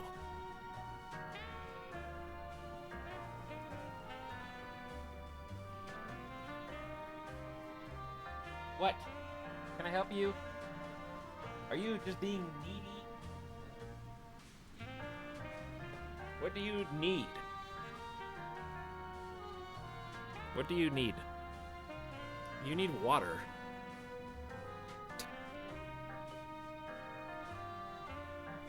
What? Do you just need attention or something? Well, lucky for you, nobody's attacking India yet, so we can just go watch what other people are doing.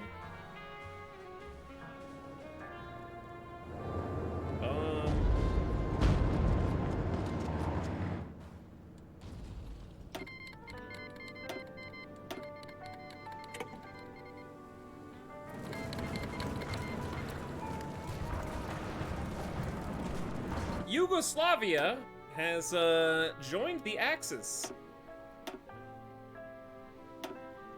Wait, which happened first? Did we declare... wait a second, did the United Kingdom declare Yugoslavia first, or did they join the Axis first? You okay? You good? Huh? What are you doing? I don't know what you're doing either. But yeah, how do you tell which one happened first? Bless you. You gonna sneeze again?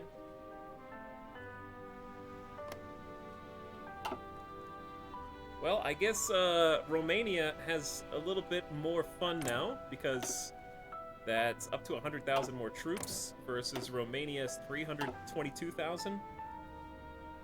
I need a new sidekick. Basically, yeah. Yugoslavian Civil War. Yugoslavian Italian, I don't know what's going on. The Yugoslavian Confederation joined the UK, which is right there. So we got Greece and the good Yugoslavia versus bad Yugoslavia.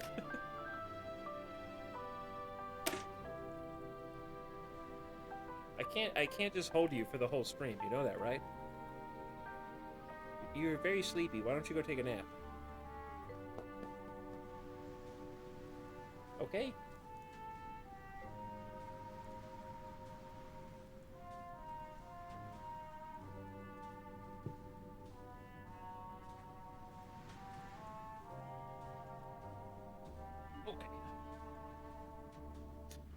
So, we are all ready to go. Dispersed Industry 3, even more factories in each state, and more factory output is fantastic. And then we just bide our time till 1941 stuff. We're gonna need some synthetic oil sooner or later, but before then... I say... what do I say? It's 1939, we probably need better guns now. It's hard to go wrong with getting the Sten Mark II.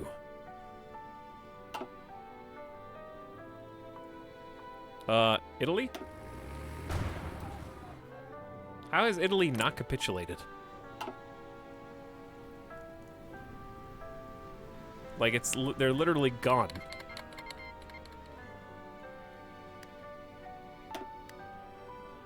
France is Italy. Italy has a base in Zara. I feel like there's not nearly enough territory for them to still be active.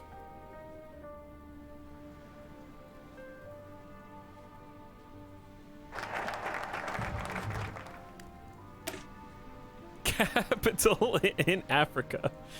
Despite the British industrial effort to expand India's rail system, very few of the benefits of the expansion seem to come to India. There is endemic corruption and double dealing in the transportation sector, and we must be seen to be doing something about it. No more risk of famine. I haven't even seen a famine, but I guess now we never will, which is good.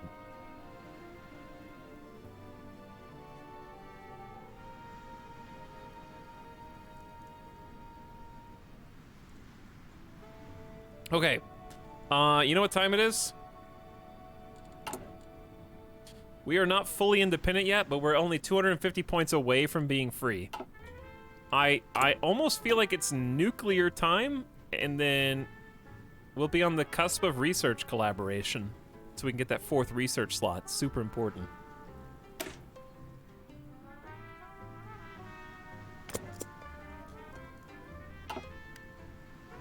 So let's do it. How much are we gaining per day?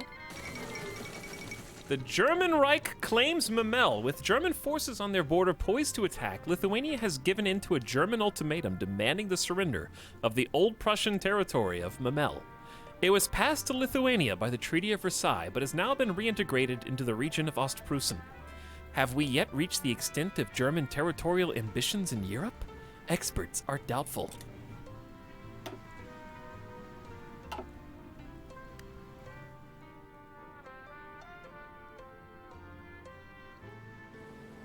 Pockets of Italy. Pockets of Italy. Uh-oh, France? France? Wake up, France! You should be able to turn all your attention back up to the border.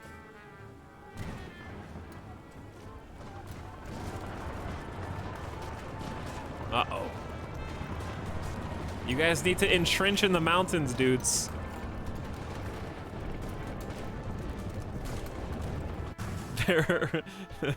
How's Czechoslovakia doing? I think they relaxed on their counterattack. That's not great if you're Czechoslovakia.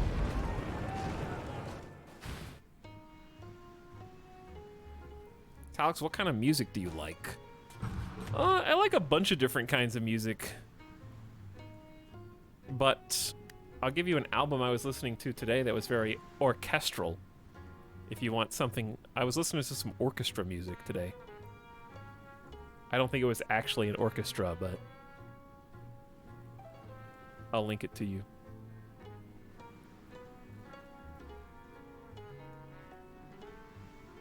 This is the Spotify link.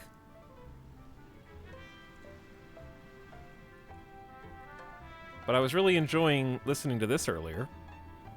I don't always listen to orchestra music style, but in this day I was.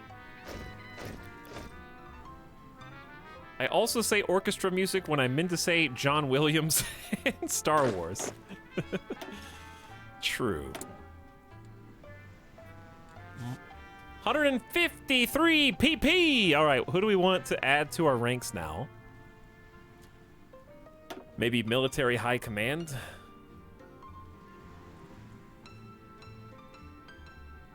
Let's go infantry attack and defense up 10 to 15%. I don't think we need to limit exports yet. We got a ton of resources available.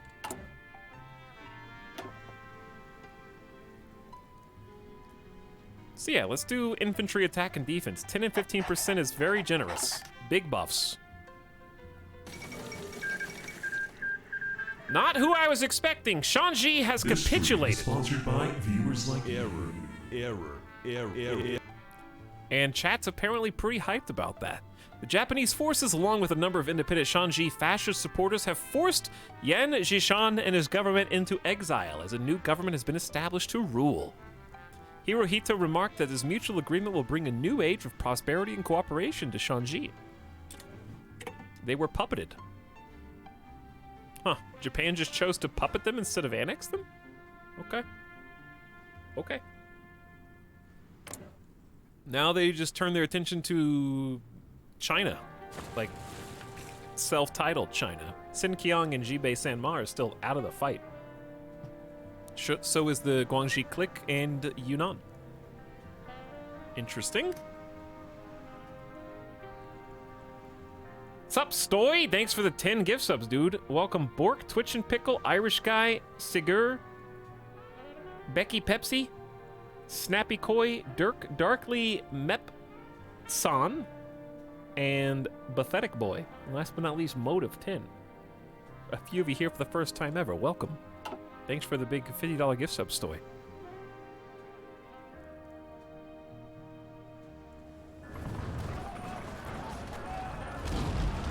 Big gift subs.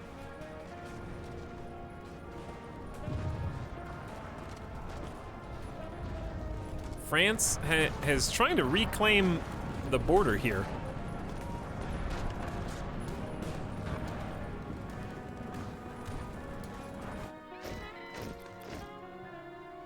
And a combined Greek, Romanian, Yugoslavian front versus Yugoslavia and the rest of the Axis.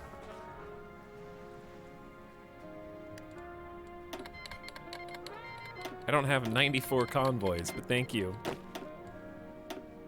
We are getting a fair few. Ooh, dude, got 46 army XP. Hold on. Infantry! We need to get you to 20 combat width, please, instead of 18. Let's grab that logistics company for the supply usage down. We lose some organization with this, but we don't have great supplies. There's a lot of choke points here. And we're gonna give you the, I thought we already gave you the engineers. Apparently not. Engineers will also take some organization away, but give us a ton of defense and breakthrough. And we don't make any artillery yet, so I'm gonna say let's get some motorized recon. Should be fine, because it takes some fuel usage. However, we do have the logistics company that I think will help with that. Cav recon versus motorized. It's 10% mountain for either one. What's the big bonus? 20 defense instead of 11? A lot bigger defense, and actually 50% more reconnaissance buff as well. All right, let's do motorized. How many trucks is that going to require? 450. We estimate we have 4 in storage. Wait, what? Oh, we'll have 4 in storage. Hold on, dude. Are you no way. I have 454 and I need 450. What auspicious. It was meant to be. We have the perfect amount. Do it. Super buffed infantry divisions now. Logistics, engineer, motorize. Way better. Okay, now, since we're gonna train more, we need more trucks too. But we're working on it. We're getting the last of the infrastructure upgrades, and then we're going straight into military factories and civilian factories. Alex, the music you shared is epic. I'm glad you like it, QT. I recommend the entire album start to finish. It's actually very short. It's only 6 songs or so. Hey, there it is. The curveball! Nationalist Spain joins the Axis. Earlier today, the German Reich and Nationalist Spain issued a joint statement. The latter has been formally granted member status with the Axis. We saw it coming. Spain is only less than 100,000 troops strong right now. They haven't recovered from the Civil War yet, but it is a curveball. They're probably going to enter the war momentarily. Yeah, I'll trade with Australia. Or accept free stuff.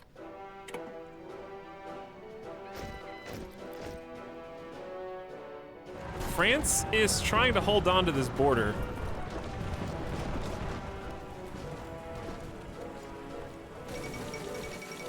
The capital of the Republic of China, Nanjing, has been occupied by forces from the Empire of Japan.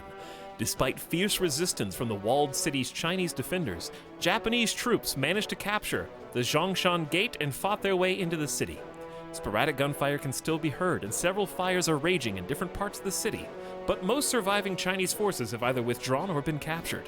Along with the capture of Shanghai, this is a significant victory for Japan in the war against China.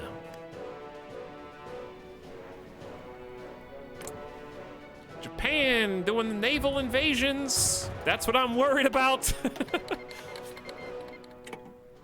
We gotta hurry, dude, because Japan's not at war with us yet. Hopefully they will focus Jibei Sanma, Xinjiang, or maybe, if we're really lucky, Mongolia. And then Soviet Union versus Japan will allow us to just chill. But we are going to have to, if China falls... Actually, yeah, wait a second. This is impassable. So they can only get to us if they go through Yunnan, I think. Pretty sure. What's up, BWP? How's it going?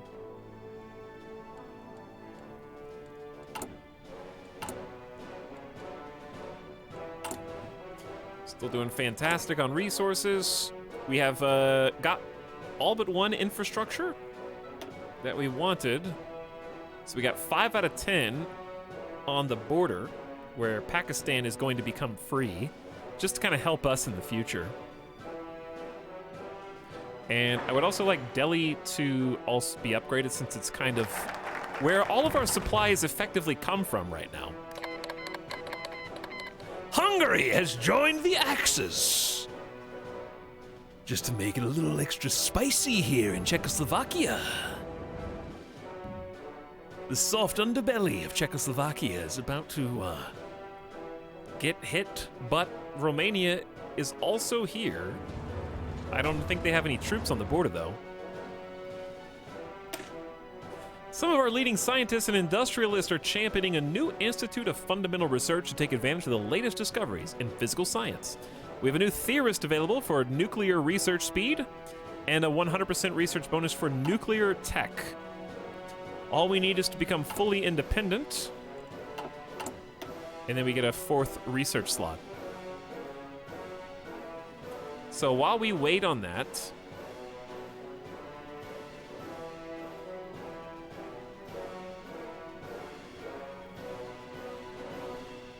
what would we like to do?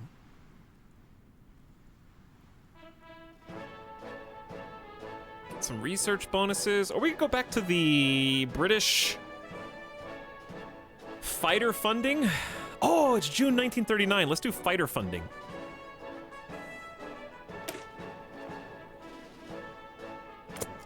Does that lower our independence at all? I don't think it does. It doesn't appear to. Hungary renounces the Treaty of Trianon in a public declaration. Miklos Horthy has renounced the treaty imposed by the Allied powers after the Great War. Signed by the Hungarians under protest, in 1920 it greatly reduced the country's size and limited the strength of its military.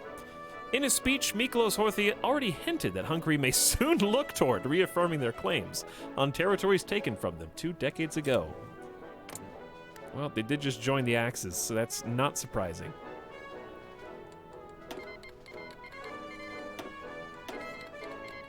Automatically decline most of these. Convoys with good offers for things.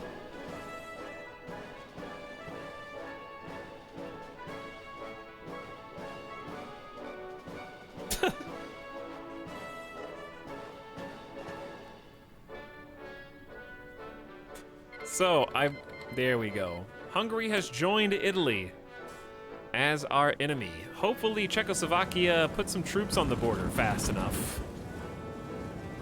But if they put some troops on the border, then that means... Why are they doing an assault?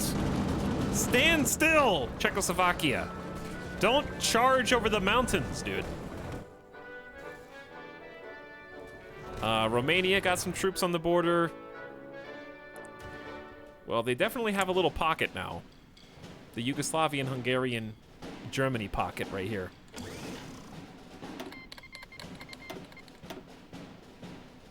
Greece wants to give us some stuff? Sure. We are just -1 aluminum. For support equipment. It's not good, actually. We only have 2 factories doing support equipment. Advanced machine tools. Automating machine tools using servo mechanisms has been discussed before. Putting these ideas into practice allows making use of other advancements, such as computers. Excellent. Okay, so our efficiency cap should be 70 or 80% now. Yeah, 80. Getting close to the 100. Well, since we're about to do the plane thing, I'm gonna go ahead and research the Hawker Demons so that we can get closer to Spitfires and then start mass producing Spitfires. Wait, no, we're doing heavies.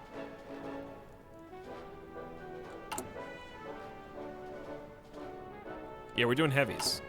I did say that earlier. So I guess we need tactical bomber first. So we can start producing some airplanes soon.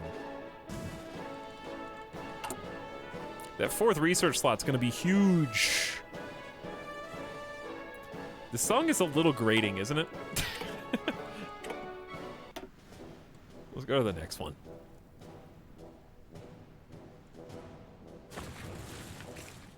So many units. Chat, if you're new to Hearts of Iron and you want to be able to tell what's happening at a glance, green numbers are good, red numbers are bad. Okay? So if you see a lot more green than you see red, it's pretty good. That's really all you need to know. When I zoom in to this, just try and look past the individual units to the battles happening. You'll get an idea of who's winning and who's losing.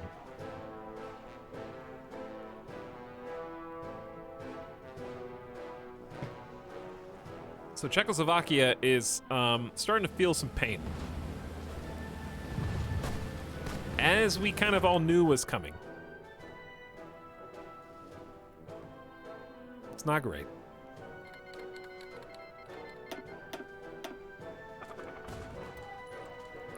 We are at war! I am keenly aware. Okay, what decisions do we have? Perhaps?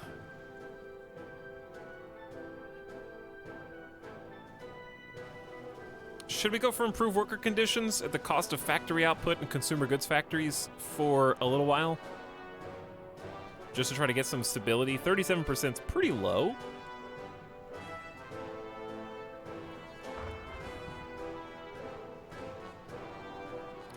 So the factory output and consumer good factory debuffs will cancel after 180 days, but the stability will stay, I think. So let's do it. Meanwhile, we got tier 2 guns, so we should probably start producing those. And then we'll probably stay at tier 2 guns for a while. Get submachine guns, some nice grenades, anti-tank rifles, all that good stuff.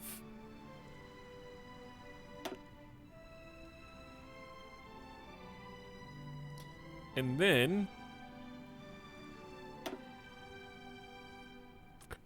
is it too early to rush improved computing machine? Wait, no, let's do, we got the bonus on atomic. It's ahead of time, but we have a 100% bonus already. So that also increases our research speeds. Let's just go ahead and do atomic. I know how early that is, but And we are staying on the land doctrine right now. We got max entrenchment so that we can fortify our troops. +5 organizations, nice. And now we're going deep battle. I'm allergic to the deep battle doctrine. Enables the relentless assault tactic, and all supply consumption is down 10%. I like it.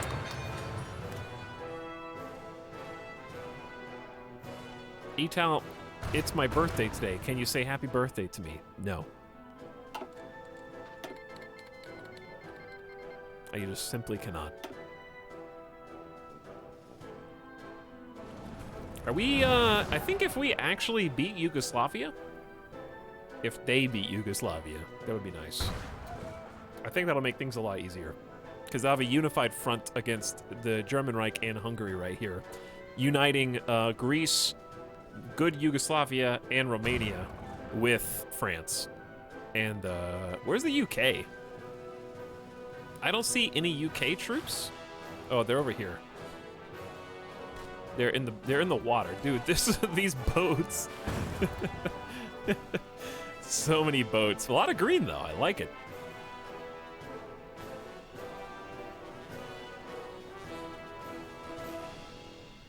Phil's birthday, man. They're fighting in Africa. That's true. They are fighting in Africa. Italy is almost kicked out of Africa too. In fact, they could do it now. They're just choosing not to. Like, this is a total weak spot. It's empty. Move in there and grab that.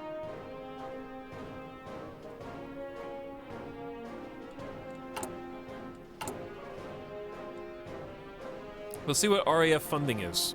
Hopefully it's good. All over the Empire, fighter funds have been set up in local communities to collect money for new fighters for the Royal Air Force. Rich individuals have also chipped in to purchase planes for the military.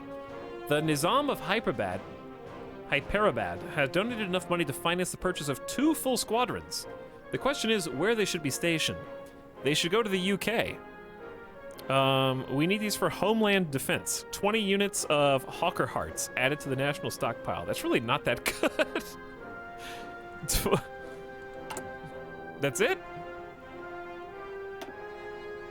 20, like... 20 1933 planes? Is that all?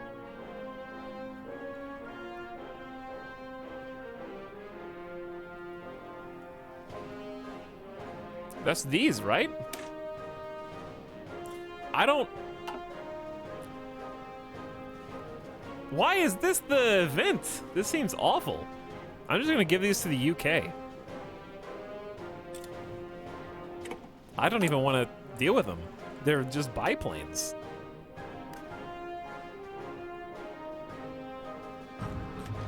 Well, now we know what that is, I guess. Meanwhile...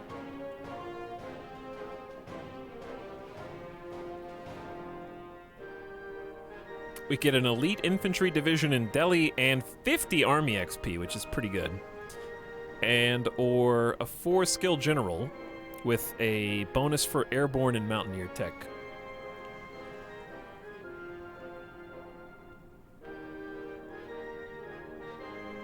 How long until we're in? Ooh, close. 900. 500. 400. Free dockyards. I just don't want them. Land doctrine research buff. That will help. Maybe we should start doing the research ones. But I do like the 4-skill general and the free research bonuses. Let's do these, yeah. Why not? Oh, outdated equipment. Yeah, let's start tier 2. It's gonna get a hit to production efficiency for a while, but it'll spool back up. Add another factory to you. Start production of some towed artillery would be nice. Overspeed. Overspeed.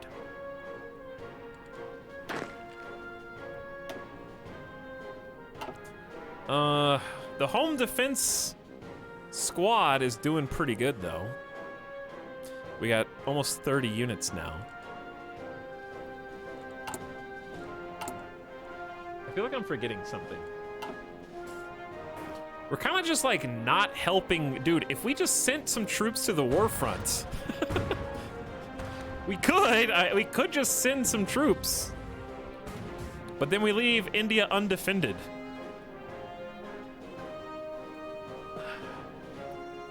I don't know. We're being extremely unhelpful.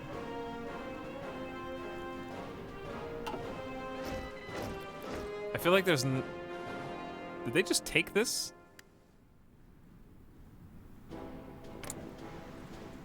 There's only one piece of Axis Africa left?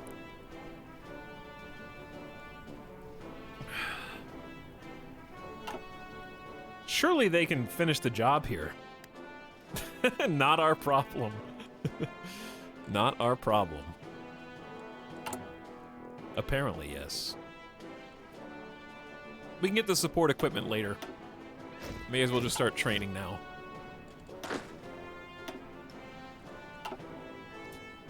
We realistically probably have enough forces to expand the area defense to include down here in Burma. I think. We're only guarding the ports and the victory points. But that is why India's so big. That is why we need better infrastructure all throughout. Imagine trying to get all this to 10 out of 10. Could happen, though. Dude, it's almost 1940 already. I feel like we haven't done anything. We're just slowly amassing factories. But it's time to queue up some more. So I guess good problem to have. Hey, let's start using Jabalpur.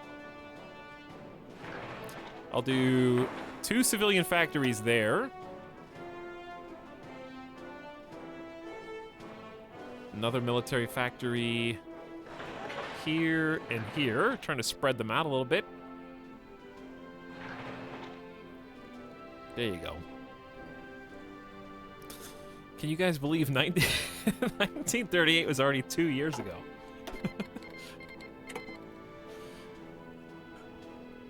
Already about to be celebrating the new year for 1940. What could go wrong? It feels like just 10 years ago the economy collapsed. What are you guys doing over here? What are you guys doing? What are you guys doing? You guys aren't doing anything cool. France is literally carrying the Allies in this version of events. Oh, Czechoslovakia! What happened, Czechoslovakia? If you can still hear me, blink twice. All right, we got this default tactical bomber, piece of crap from 1933. We're gonna say screw that, and we're gonna go straight to heavy fighters. But first, let's just take a step back. I say it's almost 1940. Let's double up on research. This is gonna take forever. But hey, it's worth. We're almost free. UK's gonna be like, not now, India. I am in an online game and I can't pause versus the German Reich and what's left of Italy. If you could just wait till my game is done and then we can discuss your freedom.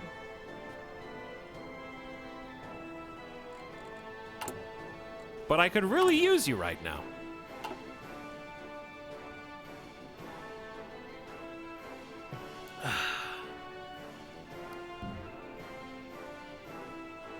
Etalyx want to start a democratic coup in Japan or the Soviet Union? It's really, really hard. Because we have to build an intelligence agency from scratch and embed an agent in there for years, and then probably still nothing is going to happen because I don't know how to efficiently do it. We tried, kind of, in Australia campaign. All right, we're not going to listen to that one.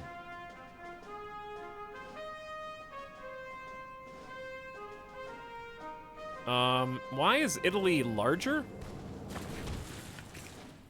Do I really need to send someone over here to help? Or can I just trust them?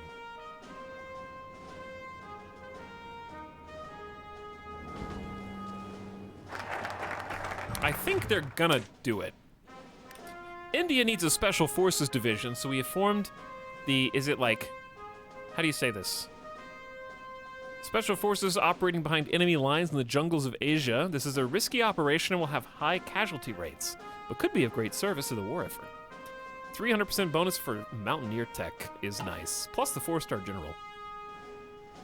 And why not just finish the job and get an elite infantry division and army XP, is what I would say. Can we just wait until we are independent? I think we may be able to. I feel like this is, I'm playing RimWorld right now and watching an immunity versus the virus, versus the flu. This is the flu filling up, and then this is the immunity. I think we're gaining enough per day. Whoa, what's all this? Another 150 political power. Okay. 999 out of 1,000 points. I need another 144 political power. Oh, well, I'm glad that I've been kind of saving some political power. Maybe... So while we don't have a national focus selected, we gain an extra political power per day. So how many days would I have to wait with no focus? Like 70? Roughly like 60 days? Chad, do you think it's worth waiting 60 days? Or just do a different national... I guess just do one extra national focus so that we're not wasting any time.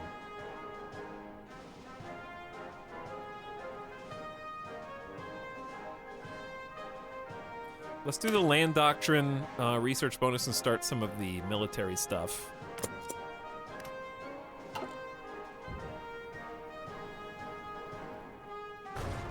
Well, well, well. The Yugoslavian Confederation has come out on top of fascist Yugoslavia. And there is now a united front. Hungary is gone. They took their opportunity to backcap Czechoslovakia. But the combined powers of Romania, the Yugoslavian Democrats, and the French Italy line they've created one giant front against the Axis, trying to rescue Czechoslovakia. Communist China joined the Comintern. Okay then. Interesting. Trying to stay away from Japan at this point. Been watching on my TV, but couldn't chat till now. What's up, Mad Dog Mac?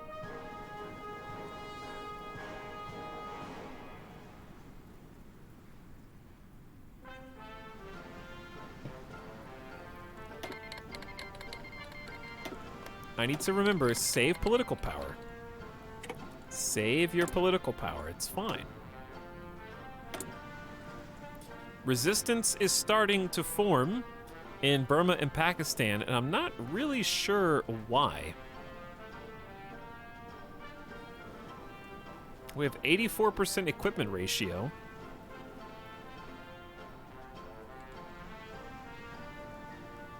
Maybe it's just supposed to.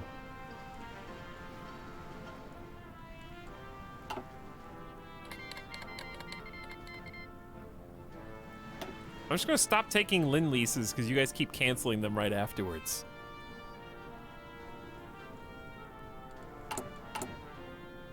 All right, we're only 27,000 guns in the hole. No big deal. We got 5 factories on infantry equipment. We have started making some artillery. It's just garbage tier, but at least it's there. So we're gonna go another factory there, one factory there, and I want to start some airplanes also. Which we will be able to because we are in full swing producing 2 factories simultaneously. And we're just going to keep that ball rolling.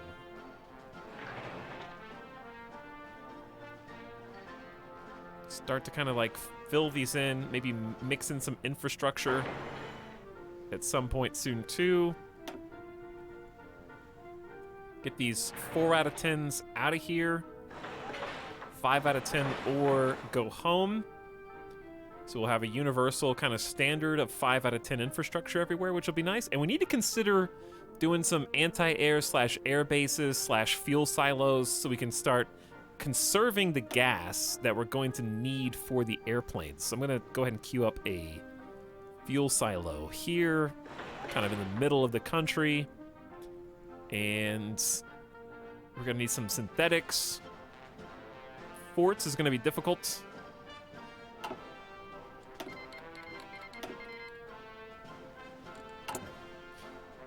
Only 93 more political power, and then we have independence. And then we lose Pakistan, so that's going to be interesting. At least we got their infrastructure up to 5 for the future.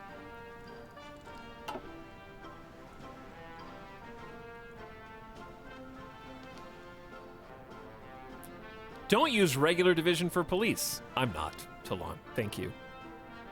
It's a garrison-specific unit. With military police, actually. Your panic was in vain.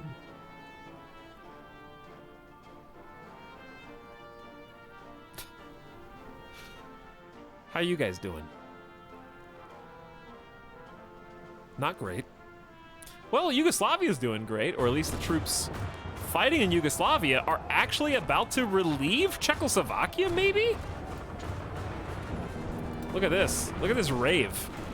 This is some intense micromanagement. I don't think I can compete with the AI if they can fight like this.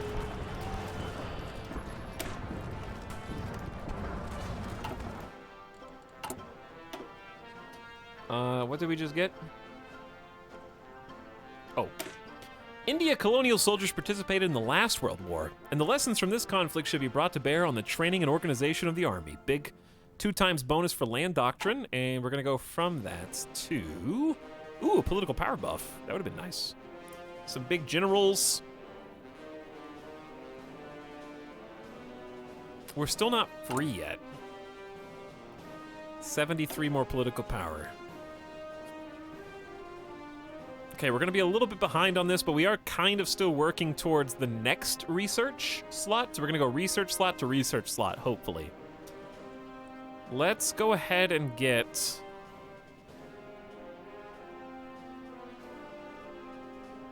Ooh, the airbase, air doctrine, bonuses for fighter modules and stuff.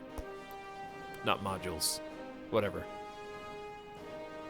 You know what I'm trying to say. We need all these. But let's do the political power army XP one.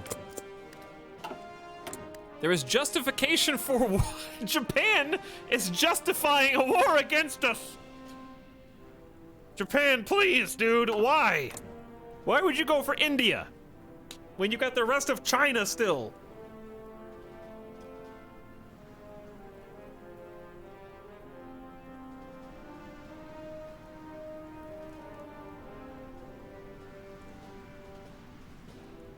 Let's go. Nod, don't nod at me. What's up, spaceship? How's it going?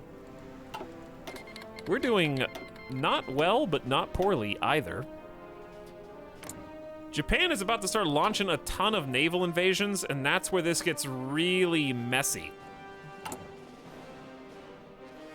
I'm actually tempted to start a new, just coastal garrison again, like we did last time, because the Japanese naval invasions are relentless. So I think I want to duplicate a new division and just go something very, very simple. I know this is going to take a lot of points. Because, hang on, it'd probably be easier just to go from the... Even the garrison one is 18 combat with. Okay. Wait. Reset. So, duplicate you. Call this the home defense. Give it a different icon. I typically use the rook is a good one.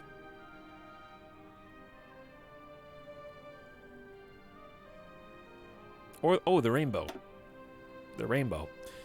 We don't really need military police in there, but they do actually give you plus 28 defense. The low organization is not great, though.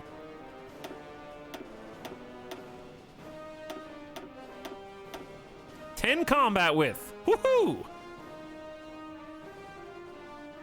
Excellent. Yes.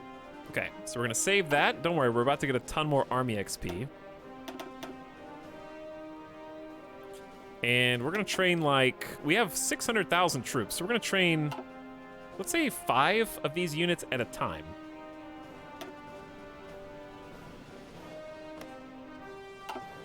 They're gonna be a lot easier to train because they're lowered manpower and thus lowered equipment requirements. But I just like to try and create a coastal defense, which is gonna take roughly 90 units of troops.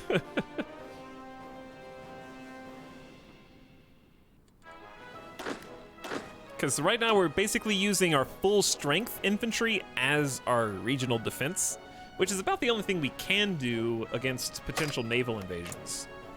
So, but once we have like an actual half-strength garrison to kind of just fend off naval invasions, then we can mobilize the primary forces towards, you know, tactical pushes, basically. Can you walk us through this process? What are the stats of stuff? There's like 30 stats, Marstapants. I'm only talking about the ones that matter for each. But yes, specialized troop stuff can change your results fairly dramatically. The main thing that I was doing there was just shaving off. Each of these is a different unit of infantry, so I was lowering the size of the unit so that there are fewer 5,500 manpower required instead of 11,000, so it's half the manpower. That means we can pump out half-size divisions twice as fast as a full-size division. But other than that, we will just manipulate their stats with some support companies and or line artillery would be ideal. And that'll just give us different perks to offense and defense. So like right now we have a logistics company that makes it so that supplies are less punishing on our troops when they're stretched thin. We have an engineer company so that we can entrench and dig in, as well as perform better in different land types like rivers, forests, hills, and jungle. We'll just do better when they're in our company. And we have a motorized recon company, which will increase our defense by a significant chunk, as well as mostly just give us reconnaissance, which is beneficial when they're engaging, getting more information on the opposing troop and their movements. What's manpower? Manpower is basically like if you stay in school, and then once you graduate, you should be able to infer what manpower is. But until then, unfortunately, if your teachers can't help you, then I certainly can't. Because they're way better at it than me.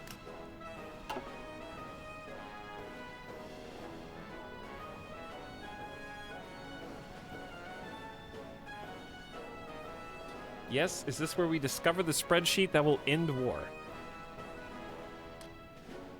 Sarcasm? Yes. We are going to end the war by simply not participating in it until Japan knocks down our door and forces us to.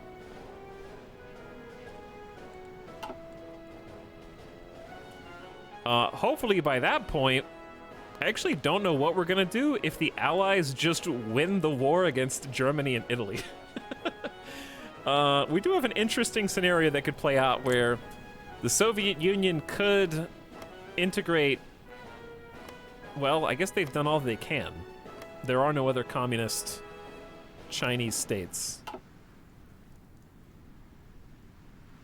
Jibei Sanma has apparently just taken over what was left of China.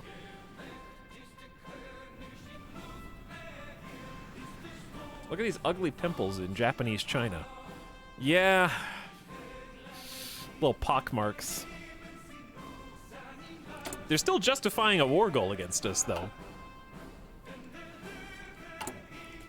But we started to train some additional home defense squaddies. We're bulking up our infantry weapons, and soon we'll get some more support equipment. And we've actually got a third construction going now.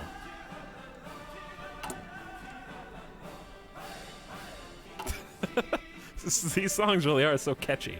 This one in particular.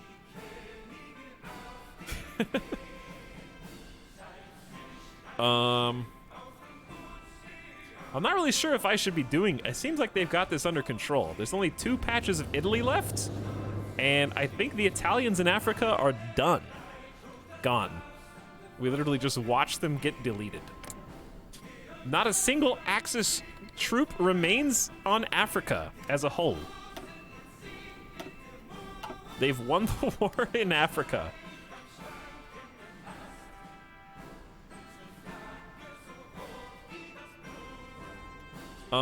The holdouts in Czechoslovakia are just in there a little tight, but that ain't moving. They're securing Prague. They're trying to buy time for the Allies to bridge the gap here between Czechoslovakia and Yugoslavian Confederation. Well, I've never seen the war go quite like this.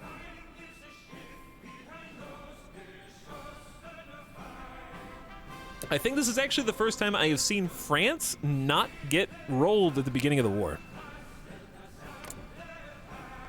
In all of our campaigns. And also the fastest I've seen Italy get destroyed.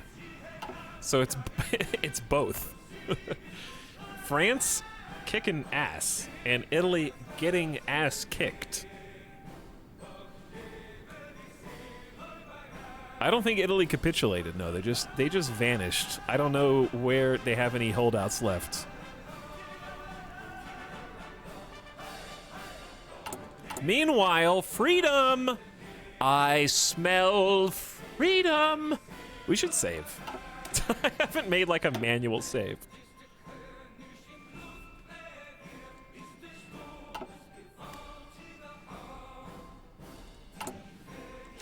Hey, we can do it! I want to become India! The government idea British Commonwealth Air Training Plan has been removed because its prereqs are no longer fulfilled. Pakistan is gone. I mean, Pakistan is gone from our borders. Pakistan, could you let go of Bangladesh? What, are you gonna graciously let me just tiptoe around you up here in West Bengal? Okay, I guess that'll work. Hi, Etalyx in chat. Cool, I love the Australian campaign. It was a lot of fun, yes. At least we can maneuver around there at all, yeah? So, I guess we don't need to defend Pakistan? Oops. Did I just screw that up? No, we're good. There we go.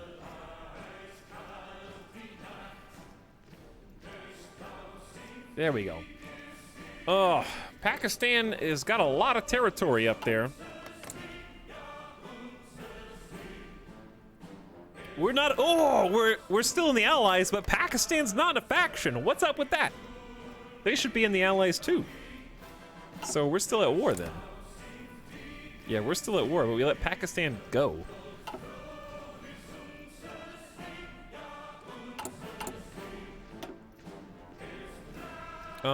So how much did we hamper our ability to construct stuff? We lost 3 civilian factories, which isn't that bad.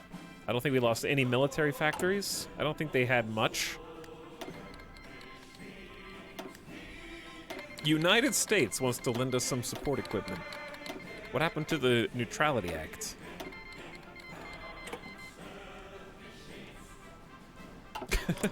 What if we were to? We actually can't justify a war goal, but we can when they hit 100% world tension, and then we could try. Like, oh, yes, Pakistan, you are free to go, but you just wait until the shit hits the fan, because we are coming back in force. We could have just not let you go. Instead, we let you go, and then we decided to exert our dominance. Well, Japan just declared war on France. So, Japan is not on the Axis, but in effect, they are. Because they wanted to go to war with us. So now we have an actual fear with Japan right there. To properly protect India in a total war, the entire population of India should be mobilized. This will mean not just recruiting more widely from the Indian population, but allowing Indian officers to take command at some place in the chain of authority. Sure, but first, hear me out. Let's do a research collab. and get that all-important 4th research slot. Perfectly timed, actually, because we literally just got freedom. And then we got a boost of like 100 political power from that last perk. China has joined the United Kingdom. Because of course they have. Welcome, allies, China, who are totally allies in this war. Jibei Sanma has reverted to being China. France wants our help in the war efforts against, well, basically the people we were already at war against. So, yes, I accept. Pretty sure these are all the same war.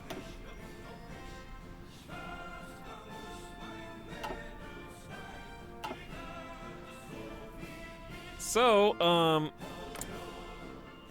hilariously, we got some potential problems. This is France total defense here in Laos.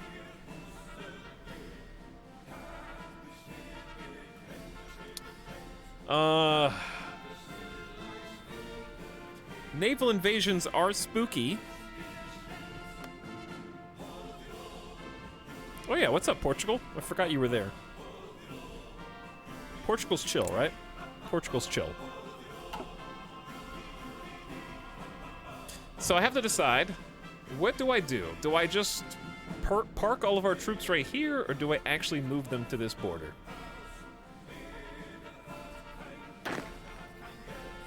Well, one thing's for sure.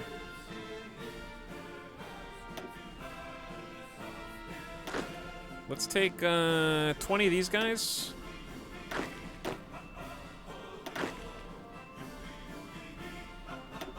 Create a new force. Oh, I didn't mean to do that. Hold on. There we go. All right, we're going to create a new force of 20.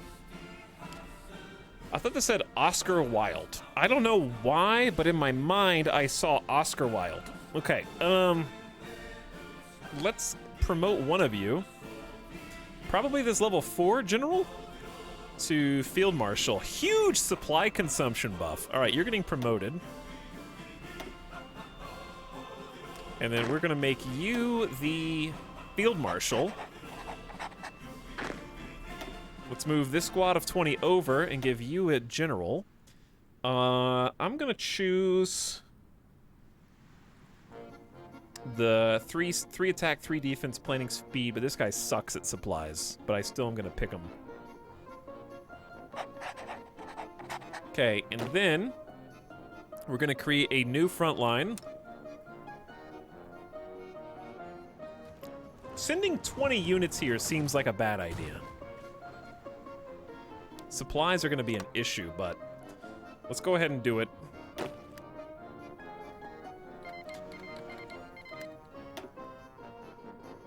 And this line's going to move. And we're going to create like a new front line that just kind of goes like... Wait, I don't know what I just did. Oh. Front line, not offensive. I mean, offensive line, not front line. Hold on. There we go.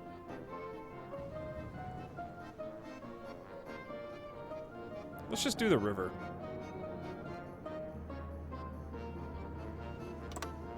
There you go. Okay. We'll just start planning that. They're going to take quite a while to get to this front line. Hopefully not too long. But the war has reached our doorstep finally. Research speed up 4%. We have discovered nuclear fission. Limitless destructive capabilities. Indeed. And we're researching the computing machine simultaneously.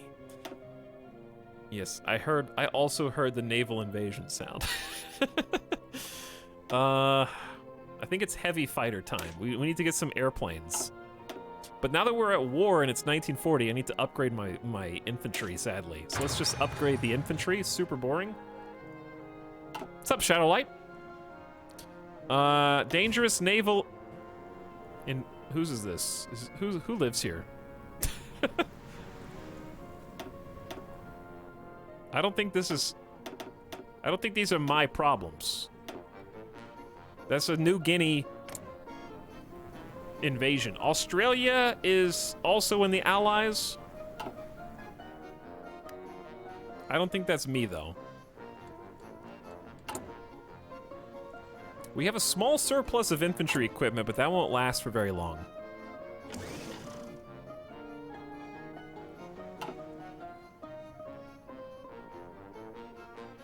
Our first squadrons of home defense are like 40% trained.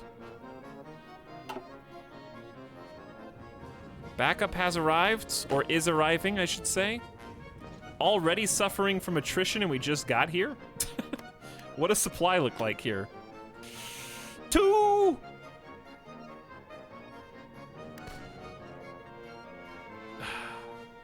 Two! I just got here and we're already getting pushed back. Good.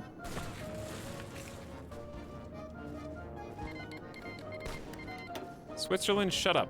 Hold on, we got this. Reinforce these boys. Sneak attack. Look at that sneak attack.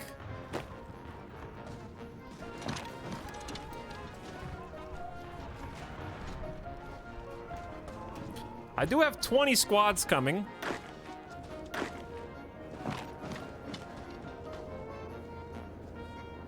Don't let them do it. You got there first, baby. You got there first. Mass assault. We're going in. Free military factory, huh? Well, that's gonna be reserved for planes. Well, it's not reserved. We need guns, obviously. So we'll do guns. We're gonna need supplies. Yeah. All right, construction is looking good. We're down to that infrastructure buff that we were working on before. We should probably do a couple more civilian factories just to make up for the 2 we lost.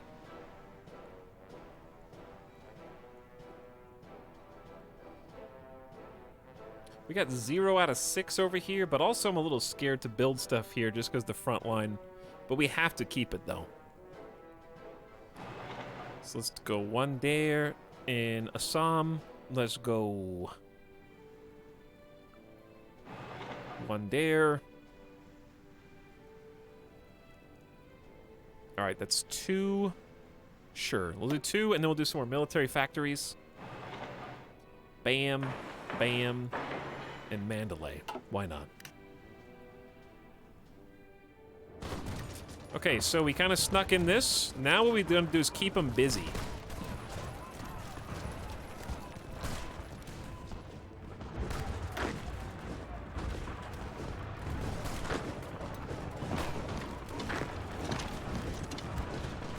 This river crossing is going to be annoying, but we got a nice flank here. This guy just screwed himself. So we're just gonna help him do a little tactical retreat, and oopsie whoopsie. It would appear that they're encircled. It's not that big, but hey, it's an encircle is an encircle, dude. That was very fast. I swear there was more China a minute ago than when I just looked now. Ma Bufang has announced that the Chinese nation can no longer withstand the pressure from the occupying Japanese forces committing travesties throughout the country. The Chinese government has gone into exile. Their main forces have capitulated. Japan is now in control of the home area. These are truly dark times. So, on the upside, there actually is no way for them to get into our brave nation of free India unless they go through Yunnan. Yunnan is becoming fascist slowly.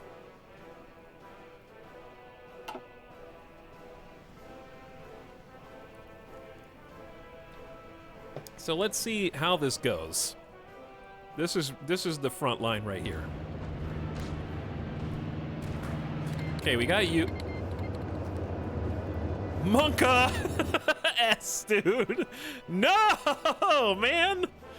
Oh, I just had to say something, didn't I? Why did you guys just randomly join the Allies? They're not even at war with Japan. Okay, the thing I just said about them not being able to get to us because they have to go through Yunnan, well, it turns out that that's no longer going to be an issue.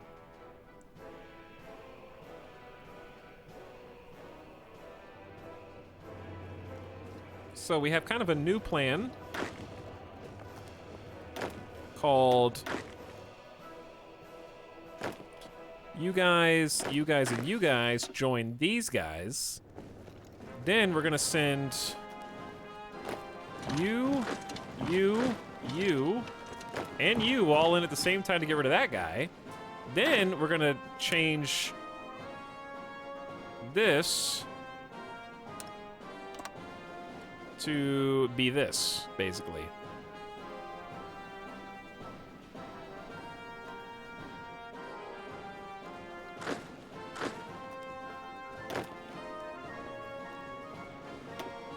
Okay, let's give them a new order. Try and get rid of these guys real quick. Redistribute our forces along the Yunnan border. That was so fast. And we got another 150 XP. I think now's... Luckily, we've already got some infantry experts. We got plus 10% attack times 2 from 2 of our staff. I don't think any of these really help.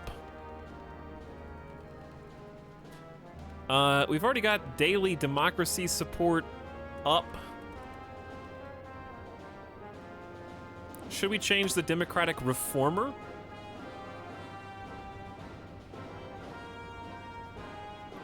No, these are pretty neutral. We don't really need more recruits yet. We got good war economy. I don't think we need limited exports yet. We just have 2 aluminum in the hole. Plus 15% stability is good. That's what I was thinking, Dodes. Because we got 70, a very good majority Democratic. Yeah, the stability guy is good. Why not?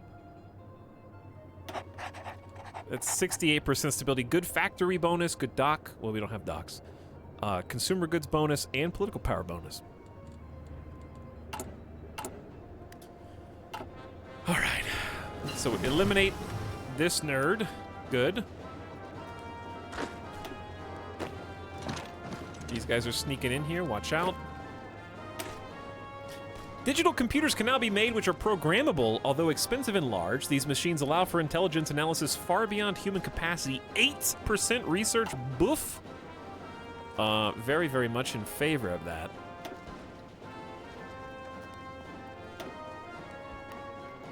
Now I say we keep buffing the infantry.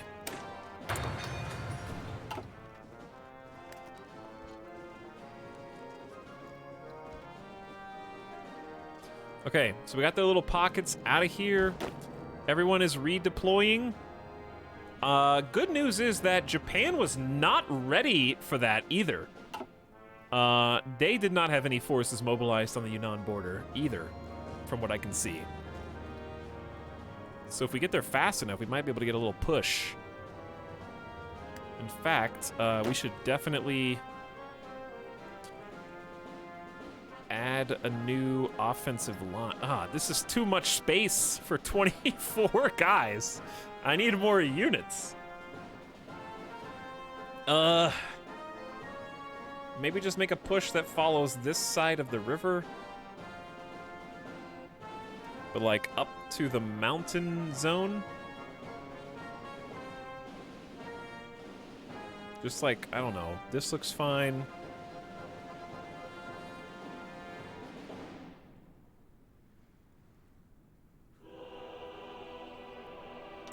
It's not perfect, it's way too big, but it might be doable.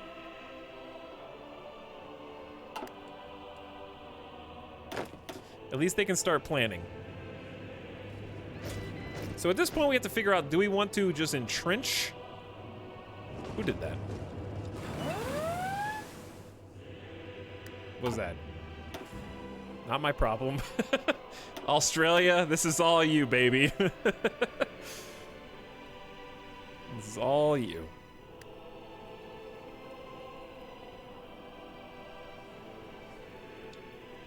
Oh. Well, I did not expect for this to happen as fast as it did. But here we are.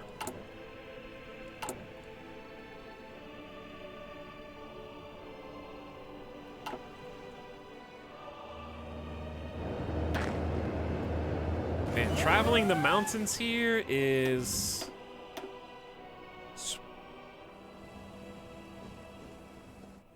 Australia! Wake up, Australia!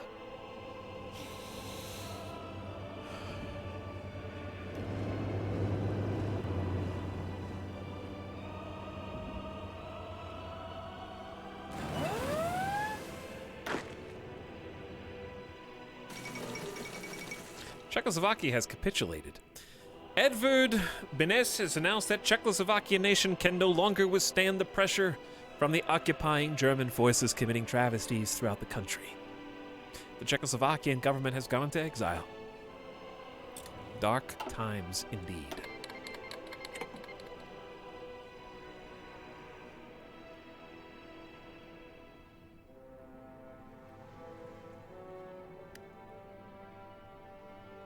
I just realized we were gonna make Yunnan the true China. Well, you think if we win.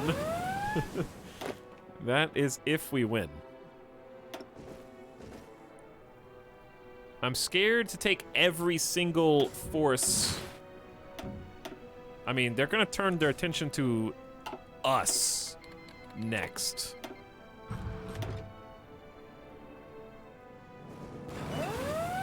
They're marching all over the place, and I keep hearing this. Oh my god. We good, fam? Yeah, we're good.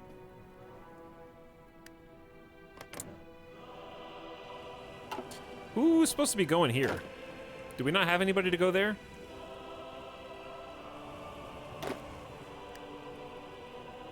I guess it doesn't matter, because... Oh, dude, land doctrine. Supply consumption down 10%. That's actually well timed. Fighting over a large front? We're doing that. Involves coordinating the efforts of multiple units over long distance. True. Now perhaps we should just go for that 100% super bonus and get deep ops, but that only gives us a blitz attack. It's not that great. It's all right. We could just start upgrading our support companies. They're a little behind the times.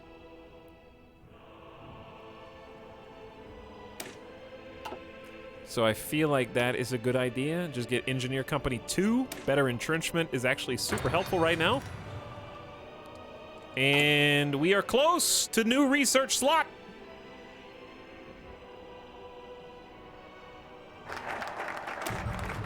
The British showed us the advantage of sharing scientific progress between close allies. Our whole faction will be able to conduct wartime R&D more efficiently if we take the steps necessary to coordinate this. +1 immense research slots.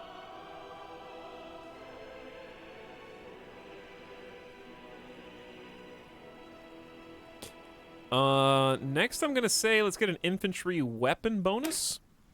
Sure. Start working down that. And look at that. Yes. Yes. Alright, fine. I'll go back and do land doctrine now. Now that I got this extra spot. German Reich formalizes the anti-Soviet pact. German Reich has offered states under immediate threat from communism a chance to form a pact against the Soviet Union. Any country in the pact will be committed to fighting a war against the Soviet Union should the time come when a member state is attacked. Dude, I love extra slots. I love extra 33% research speed for the rest of the game in only 1940. And we're actively working towards another one down here. So we have to get all of this to get to that. Construction-wise, we were doing a little pump-up of infrastructure, which is a bit risky given that we're at full-scale war with Japan, but I think it was still necessary. Southeast Asia. Wait, this?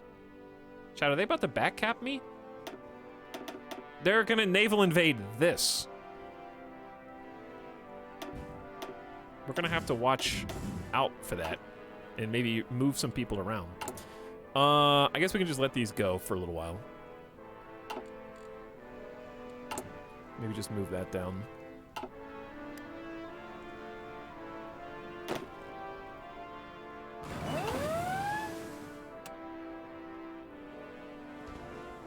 I don't like that this is so naked. Maybe we just don't have enough people? But it seems like we do. Just gonna send one other person right there. I don't know, they might just move them back. The plan is considered extremely disadvantageous. I'm not surprised. I think we'll just hold the line and try to stop their advance, but then we have to contend with the naval.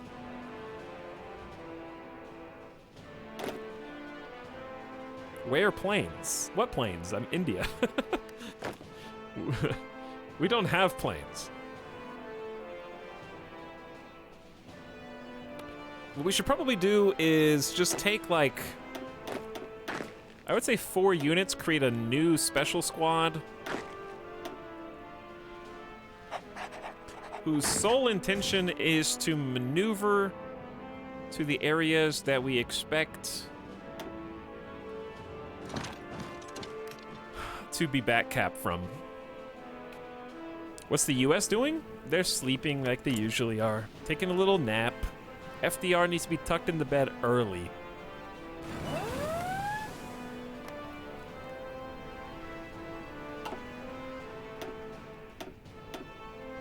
Are they here? No.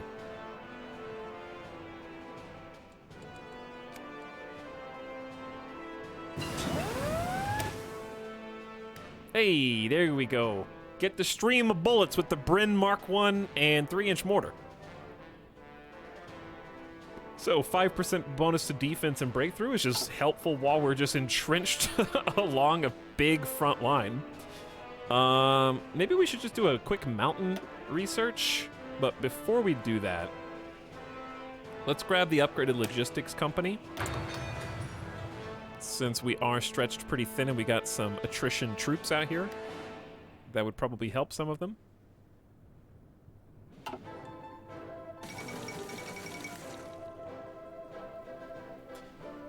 Is that allowed? What the hell? What is this? Longyan has announced that the Chinese nation can no longer withstand the pressure from occupying Japanese forces. I thought you guys already gave up. There's a second China, and they just, like, own this territory now, even though no one... Oh, hello. I found the Japanese soldiers, by the way, that are doing the invasion. Meanwhile, what what am I supposed to do here? I don't think anybody can even do anything with it. Yunnan became China and then capitulated. Oh, well, there you go, I guess. Can we put a stop to this?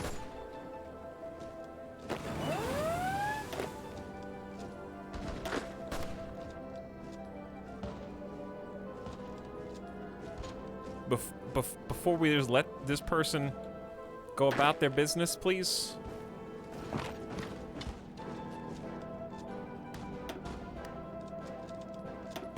Okay, well, we've almost pushed this person back, and then we have to cross a river.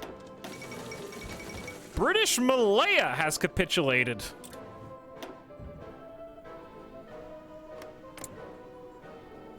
I don't like this. I do not like this at all.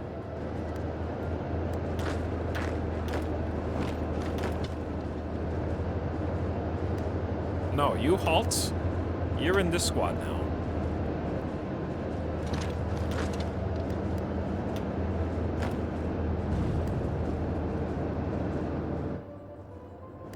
Okay, now bother them. I know it's a river crossing, but their organization is pretty low.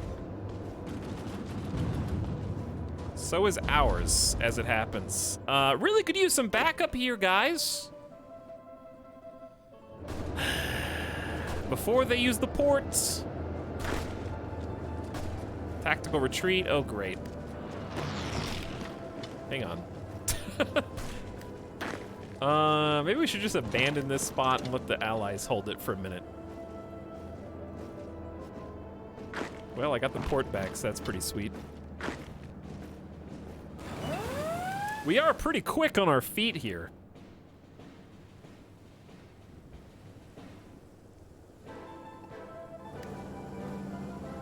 Okay, lovely.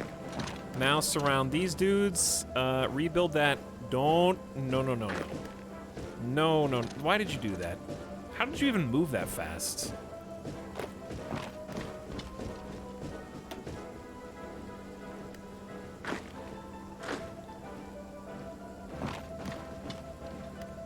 Whose team are you on? Okay, you stop doing that.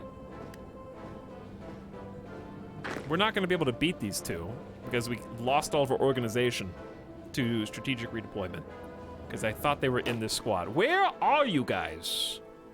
Not even close. Not, oh, this guy's close. Maybe we just follow them.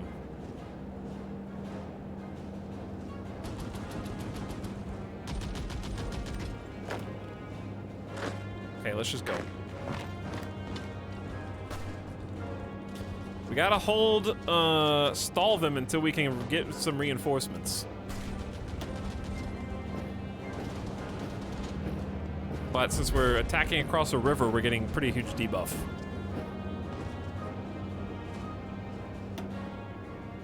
Bye, I guess. Well, hold on. All right, you guys have a new front line. I'll help you out here. Let's do this. Front line, this.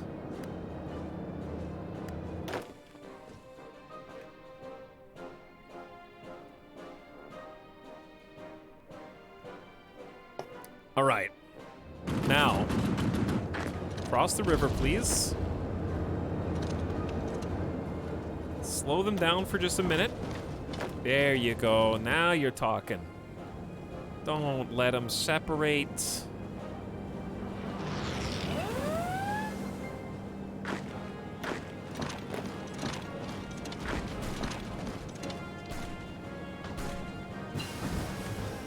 This is not going in my favor. With modern equipment and high explosives, our engineers can go beyond traditional tasks and surprise the enemy with ingenuity at land and sea. Now let's quickly upgrade recon. Everybody's got a recon company.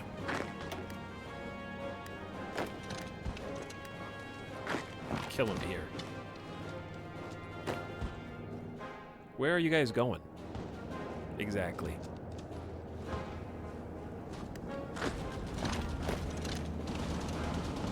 Okay, maybe we can reinforce this fast enough.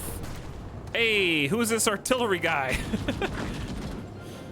Okay, now only one left. Doesn't India have like 1 billion people? Right now we have 0.4%. Our total manpower is 1.2 million.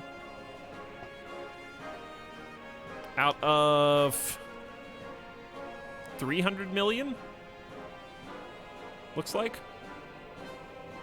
Somewhere around there. Okay. It is time. We've surrounded this one single dude. Chat, Burma! Naval invasion in Burma! Red alert! Oh no! Oh, we just got here, guys!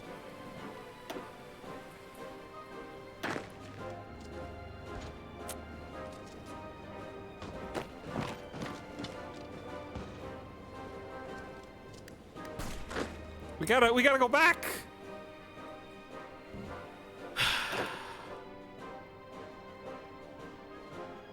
Okay. Okay, let's take...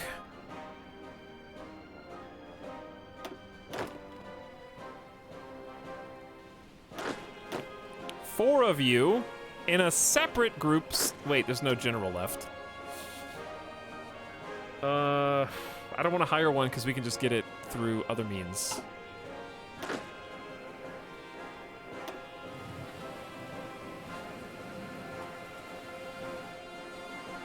Okay, hang on, hang on.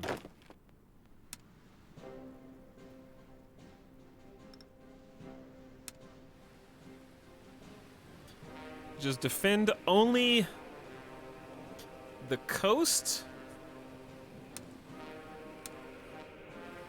Prioritize the naval bases. And I will add these guys to your roster. And simultaneously, we should have 5 new home defense divisions. All right, we're trying to strategically redeploy.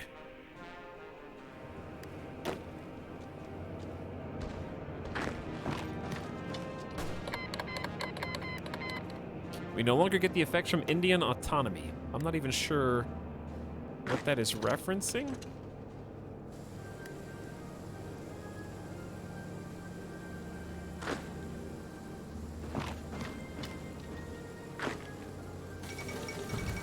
Trotsky survives the assassination attempt. After a violent struggle in his Mexico City home earlier today, Leon Trotsky killed a would-be assassin with the ice axe the man tried to attack him with. The killer has been identified as a Spanish national believed to have been in the employ of the NKVD. Trotsky was once the top lieutenant and heir presumptive of Vladimir Lenin, but after a failed power struggle, he was forced into exile from the Soviet Union by Joseph Stalin. Speaking to the press, Trotsky denounced the attempt on his life as yet another cowardly plot hatched by Stalin to silence his critics. Well, there you go. This is the timeline where Trotsky lives, Amelia Earhart lives. Where's that? Is the naval invasion here? Not yet. At least one person's on the scene already. So that's good. And we got 150 political power if we want it.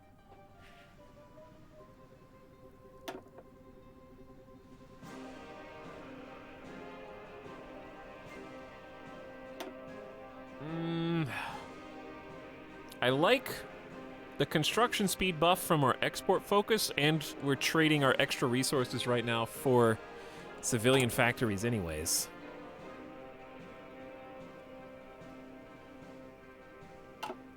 So it's probably fine. Kinda need to stop this dude from moving if we can. Hopefully this is initiated by the person who's not crossing the river.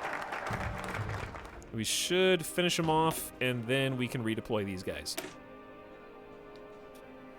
Okay, +1 bonus for infantry weapons. Extremely easy to produce gun.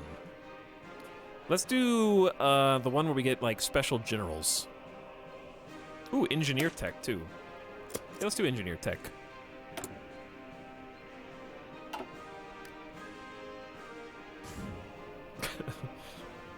India is not going to die. India is very much alive. India just released Pakistan like a nice neighbor would. Meanwhile, the war in Europe sees what's left of Hungary holding out against Romania, Yugoslavia, and France with the United Kingdom somewhere. They've cleaned up Africa, I think, of Axis occupation. Poland is just chilling. Dude, this is actually the second campaign in a row where Poland is literally just hanging out, dude. Also, this was going firmly in our favor and is now turned against us, which is obviously fantastic. I love it.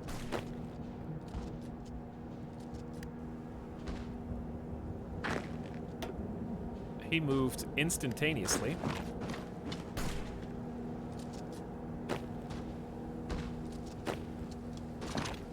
So we're gonna try and cut him off up here, I guess. He's scooting. Very annoyingly so, actually. We can't give them time to recover, but that's exactly what they're gonna get. All right, we are guarding the coast of Burma ferociously. Intel suggests Japanese boats are en route, and we are not going to let Burma fall. Didn't Poland conquer Russia last time? Poland definitely made an invasion attempt. Yes, that is exactly what happened. All right, they've got like full organization now, which is terrible.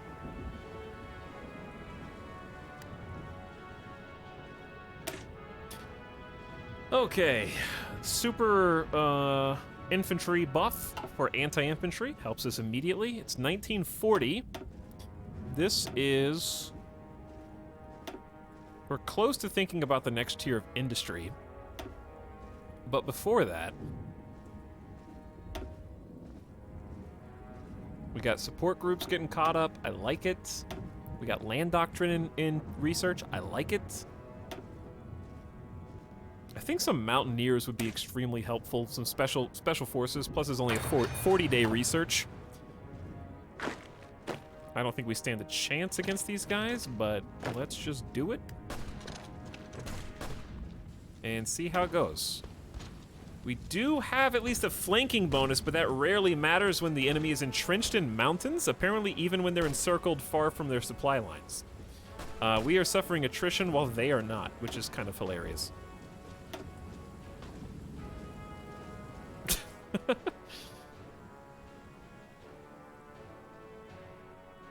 Wait, you play Hearts of Iron 4? Yeah, where have you been? Huh? For the last 3 straight months.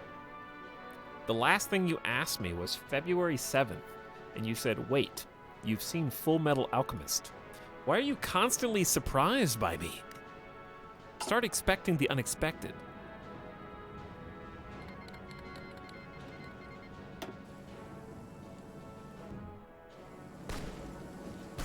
Okay, we are not gonna take this back anytime soon, apparently. I'm gonna laugh if they somehow get their way back.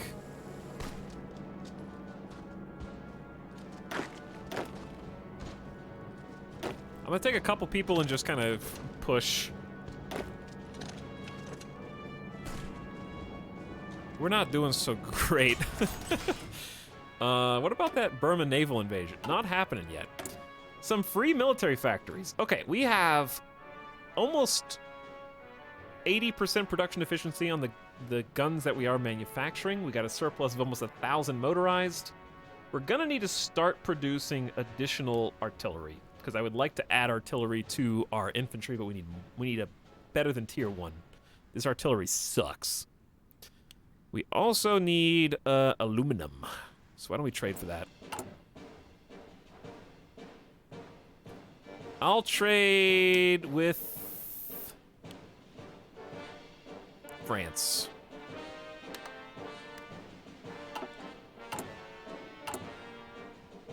Okay, and that should speed up our production.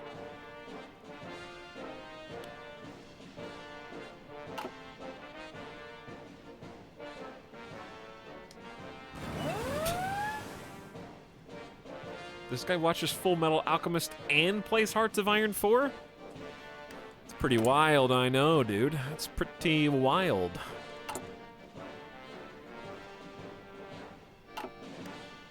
Okay, what is the plan now? Oh, we're kind of charging in with these guys, I guess. Let's just add our reinforcements to the mix and see if we can get them engaged. Looking nice and green. Keep it up.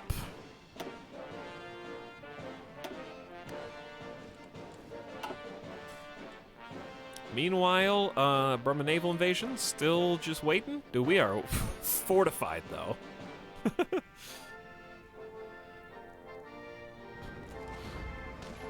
This is an extremely difficult unit to finish off. This is why naval invasions are so dangerous. Because, like, one single naval invasion with one guy who snuck past front lines has occupied 5 of my friendly troops and 5 allied units. Just one dude. Single-handedly, like, preoccupying 10 enemy units in one go. We are finally about to pull the rug out. So the green bar is what we're trying to deplete. Once that green bar, they basically surrender and become casualties.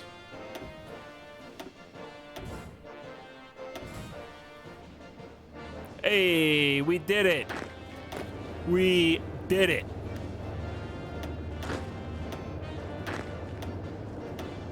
So we're gonna kind of collapse our units and separate them.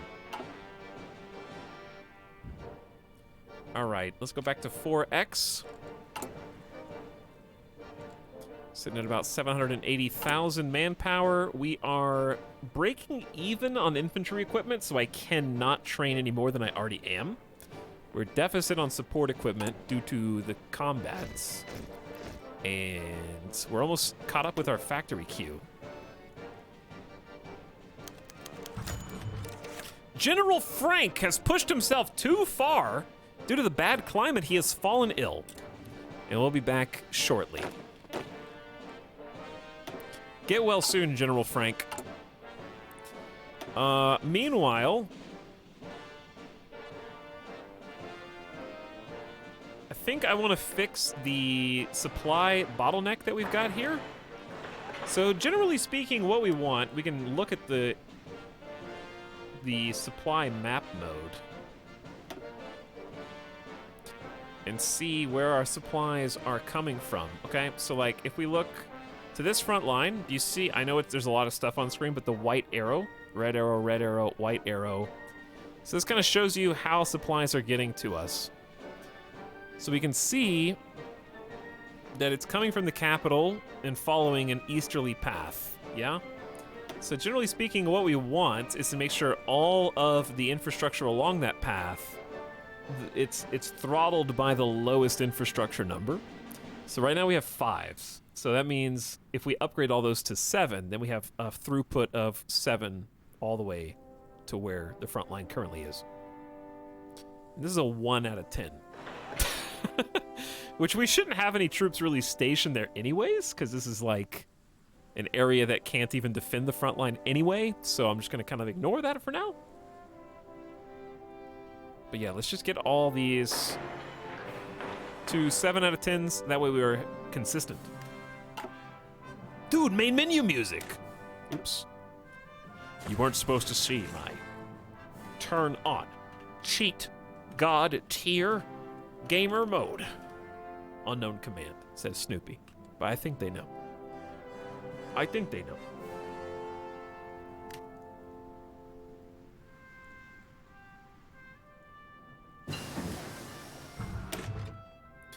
Okay. Supply usage down even more, so logistics companies are that much better. And since it's almost 1941, I am going to go ahead and get started. Let's go construction 4. We're only slightly ahead of time. We got a 300% buff on Mountain 2, so let's just do that. So Mountaineers are specialized forces that are considered elite. You gotta be careful because they only come into combat width of 6. So you can only have so many special troops at one time. It's dependent on a couple factors, I think including your max manpower. So while I do want to add like 10 combat width of Mountaineers to really make the Mountaineers count, we probably want to fill in the other combat width, aiming for 20. Like so. That way we can have half Mountaineers, half infantry. And the Mountaineers, of course, true to their name, have pretty big bonuses for movement, attack, and I guess why does Mountaineer only get a 0.6% defense bonus? Doesn't sound like much, but they have good breakthrough and bonus to organization. I can't sleep, then don't sleep. What's up, Zard? Good advice. The sad part about this is adding the extra companies is going to take a lot of army points. So we don't have to do everything at once, but engineer company is always good. Probably logistics too, but we can add that later. So let's just spend 45 points and get some of these dudes training. We are allowed to train how many at once? We can have up to 5 total, so we're just going to train like 2 at a time for now, because we don't have that many equipment resources extra anyways.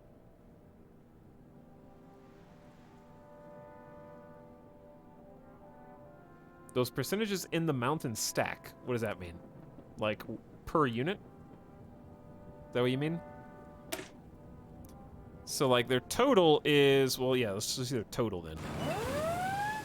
I don't like that noise. Total is 10% bonus movement in mountains, 17% attack, 5% defense. That would be our total. So that's pretty good overall. Oh, they're here! There's like 8 units. Are they already moving to reinforce? First responders are on the way. Hold the line, men! Apparently most of them are concentrated in Rangoon. Why are you guys all... What? Oh! A 2-prong attack! Spicy!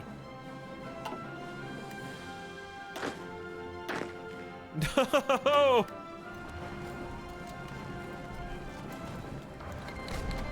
The Soviet Union declared war on Latvia. Soviet Union versus the Mietsamorza, making the world a little spicy.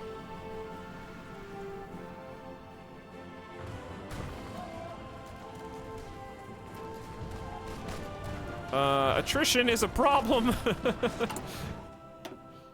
We got, that's why we are upgrading our infrastructure here.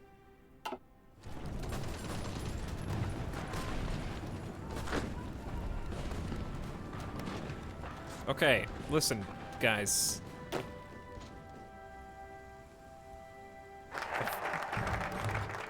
I don't know if we're gonna be able to hold this. One of the British India's greatest contributions to the art of war is the Bangalore torpedo, a series of connected pipes that can be used to destroy obstacles while the engineers are under fire. This device has gained great popularity around the world. 2 engineer bonuses. Now let's do... Let's do the extra... No, don't do the general. Do... A recruitable population... Gain an infantry unit in Delhi. We don't have to do that, though, to get the perk. Let's do the generals. Oh!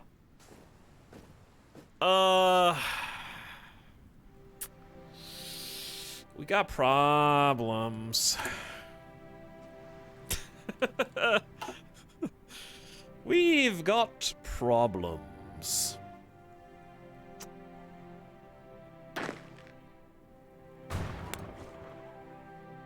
So, we are going to redeploy 5 troops over here. We are going to increase... Oh, oops, wrong button.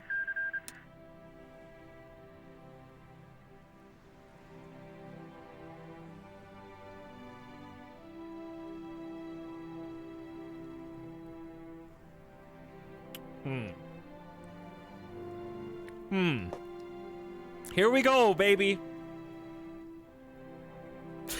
This is the big one.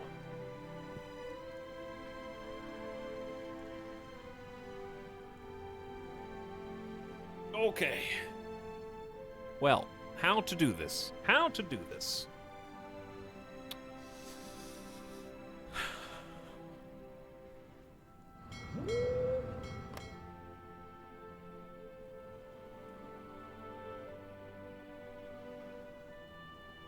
There is a thought of just get all my troops there's no. They took my port. They did take my port.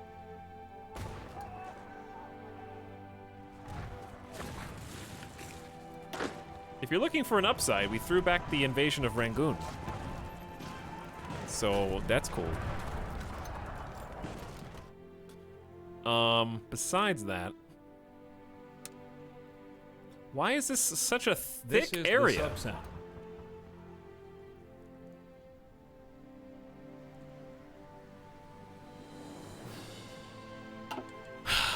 Do I abandon China? And then they're gonna be breathing down this door. We've got a hold on them right here. But then again, we have a lot of allied troops over here.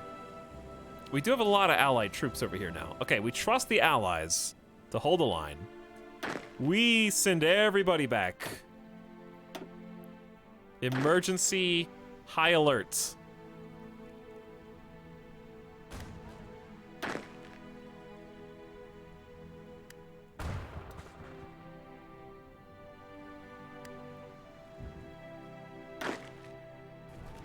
Let's see if we can promote this dude. We can promote the, I mean, we can increase the field marshal. Max entrenchment 30% is going to be pretty good for us. Org loss when moving is pretty good too. I don't know. Offensive doctrine or defensive doctrine? I feel like we need defense against Japan. 30% entrenchment's pretty sexy. But we need offensive doctrine to kick them out. So I'm gonna say... I'm gonna say offensive doctrine, actually. And then we can do... Let's do division recovery rate. Ooh, we could do all. Enables the ability for a probing attack. Divisions do not lose their entrenchment bonus when attacking, but do not fully commit to battle. That's pretty cool, but let's get Reinforce up too. Dude had 3 perks ready to go. 30% of what, though? Yes, exactly. 30%. That's all you need.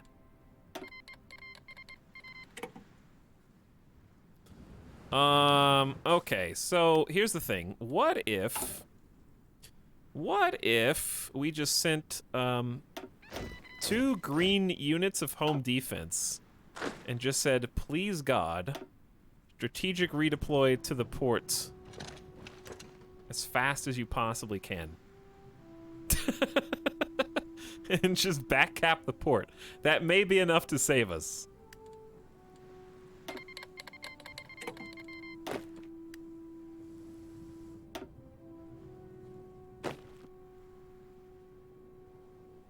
Because they're just cruising, dude.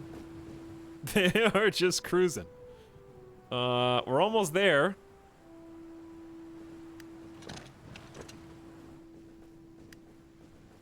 And then we just have to march on through. Oh, he knows. I think he knows. Faster! We gotta go faster than him.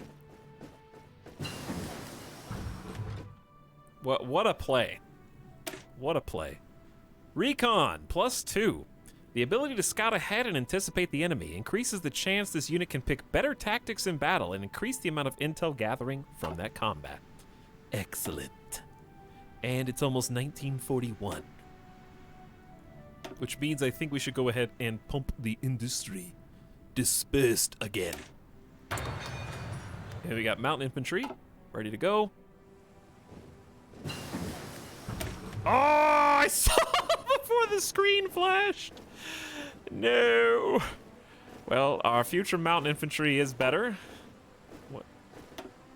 Did you guys see that just before the screen went dark? If not, you're about to. All right, 10% more efficiency. Yeah, this is what I'm looking at. But they just got there. 4 units of them, dude. No, come on. Oh my God, there's 6 units there. We were 1 second too late. Unbelievable. Unbelievable.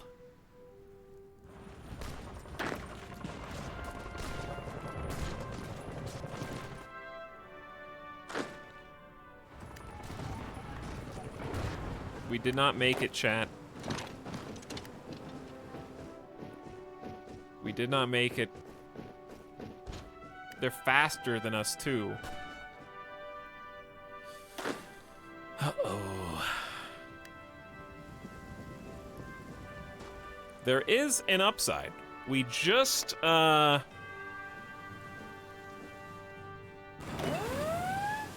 strategically redeploy... What now? Another invasion in southern India. Big uh-oh.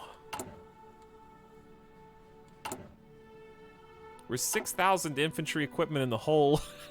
This is not great. They're coming to take back the ports.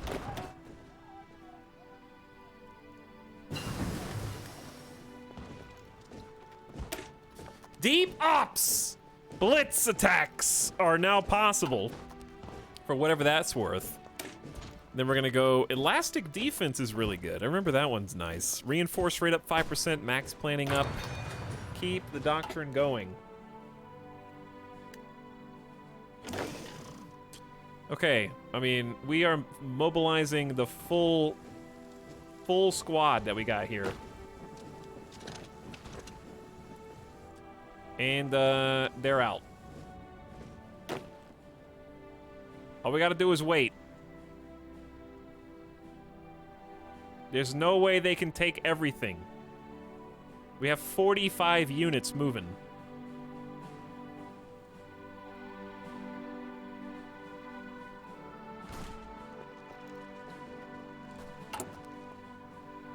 Infrastructure would be real swell right about now. We're also running low on civilian factories.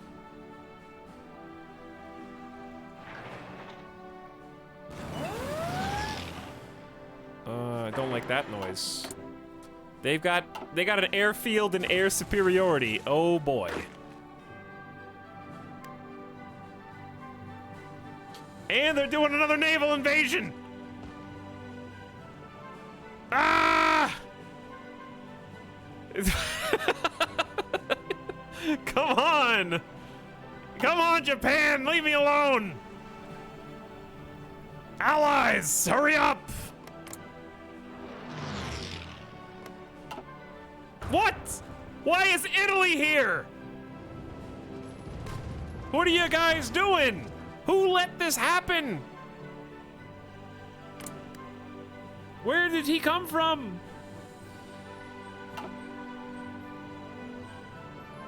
They're retaking Italy. Like, geographically accurate, too. It was going so well.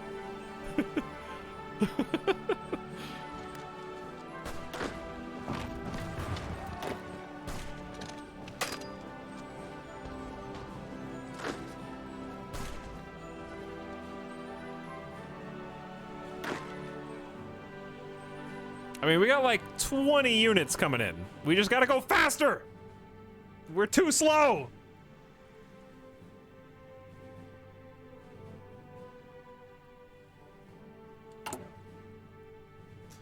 Alright, emergency. Getting pumped out. If you got full equipment, you're coming out.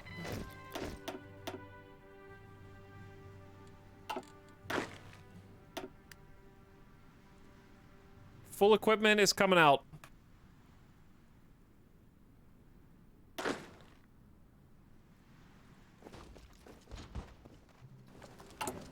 We're gonna have some big infantry deficits soon. Who can we get hooked up? Who can we get the hookups from?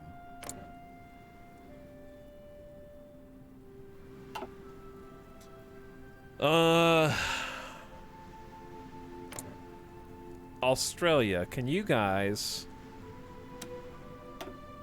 just give me? They will not accept. Oof. Okay, well, here's what we need to do. We need to cut down on our recruits.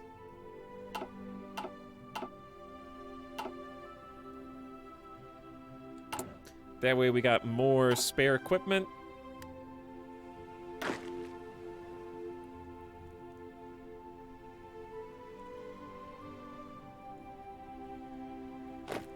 Backup is they're awake!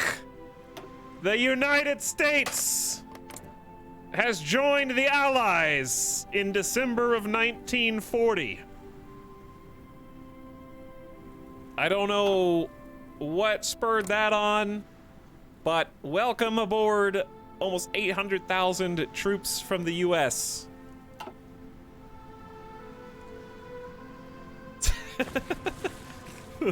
I don't know if we'll see any. We haven't seen any Allied forces back us up yet, but hopefully that'll come in time. France has called the US as our ally in the war. I mean, very expected. We got the Philippines in on the war, too. President, Mr. Speaker, members of the Senate, Representative. Man, Japan has got the full South India totally under their control. I'm gonna hit halt real quick, just so that the AI can reset its commands. Oh, they're doing the speech. Yeah, I need all the equipment I can get. Thank you. We got 332. Does any of this matter for us? It really doesn't, unless there's a decision I can make.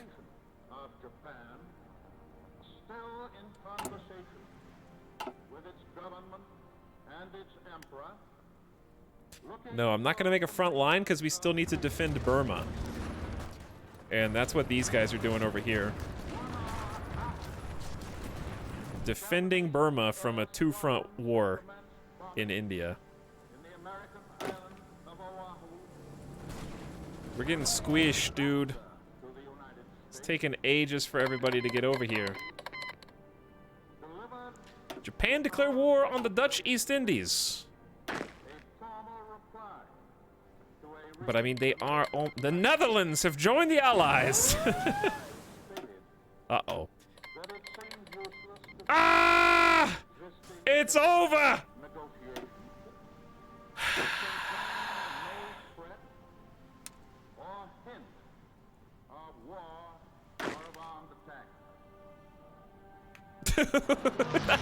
How do you guys have this many troops? That's not it. They have like 1 million. How many do we have? 474,000. We got a lot. And they're able to staff all this? Where are my allies at, dude?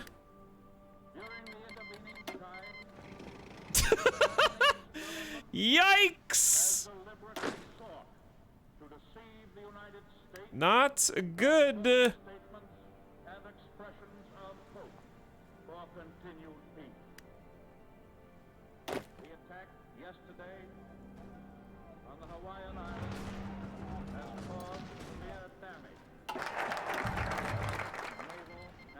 How many convoys do we have? 85. I'll just accept. India has been demanding a military school of its own ever since the last war, and at long last we created one in 1932. The Indian Military Academy has been turning out Indian officers for a few years now, giving us a core command group. 3 generals have graced us with their presence.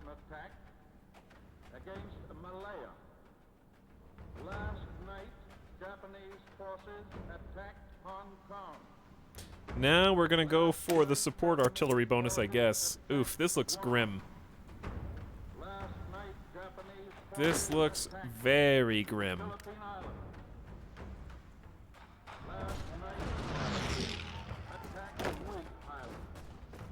We just have to give the AI enough time to settle the area defense commands. Really regretting not having this chunk of Pakistan now.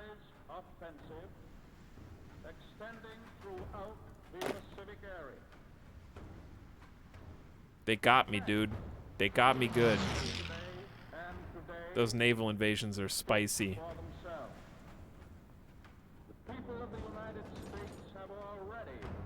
And we're kind of just abandoning this entire western portion.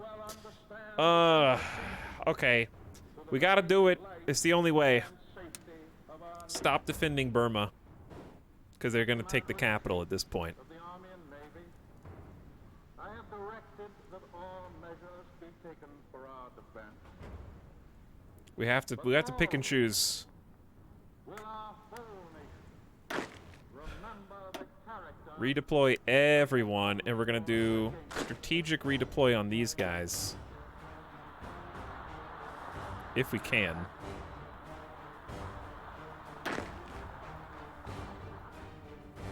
Bye, Burma. Because they are about to cut us off here. And we simply cannot allow that.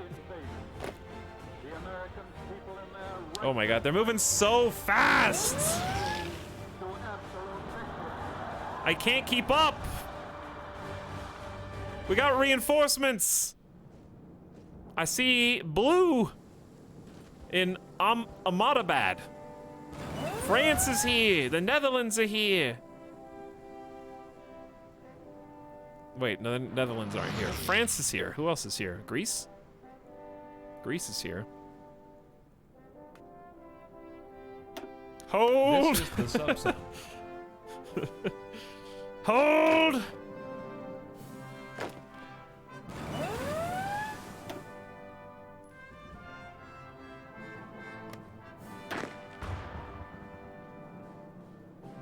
Backup is slowly arriving.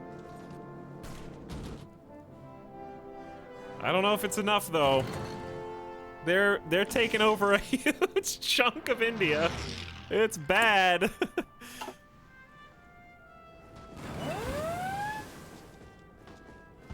I mean, they've overextended though, so that's the only good thing is that, look at this, see, they've overextended.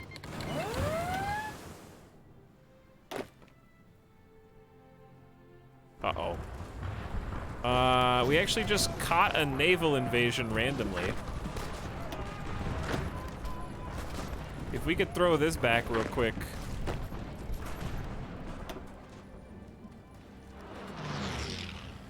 I think we just deleted 2 of them.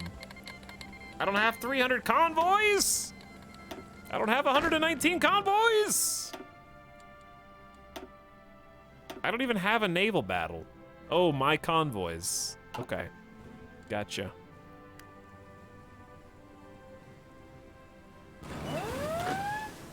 Look at all the spaghetti. Big spaghetti.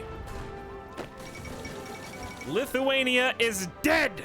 The Soviet Union has taken them out.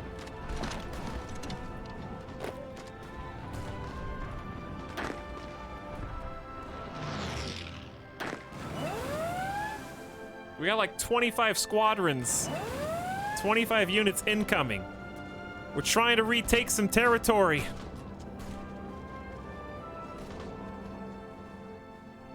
A small pushback. I don't know what these guys are doing, but I do not like it, AI. Why did you just let yourself get encircled for no reason? They're like, because you told me to defend. I didn't actually tell you to defend that. That was all you. I said coastline and naval bases. That is neither. However, if you want to be real sneaky, I don't think this horsey will let you, but that would be pretty funny if you did backcap the ports. I think they're coming for you, though, so you need to get out of there. Why are they so much faster? Paris! What? France! Oh, no! Italy! What? The tables have turned! The last pockets of French resistance in Paris were mopped up today, and the city is now firmly under Italian control. Il Duce was hurriedly flown in to participate in the victory parade on the Champs-Élysées. How the turntables. During the celebrations, he compared the current campaign in France with Caesar's conquest of Gaul, and promised it was only the beginning. Rip.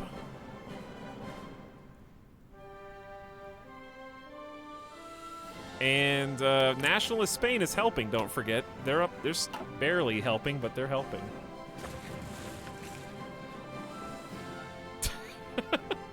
Maybe we should have joined the communists after all.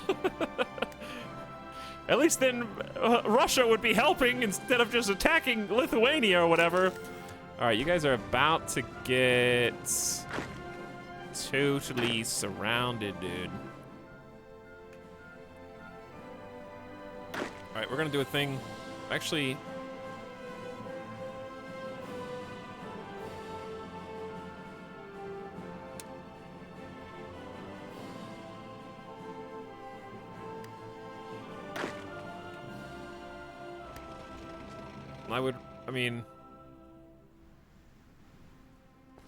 I guess this back cap thing was working, at least for a minute.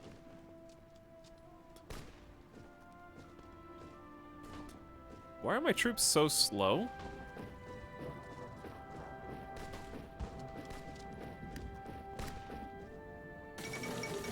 Latvia is gone. The Soviet Union has taken them too.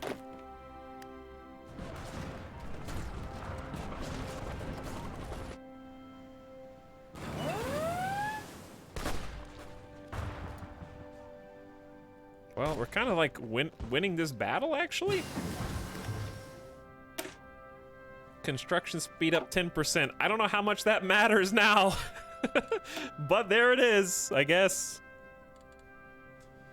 So much for the Air Force that we wanted, huh? Let's do artillery, finally. It's a little late. Artillery would actually be super helpful in this. What's up, Arathon? Thanks for the 20 months. Burma is now gone. Bye-bye, Burma. Patchwork says a LMAO for 33 months. Yeah, this is a pretty LMAO scenario right here, for sure. Very, very LMAO right now, getting, like, encircled and such. But we're causing their front line to be extremely, extremely odd.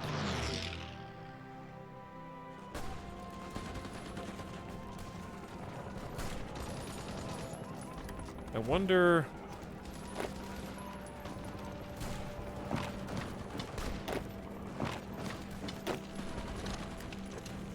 if we can turn the tide on these guys real quick.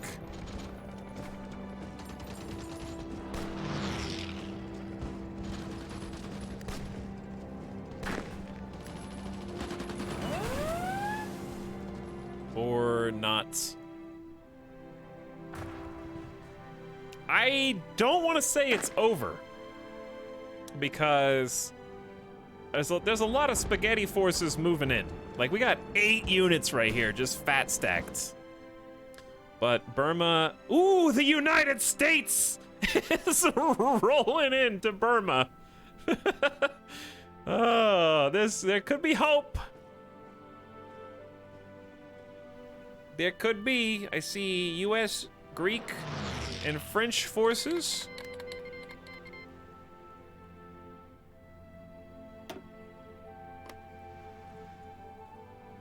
We got some help on the way, dude. That being said, they kind of got their own problems going on over here. Deploy units. Ah, the Mountaineers. Let's deploy you guys, like, here.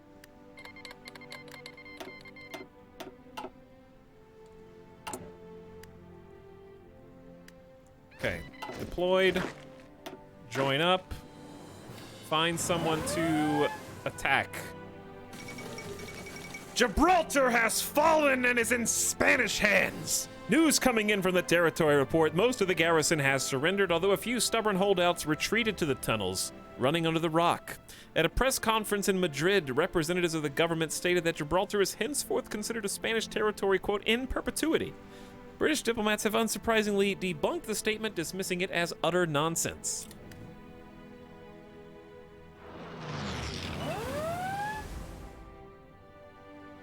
Let's see how we're doing.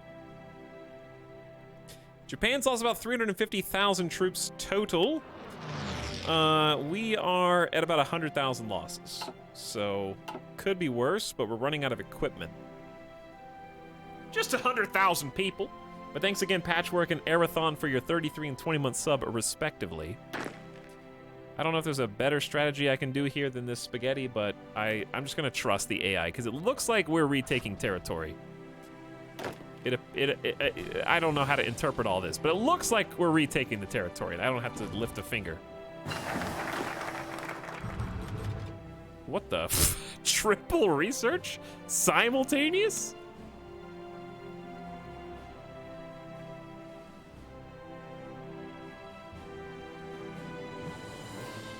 We got...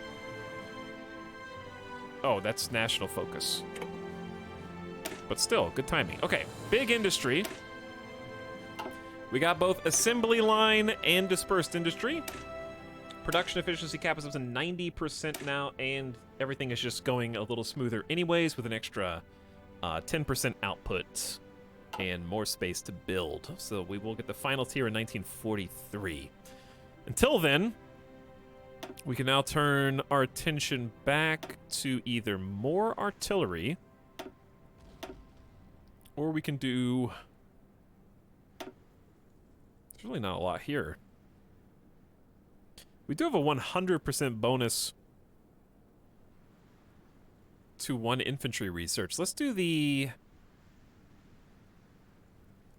either one of these is good. I think the Bryn support one will help us better now. It's 5% defense and breakthrough would be nice. Let's just do that one. Planes that we will never build. Shh, it's okay.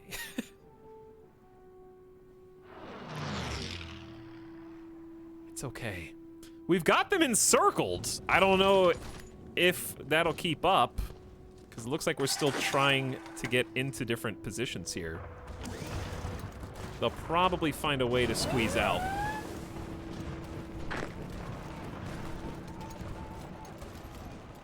Oh, national focus. So we got Royal Indian Artillery, a research bonus for support artillery, and we got 120 Army XP because we were, you know, we're fighting a lot, shall we say. Let's just keep pumping towards that final research slot. Oh wow, I just noticed how similar the tooltips are to Stellaris. They have been updated. I think both this and Stellaris has had some tooltip updates over the years.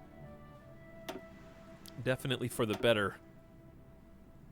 We could get a jump on 1942 engineer tech. Sure. That helps us in the immediate future. Dude. Is it happening, chat? They're trying to make a break.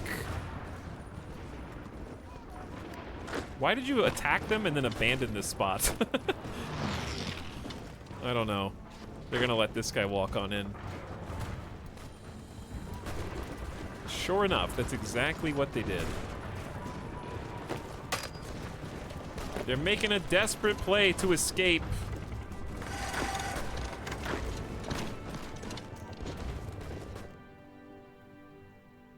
I like what I see here, guys. I like what I see. I don't like what I see in Burma, but we're doing the best we can. How long did it take before you knew what you were doing in this game? Kind of want to play it as well. Well, that's kind of the nice thing, Mish, is that campaigns in this game are the shortest of any other Paradox game. So you're pretty much going to not have any idea what you're doing at first, but that's okay, because time will just pass and you'll start over. Because it's only that window of like 1936 to like 1950 tops. So this campaign is already... It's going to be halfway over by the time I'm done with the stream today. So you're kind of encouraged to start over, take the new things that you learn, and try and do better next time. But yeah, there's going to be a lot of Googling and looking up different things.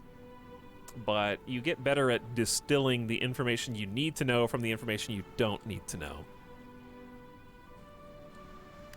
But to answer your question, I don't know. I would probably just... I have to pull a number out of my ass and say...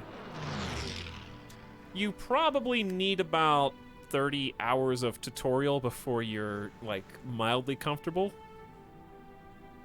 But it's pretty fun to figure out because you can play as, like, a small nation, and... I think it's overwhelming if you don't know how to play and you choose to play as, like, the United States, or... if you've never, like, if you play Soviet Union or Germany or whatever, it can be tough because their nations are so industrialized and so big, you have a lot more things to juggle. Whereas if you pick a smaller nation, hopefully one that has a unique focus tree, I guess you don't have to do a unique focus tree, but it makes it a little easier to learn the ropes when you start with nothing.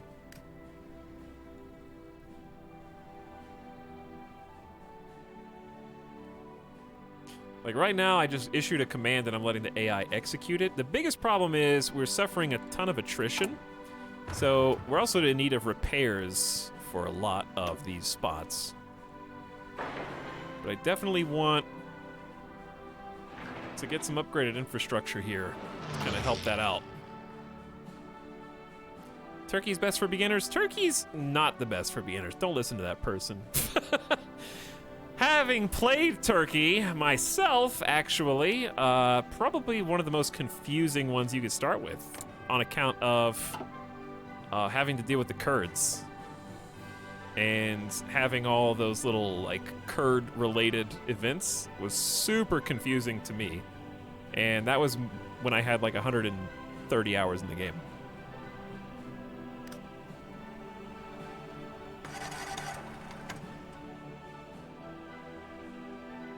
How about the Swiss? I don't think the Swiss have a unique do they have a unique focus tree? No. So I'd find them kind of boring. Turkey vanilla is good. Oh, okay. That might be different then.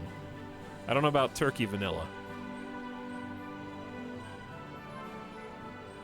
Yeah, I would think France is, if you really want to play a major power, I'd play France. However, I would vote for Spain if you have the DLC. You get an early civil war, you get to be the first fighter, and it'll really teach you the combat mechanics and how to make front lines, how to fight with a small force on a small front line, how to deal with that constant battle. I would play Spain and get that DLC, personally. Plus, Spain has a ton of different ways that it can go, so you get a lot of value out of that DLC. Because you can choose which of the 4 factions to support and have pretty vastly different campaigns each time you want to play Spain. So I would go for that. That would be my recommendation. I don't know which DLC that is, though. I really need someone to take this. Or not, that's fine. Just get encircled, no big deal. We'll just get encircled and pushed back, I guess. Luxembourg is dead. The German Reich have rolled them over. And France is gone. Wow, I seriously can't believe it reversed that fast.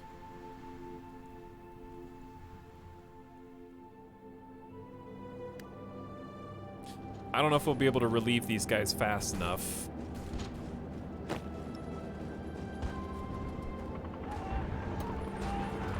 On the upside, we're holding the line. And we're making some good pushes up here. Chat, what do I do with 500 political power right now?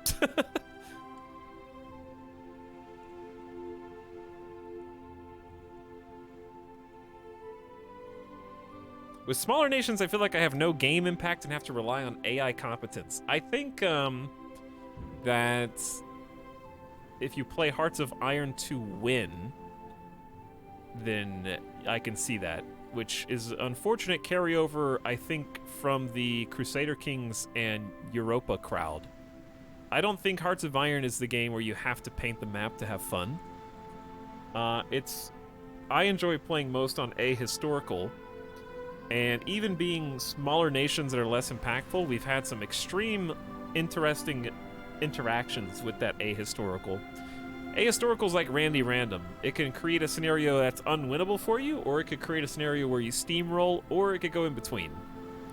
And last time I played Ahistorical, we were Australia, which definitely was a contributor in World War II, but obviously not on the level of the major powers.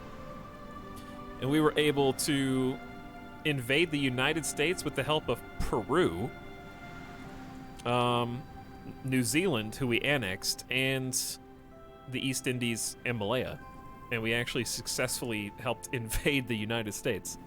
We didn't win the whole game, we didn't paint the map, but it made for a really fun story. That's why I like to play smaller nations, because it can create these pockets of really interesting kind of microcosm stories that can blossom out if you stick with it.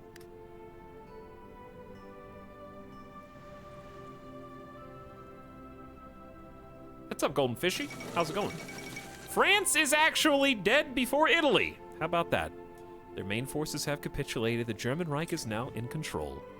What are the odds? Something else big is happening.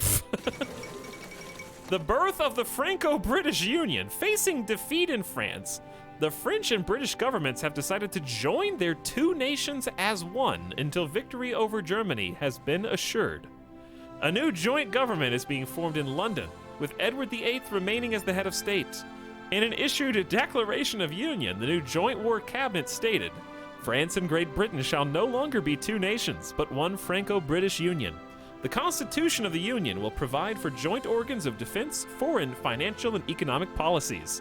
Every citizen of France or Britain will enjoy immediate citizenship of the other state.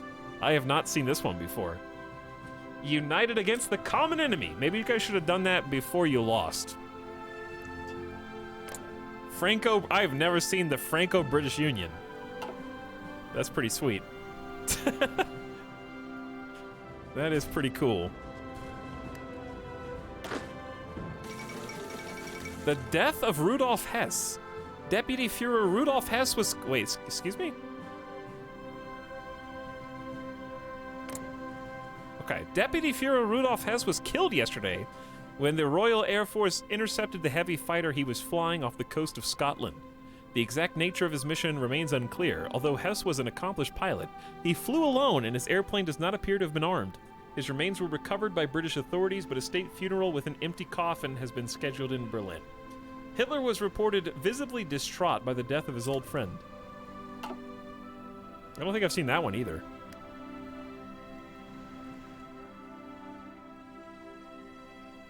I would really like to finish the fight here, if possible. We're gonna do a little back cap to just grab the port.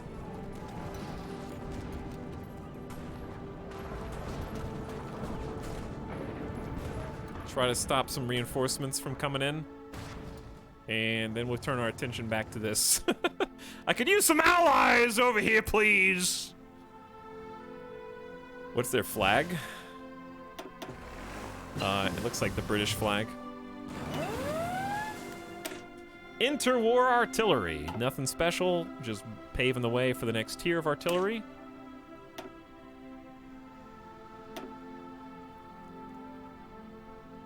Yeah. Let's stick with it. Get the quarter pounder with cheese, please.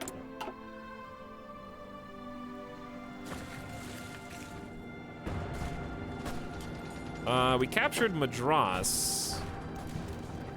And then accidentally made both of these guys retreat.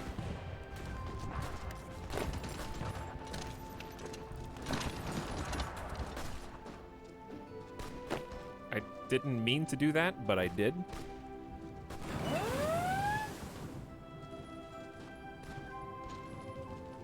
I was born in Madras. Well, you're welcome. Because if the Japanese forces had annexed India, you may not have been. That was me.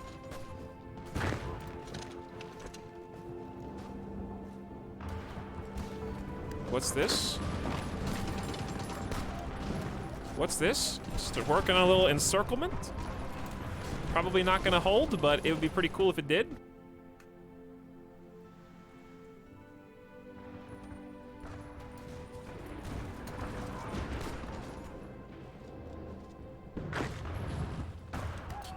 Okay,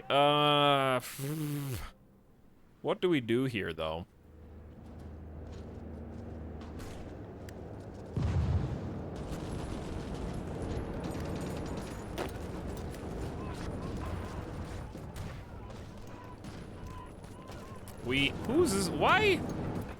Why did, oh, that was already theirs, right? Yeah, that was French. Never mind, we're good. We've got him encircled. Congratulations, everyone. Now we just gotta finish the job. These guys are dead. And now then we can turn our attention to Burma.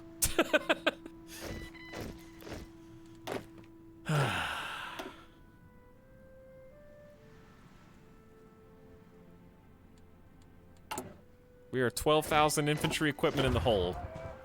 We're doing our best. Big encirclements.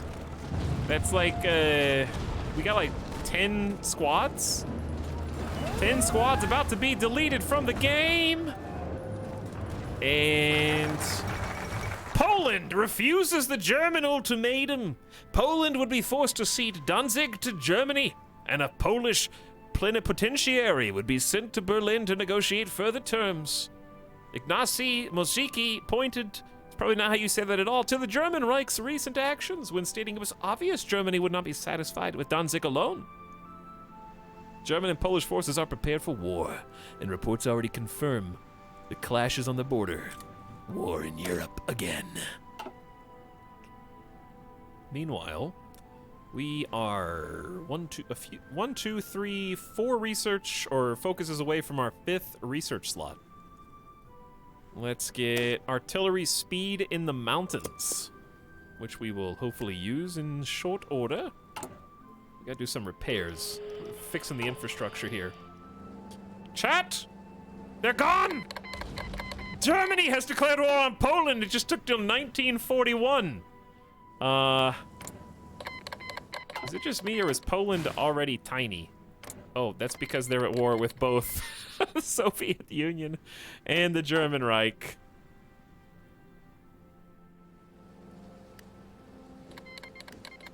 Okay, so here's what we do now.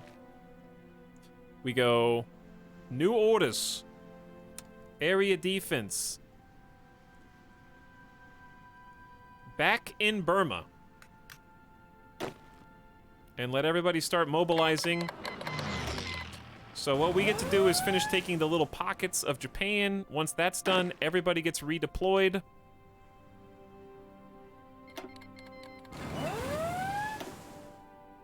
And we can start trying to move to retake Burma.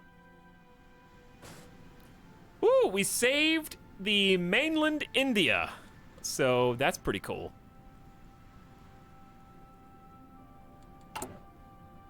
Problem is, I need Mo infantry equipments. What do we need? May 1941. Tanks? Who needs them? Let's see. What can I do in 1941? Maybe start doing synthetic oil? Wait, how much oil do we have? We do have 9 regular oil, so why don't we just get fuel gain from... don't do oil yet. Do the plane that you wanted to do. Let's do the heavy fighter. I know it's a bit late. Outdated in production. We don't have anything on that anyways. We're almost done with repairs, and we can get some military factories going in finally. Let's go West Bengal. Delhi, of course.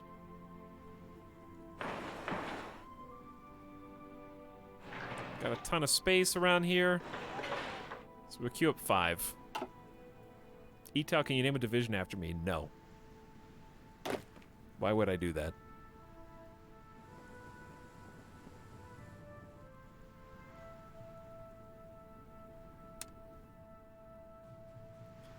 Okay, so where are we expecting naval invasions? Eastern India is about to get one. Well, I mean, there's people here. There are people here defending on the way. Yeah, skipping tanks entirely. May as well. They don't have a lot of troops up here. There's just a small number taking a lot of lands. Our allies have started to respond. They see the issue now. Yes, Poland. Yes, Latvia. I will be non-aggression with you. Give me free stuff. Lithuania, you can have non-aggression. Poland can resupply in our ports if they still exist. Following the breakout of war with France, Germany has applied stronger diplomatic pressure than ever before on the countries of the Benelux. With French and British backing, however, they are refusing to give in to the pressures. There's reason to believe that if the German Reich is unable to get what they want, they will take it by force. What? What? What gives you that idea? Why would you think something so great? Well, they declared war on the Netherlands. Okay, I guess they will.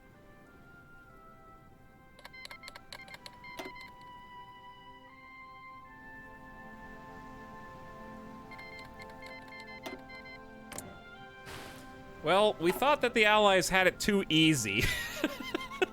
And we now see that is not the case. The United States is awake, though.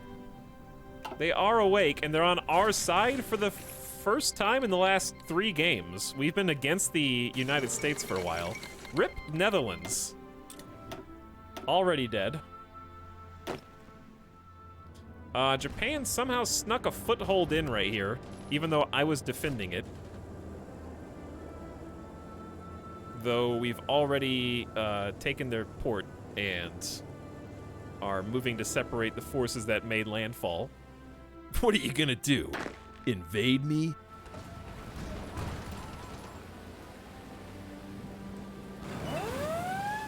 Don't call it a comeback, chat.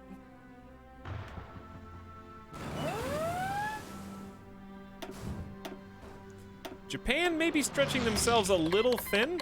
This is the sub sound.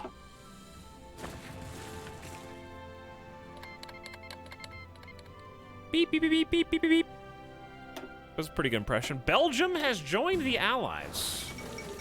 I don't think it was an option. I think they were just the last man standing up here in Brussels. Warsaw! Wait, what? Unlike 1920, there was no miracle at the Vistula when Soviet armies recently approached Warsaw. Polish resistance in the city has largely collapsed, and the Soviet flag can be seen raised over most government buildings. Are we witnessing the end of the Polish nation? Or will their forces somehow manage to rebound and retake the capital? Most experts consider this scenario unlikely. Hey, experts, what gave you that idea?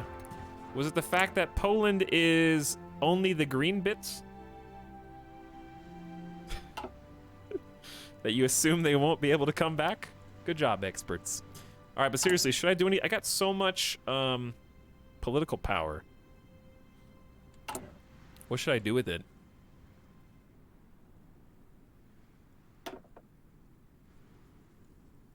Let's do air superiority guy. Let's do... We don't need a close air support genius. War propaganda? I guess so. We have 70% war support. But I guess I can do more. Just for a smaller attack bonus. Let's do it against Japan, because it's only 50. There you go. Then we leave exports where they are.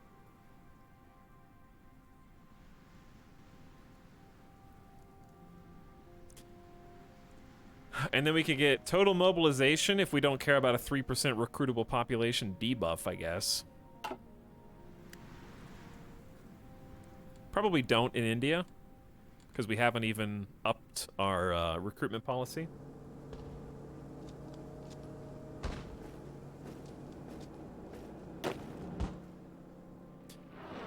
I think the AI is trying real hard to figure out how to retake these zones.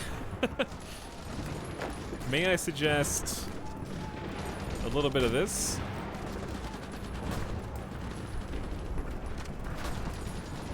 Just to close them down. Dutch East Indies are gone. T. van Starkenboer Stachauer has announced that the Indonesian nation can no longer withstand pressure. Japan is in control of the home area. Japan doing work in this campaign. All right, we got 1942 tech, bigger mortars. Basically, it just means better defense and breakthrough, which again is just helping us right now, which is great. Next, support companies are good. I guess we could do another artillery. Let's do improved artillery, and then I really need to start getting some production of artillery here. And more guns. Lots more guns. I'm working on additional military factories. Slowly. I'm trying to mobilize.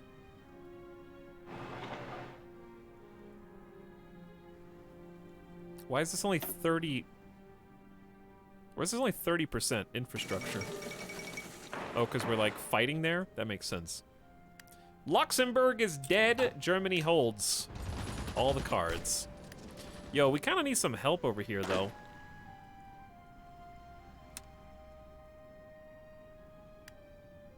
Can you guys, like, strategically redeploy to the east? +2 entrenchment. All right, I'll take it. Good 1942 entrench tech. We're already researching fighters. It is July. We got doctrine already researching. What is on the table?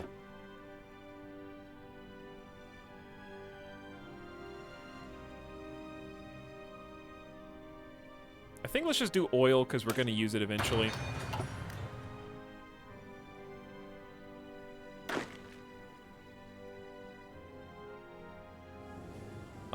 We really need some backup here, I think. They're making some moves. Philippines are also dead. Manila, capital of the Philippines, has fallen to the Japanese after the withdrawal of its American and Filipino defenders. The entrance to the strategically vital Manila Bay remained contested for some time after the city's fall due to the heavy concentration of American coastal artillery on Corregidor Island, but the guns eventually fell silent after a concerted Japanese attack. With Manila under Japanese control, the rest of the Philippines are expected to follow shortly after. This is a stinging defeat for the American forces in Asia and the Pacific.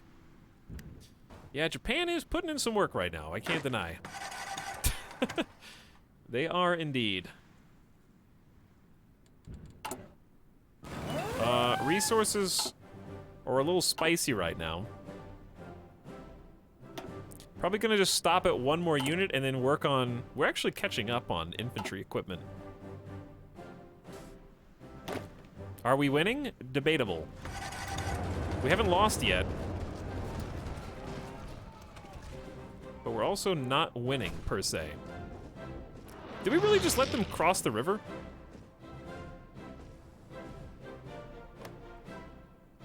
Maybe I should be microing this a little more. But it's been working so far in our favor. I mean, we are moving down the coast of Burma fairly regularly. Belgium is also dead. German Reich. What's funny is we're only fighting Japan right now. Wait until Germany and Italy get here. The mountainous terrain of northern India led to the development of an artillery piece that could be dismantled and carried on muleback to wherever it was needed. This 7-pounder may be a little obsolete, but we shouldn't ignore its utility.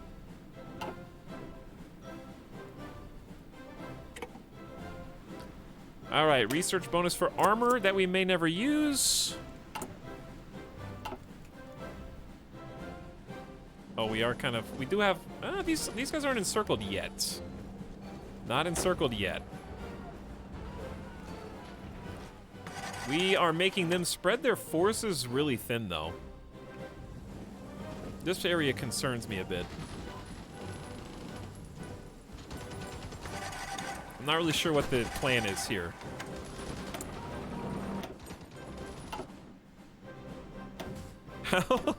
Alright, like, this is why I almost never want to play Japan, because of how many naval invasions you have to do simultaneously to stay ahead of the game. It's kind of a lot.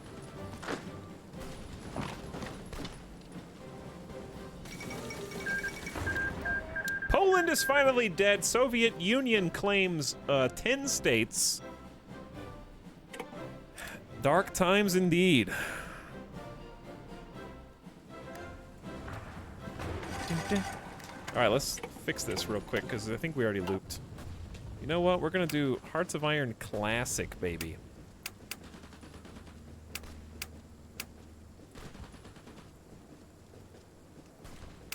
Where do you even see... Where does Arts of... Okay, War of Resistance, and it's after that. Let's go old school.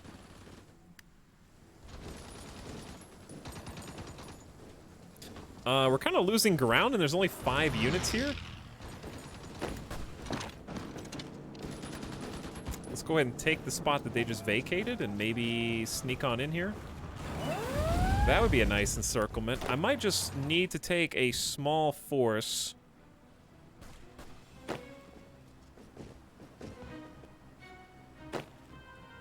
And put them in their own squad real quick. Oh yeah, we got the new commanders. What's up?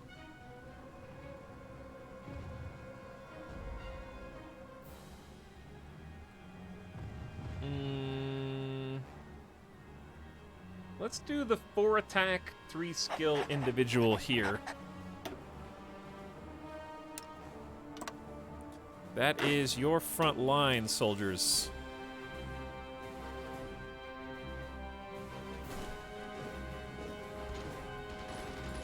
Hold the line, all 9 of you.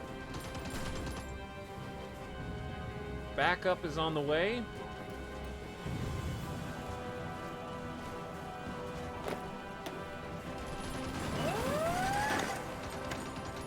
Uh-oh. Let's give them something to think about over here. A little split push. Operational concentration. Reinforce rate up 5%. Max planning up 10%. And we get the beautiful Elastic Defender card for our generals. We have 200 Army XP. But I'm still hesitant to spend this on doubling. But I guess it's probably worth.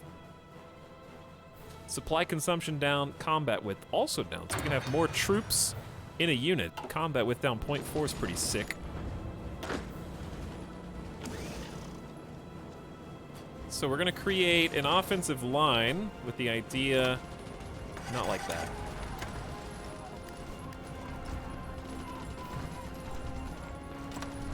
With the idea of that.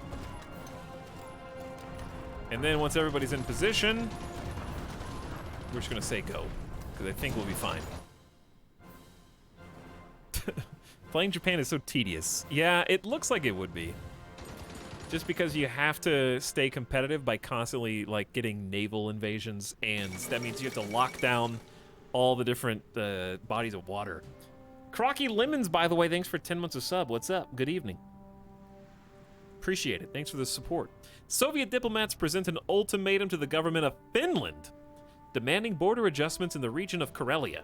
Despite a significant buildup of Soviet forces on the border, Helsinki has rejected the demand, stating that not a single foot of Finnish soil will be given willingly to Russian aggressors. This will not end well. But it may. All right, my turn. Look at that. See, bam, bam, bam, bam, bam. Once we get into position, we created a plan. The AI is doing this, like, 5-prong attack, forcing a quick retreat. Moving in. Who's this? Switzerland is our ally. This is the sub sound. I don't know how much... Switzerland's like, hold! They'll never kill us all! We'll be skiing down the mountain James Bond style with a machine gun in each hand. Completely surrounded on all sides.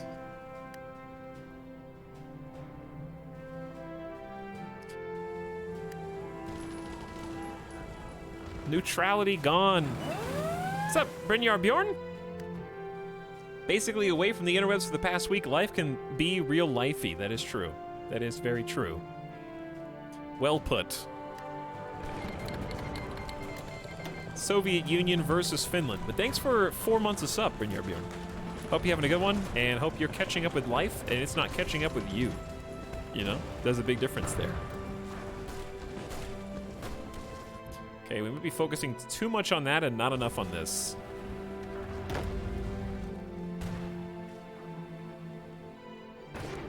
But you have to trust in your allies a little bit. That may be difficult sometimes, I know.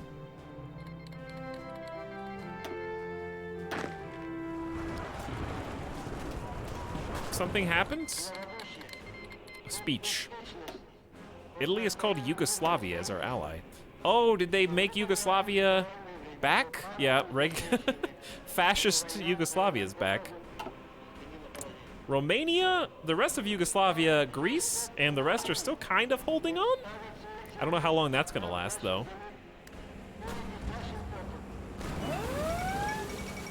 The fall of Leningrad, the former capital of the Russian Empire, has been occupied by Finnish forces. Imagine being the Soviet Union and losing your only war against Finland.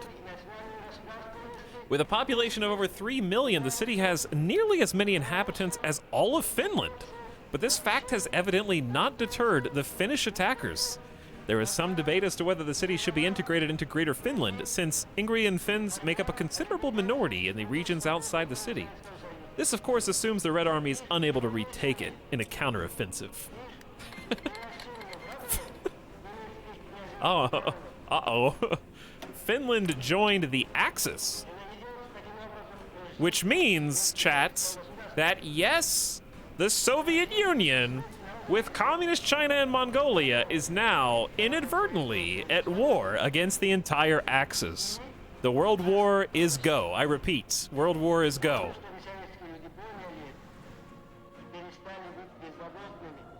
The United States is already in on it. All right, let's wrap this up. And then we can redeploy over here and kind of finish retaking Burma, hopefully. Afghanistan just joined the Axis? Whew, this is the part where we're glad we just parted with Pakistan. If we did not let Pakistan become free and independent, Afghanistan would just become a big thorn in our side. Not that big, because they still don't have any way to get there by land. But they would, because we'd have India here. They want to come in and give Afghanistan access to the sea. Anywho, can we just please finish off this tiny pocket?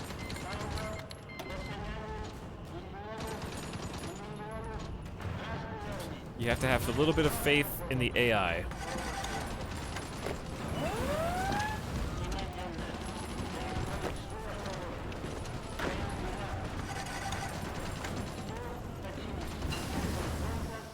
Or take the reins and do it yourself. All right. Eventually, artillery is going to be better against infantry. September 1941. Okay, that's close enough. Let's do the final 8% research bonus.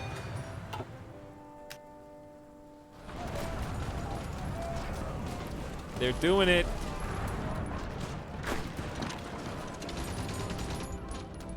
They're kind of doing it.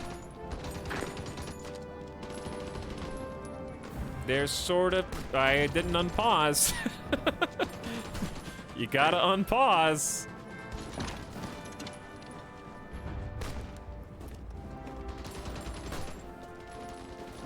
They might be doing it. 4 units circling the drain. While we're... Ooh, we got a little encirclement issue over here. Boys, you scared me a bit. New Zealand is dead! Japanese forces are occupying New Zealand. Australia has just allowed them to fall. They have been naval invaded by Japan. Truly dark times. No, my homeland is dead. Hey, what's up, Kiri? Good morning. This happened to me so often in Crusader Kings 3, forgetting to unpause. Yeah, you're just like, come on, why aren't they doing anything? Because sometimes the game doesn't move because they're stuck in eternal conflict anyways. But hope you've been well. Thanks for visiting the stream. We are trying to... We're actually being the allies for once. And times have been tough. Japan has been decimating China. They're not even in the Axis, I don't think. Yeah, they're just kind of loosely allied. We have been building military factories, I guess. So we're back to 10 factories making infantry equip, 5 making support. We are short logistically 8,600 infantry equipment and 1.5k support. So I would like to do 3 more infantry and then at least 1 more support. We need to trade for additional resources or change our export focus. But we're getting a lot of civilian factories for that export focus. So it's kind of a tough call.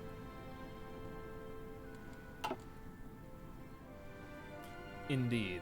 This is an unusual World War II. It is, yes, Papa Joe. Slightly different than you may remember. But actually fairly, you know, like butterfly effect style? Not butterfly effect, like Final Destination style. Poland lived for a long time, but ultimately did fall. France actually totally invaded Italy, which we thought was going to be different, but then Italy, with the help of the Axis, rose back up and removed France from the equation. It went off the rails and then back on the rails. The biggest, I think, wrench is that Greece is what actually kicked off the war this time. Nationalist Spain is joined the fascist. We got democratic Turkey, who's too scared to join the Allies.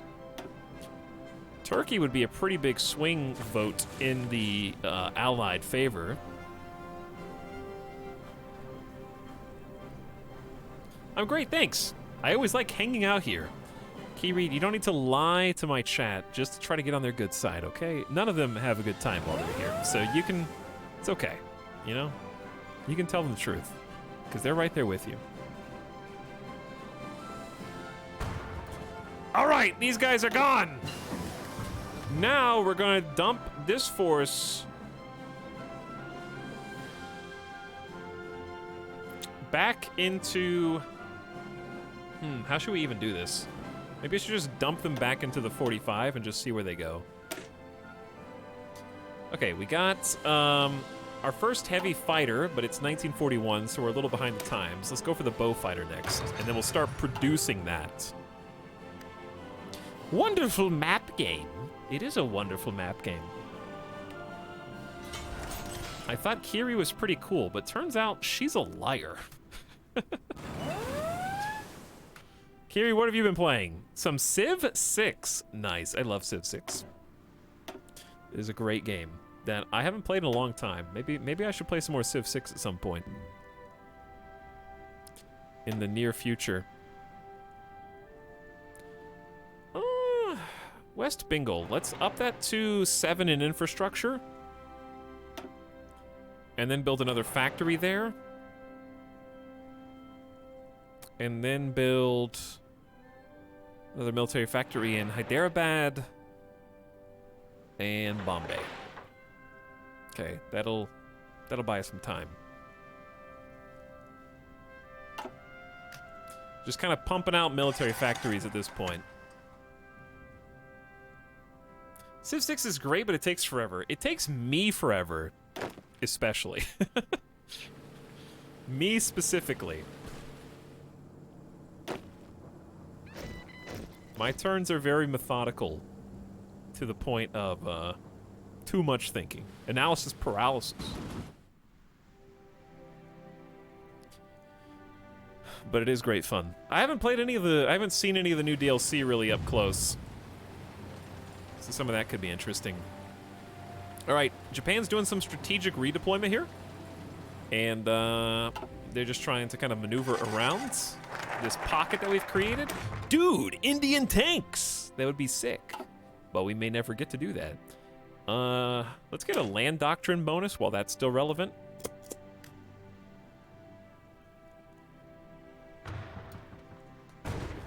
I had never played Civ 5, so Civ 6 is currently like my choice of the Civ games.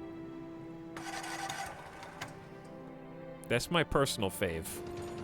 Okay, someone needs to handle this guy. I mean, we're slowly rotating some more soldiers. Gonna click on these and see where to expect naval invasions.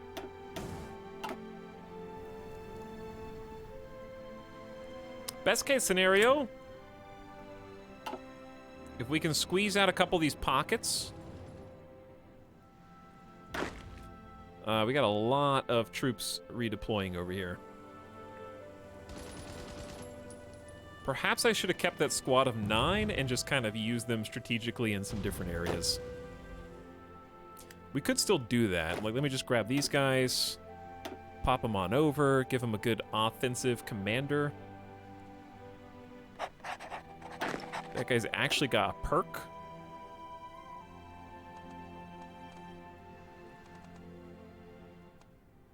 Both of these This are is the sub sound. very useless. Increased chance of blitz and encirclement, sure.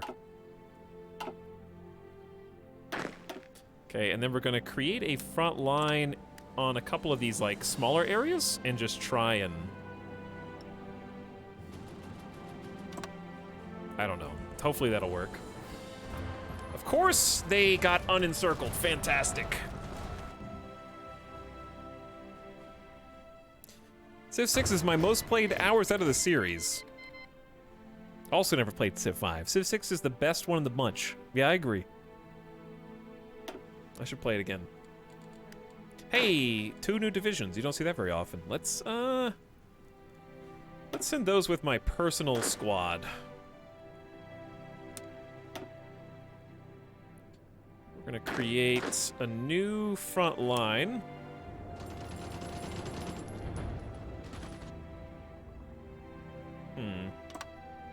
No, not that.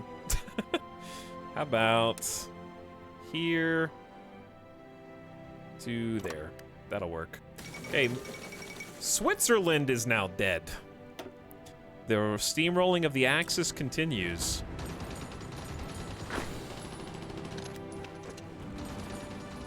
Let's try and lock this part down, shall we? Whoop, 89. What's up? Thanks for the 15 months of sub. How you doing? Much appreciated. Thanks for the sub support.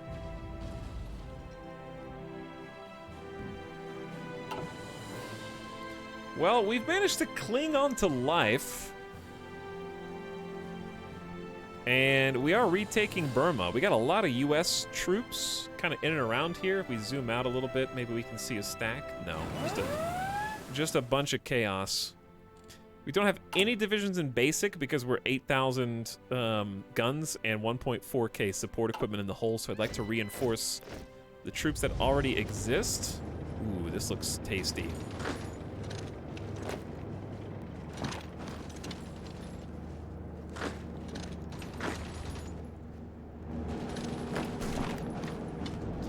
I would like to take a couple of these dudes out if we can.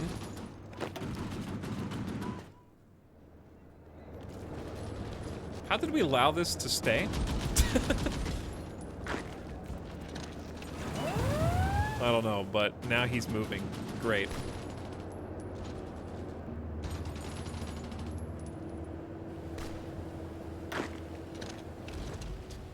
Okay, well, at least we're creating, like, a better front line. The district system took a while to get used to. I really like the district system, though. But I guess I could see that.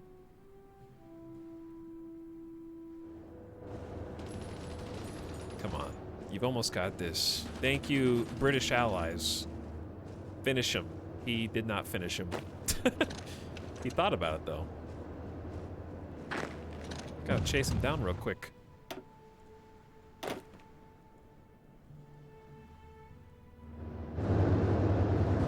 There we go. All right, so no longer need to worry about this little pocket behind us. We can focus on just pushing this and retake Burma.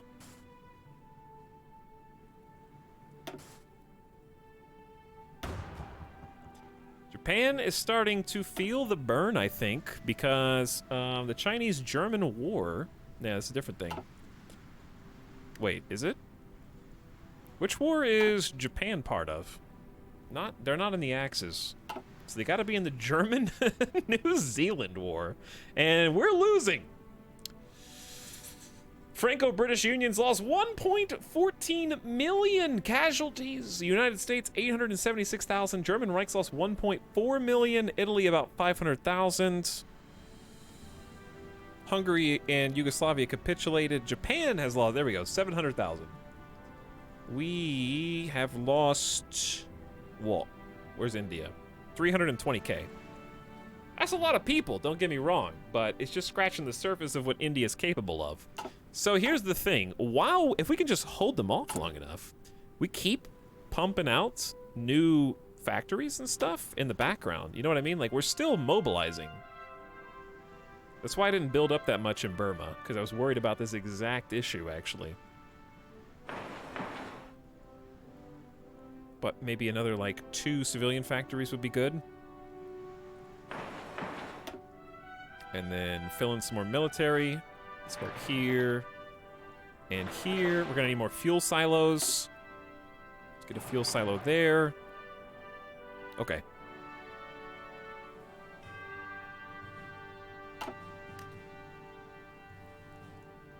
We're bringing it back. I mean, look at this. Bringing this back. We're kind of just letting him escape. For some reason. We are just kind of letting him escape. Just letting him get away? Because we're attacking from across the river.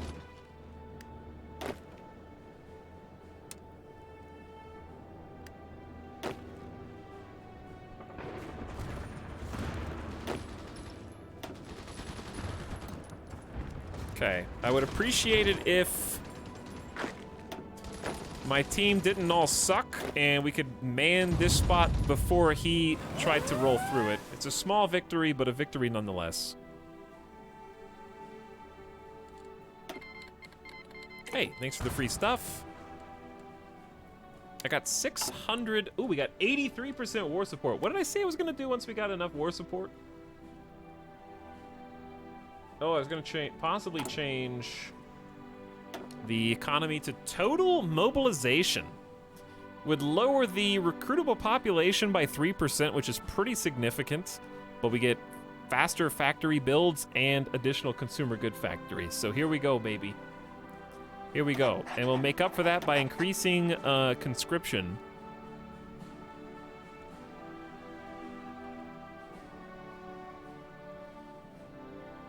If we do limited, the next one becomes 150, right? Yeah, so let's just go to limited first, just to make up for that 3% loss that we just had. Now we're really pumping factories. I mean, these are already done. We can do it, lads! Crush them!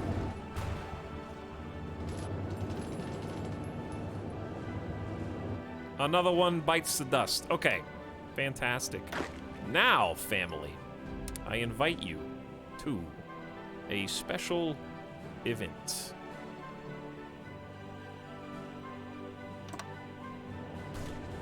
Actually, you know what? Screw that.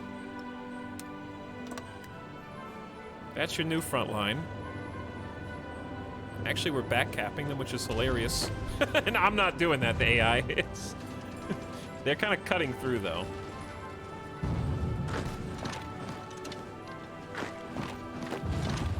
We're going to slow you down just a moment.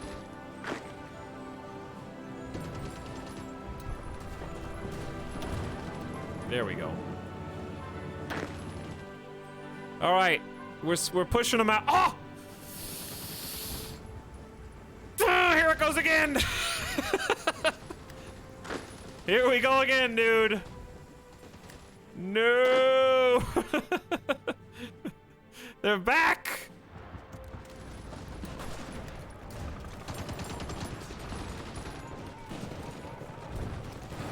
Are we gonna be able to stop them?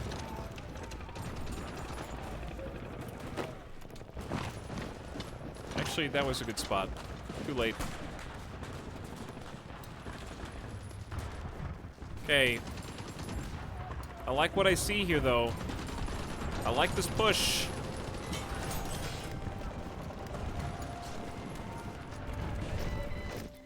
Ugh! I don't know what Ursus A is. Free military factories is a nice problem to have, though. Let's start burning all of our steel. Let's go 15 to infantry equipment. 1 more to support. We need to make more trucks. And we need to start pumping extra artillery. So we've got 500 in the stockpile. Let's see what that costs to add a support artillery.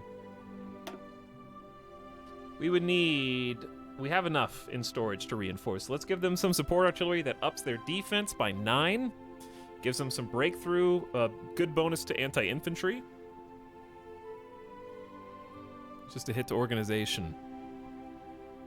Don't suppose it's possible to destroy ports. Just burn the ports. But yeah, let's upgrade all of our primary units with that support artillery. For too long, the Indian Armed Forces were seen as little more than a colonial outpost, with few of the benefits and equipment available to the home army in Britain. It's time to modernize what we have in the Raj. Plus 100% land doctrine bonus. And then we have just 2 more, and then we have an extra research slot. In the meantime, we have to stop losing this. Barely snuck in there.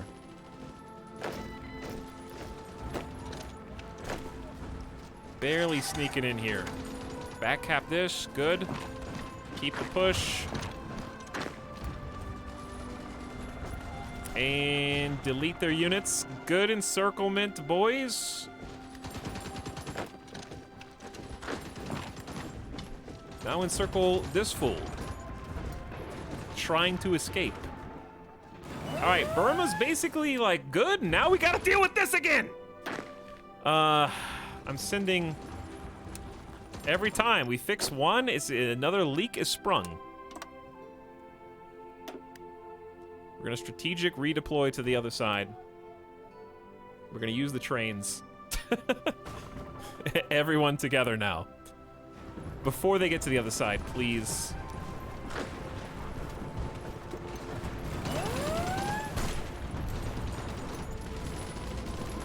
I wonder... I'm just gonna let the AI do its thing right now.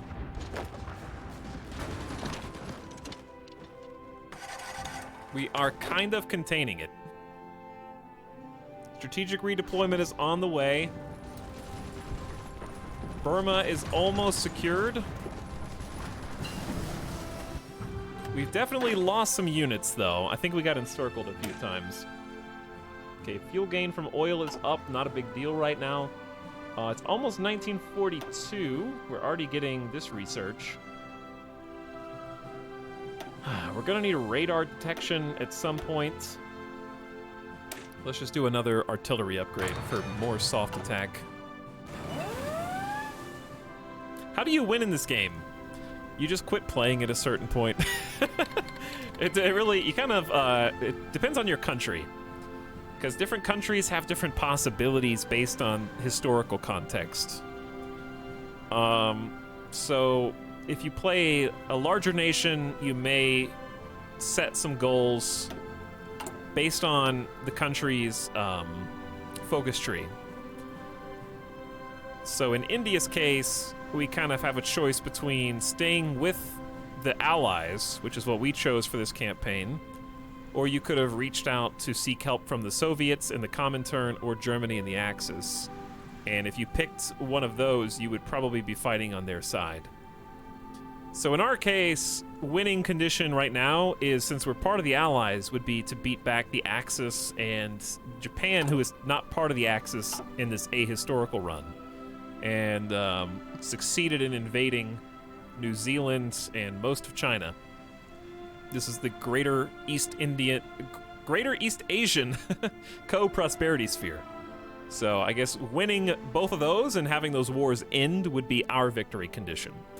But you can play as like a smaller nation or bigger nation and then choose kind of your win condition. So like you can play Mexico, and Mexico has a huge tree, so I don't even know where I would be looking. They're apparently researching international peacekeepers. But you can like invade the United States. You could play Portugal and try to, you know, fully colonize South It kind of just depends on who you pick is what your options are. So as opposed to like Crusader Kings, which is super freeform, in this game your options are pretty much dictated by your focus tree, which have a historical line and also a historical line, so you can do the opposite. So, you know, there's give and take. Like the United States can have another civil war and go north v south once again and honor the Confederacy, but by the same token, Germany doesn't have to go Axis and can actually overthrow Hitler before World War II even begins and change their ideology totally, or go back to the Kaiserreich or something like that. So every side has like a opposite of what they were historically as well. But there's a lot of DLCs, so you may need a DLC if you want to play a specific nation.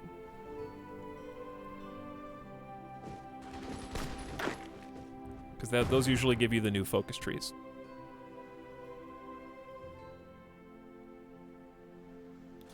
I didn't mean to encircle these guys, but it just kind of happened. And is still happening, so I'm just going to go ahead and say, come on in.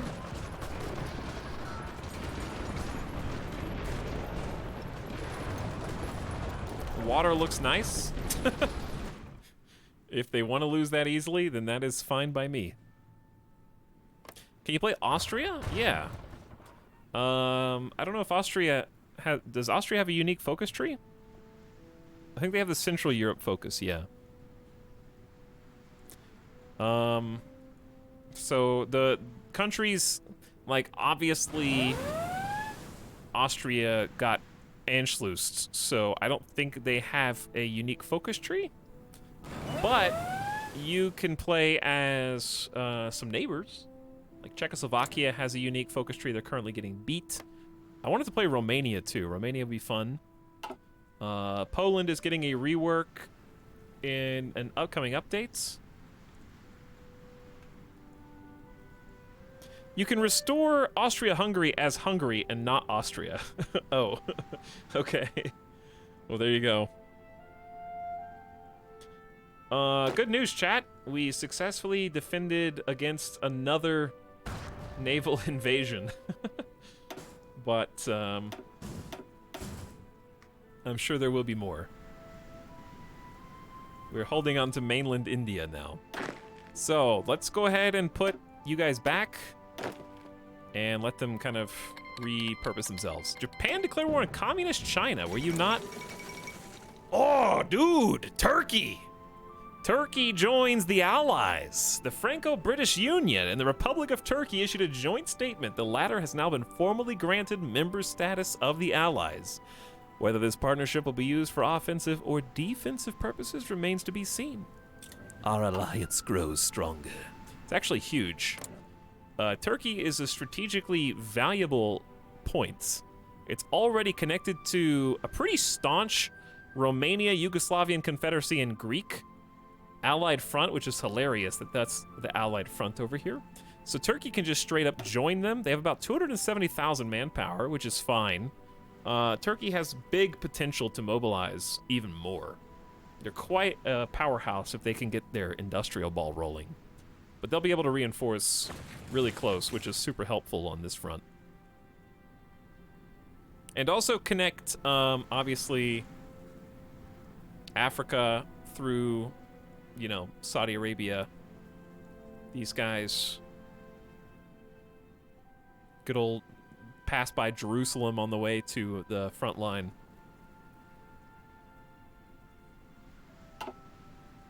And Turkey is a nice connection to the front from Africa.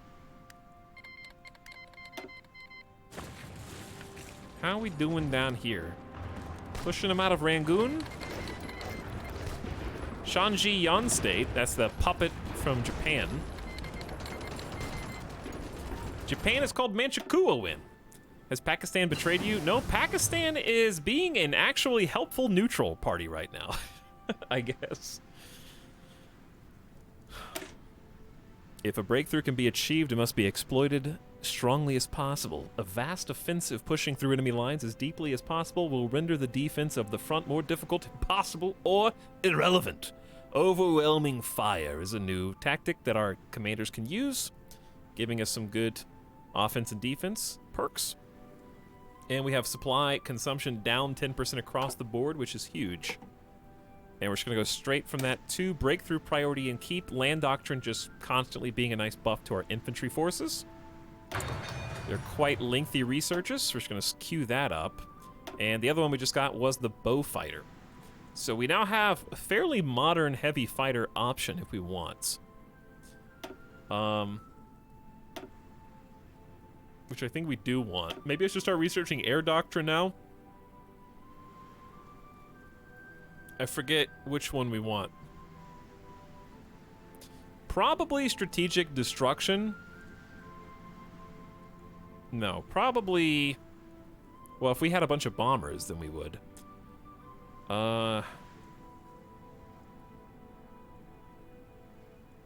Probably just battlefield support, to be honest. Very simple. Fighter detection up, sure. And we're about to have a 5th research slot, so this is going to go a lot smoother.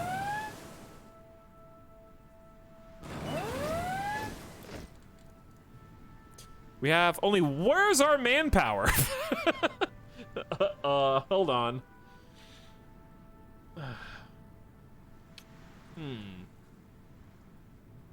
Maybe we should buff our conscription to extensive now.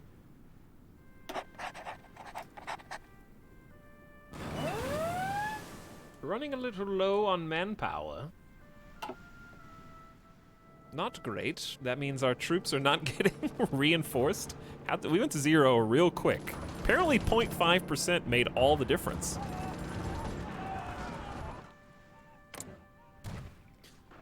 What's nice is any Japanese forces still in Burma are about to get cut off because we just separated them.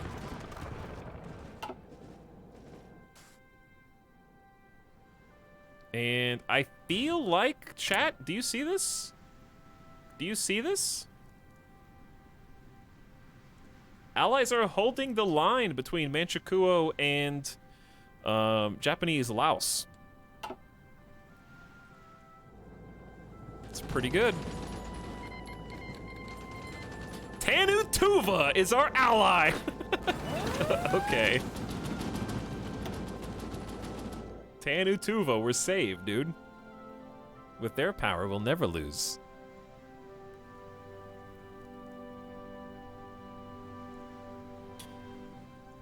Oh, okay. I think this is a good bookmark for the stream. We'll probably just continue this tomorrow. I need to take off because I need to finish my taxes stuff so I can actually go submit my taxes tomorrow. We're at 1942, so we'll probably finish this campaign tomorrow, I would guess. Because we played, what, like 6 years? So we play another 6 years, it'll be 1948. We'll probably have a pretty good idea. I'm sure it'll be a long stream. The second Hearts of Iron stream is usually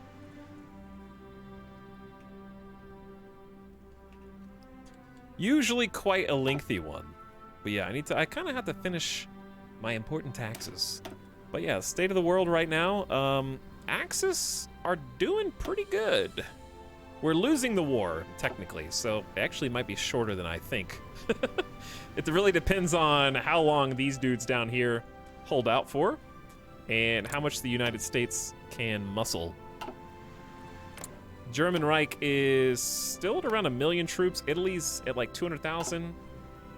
Japan, I feel like, they're under 1 million now. So, I mean, I think they're getting bounced.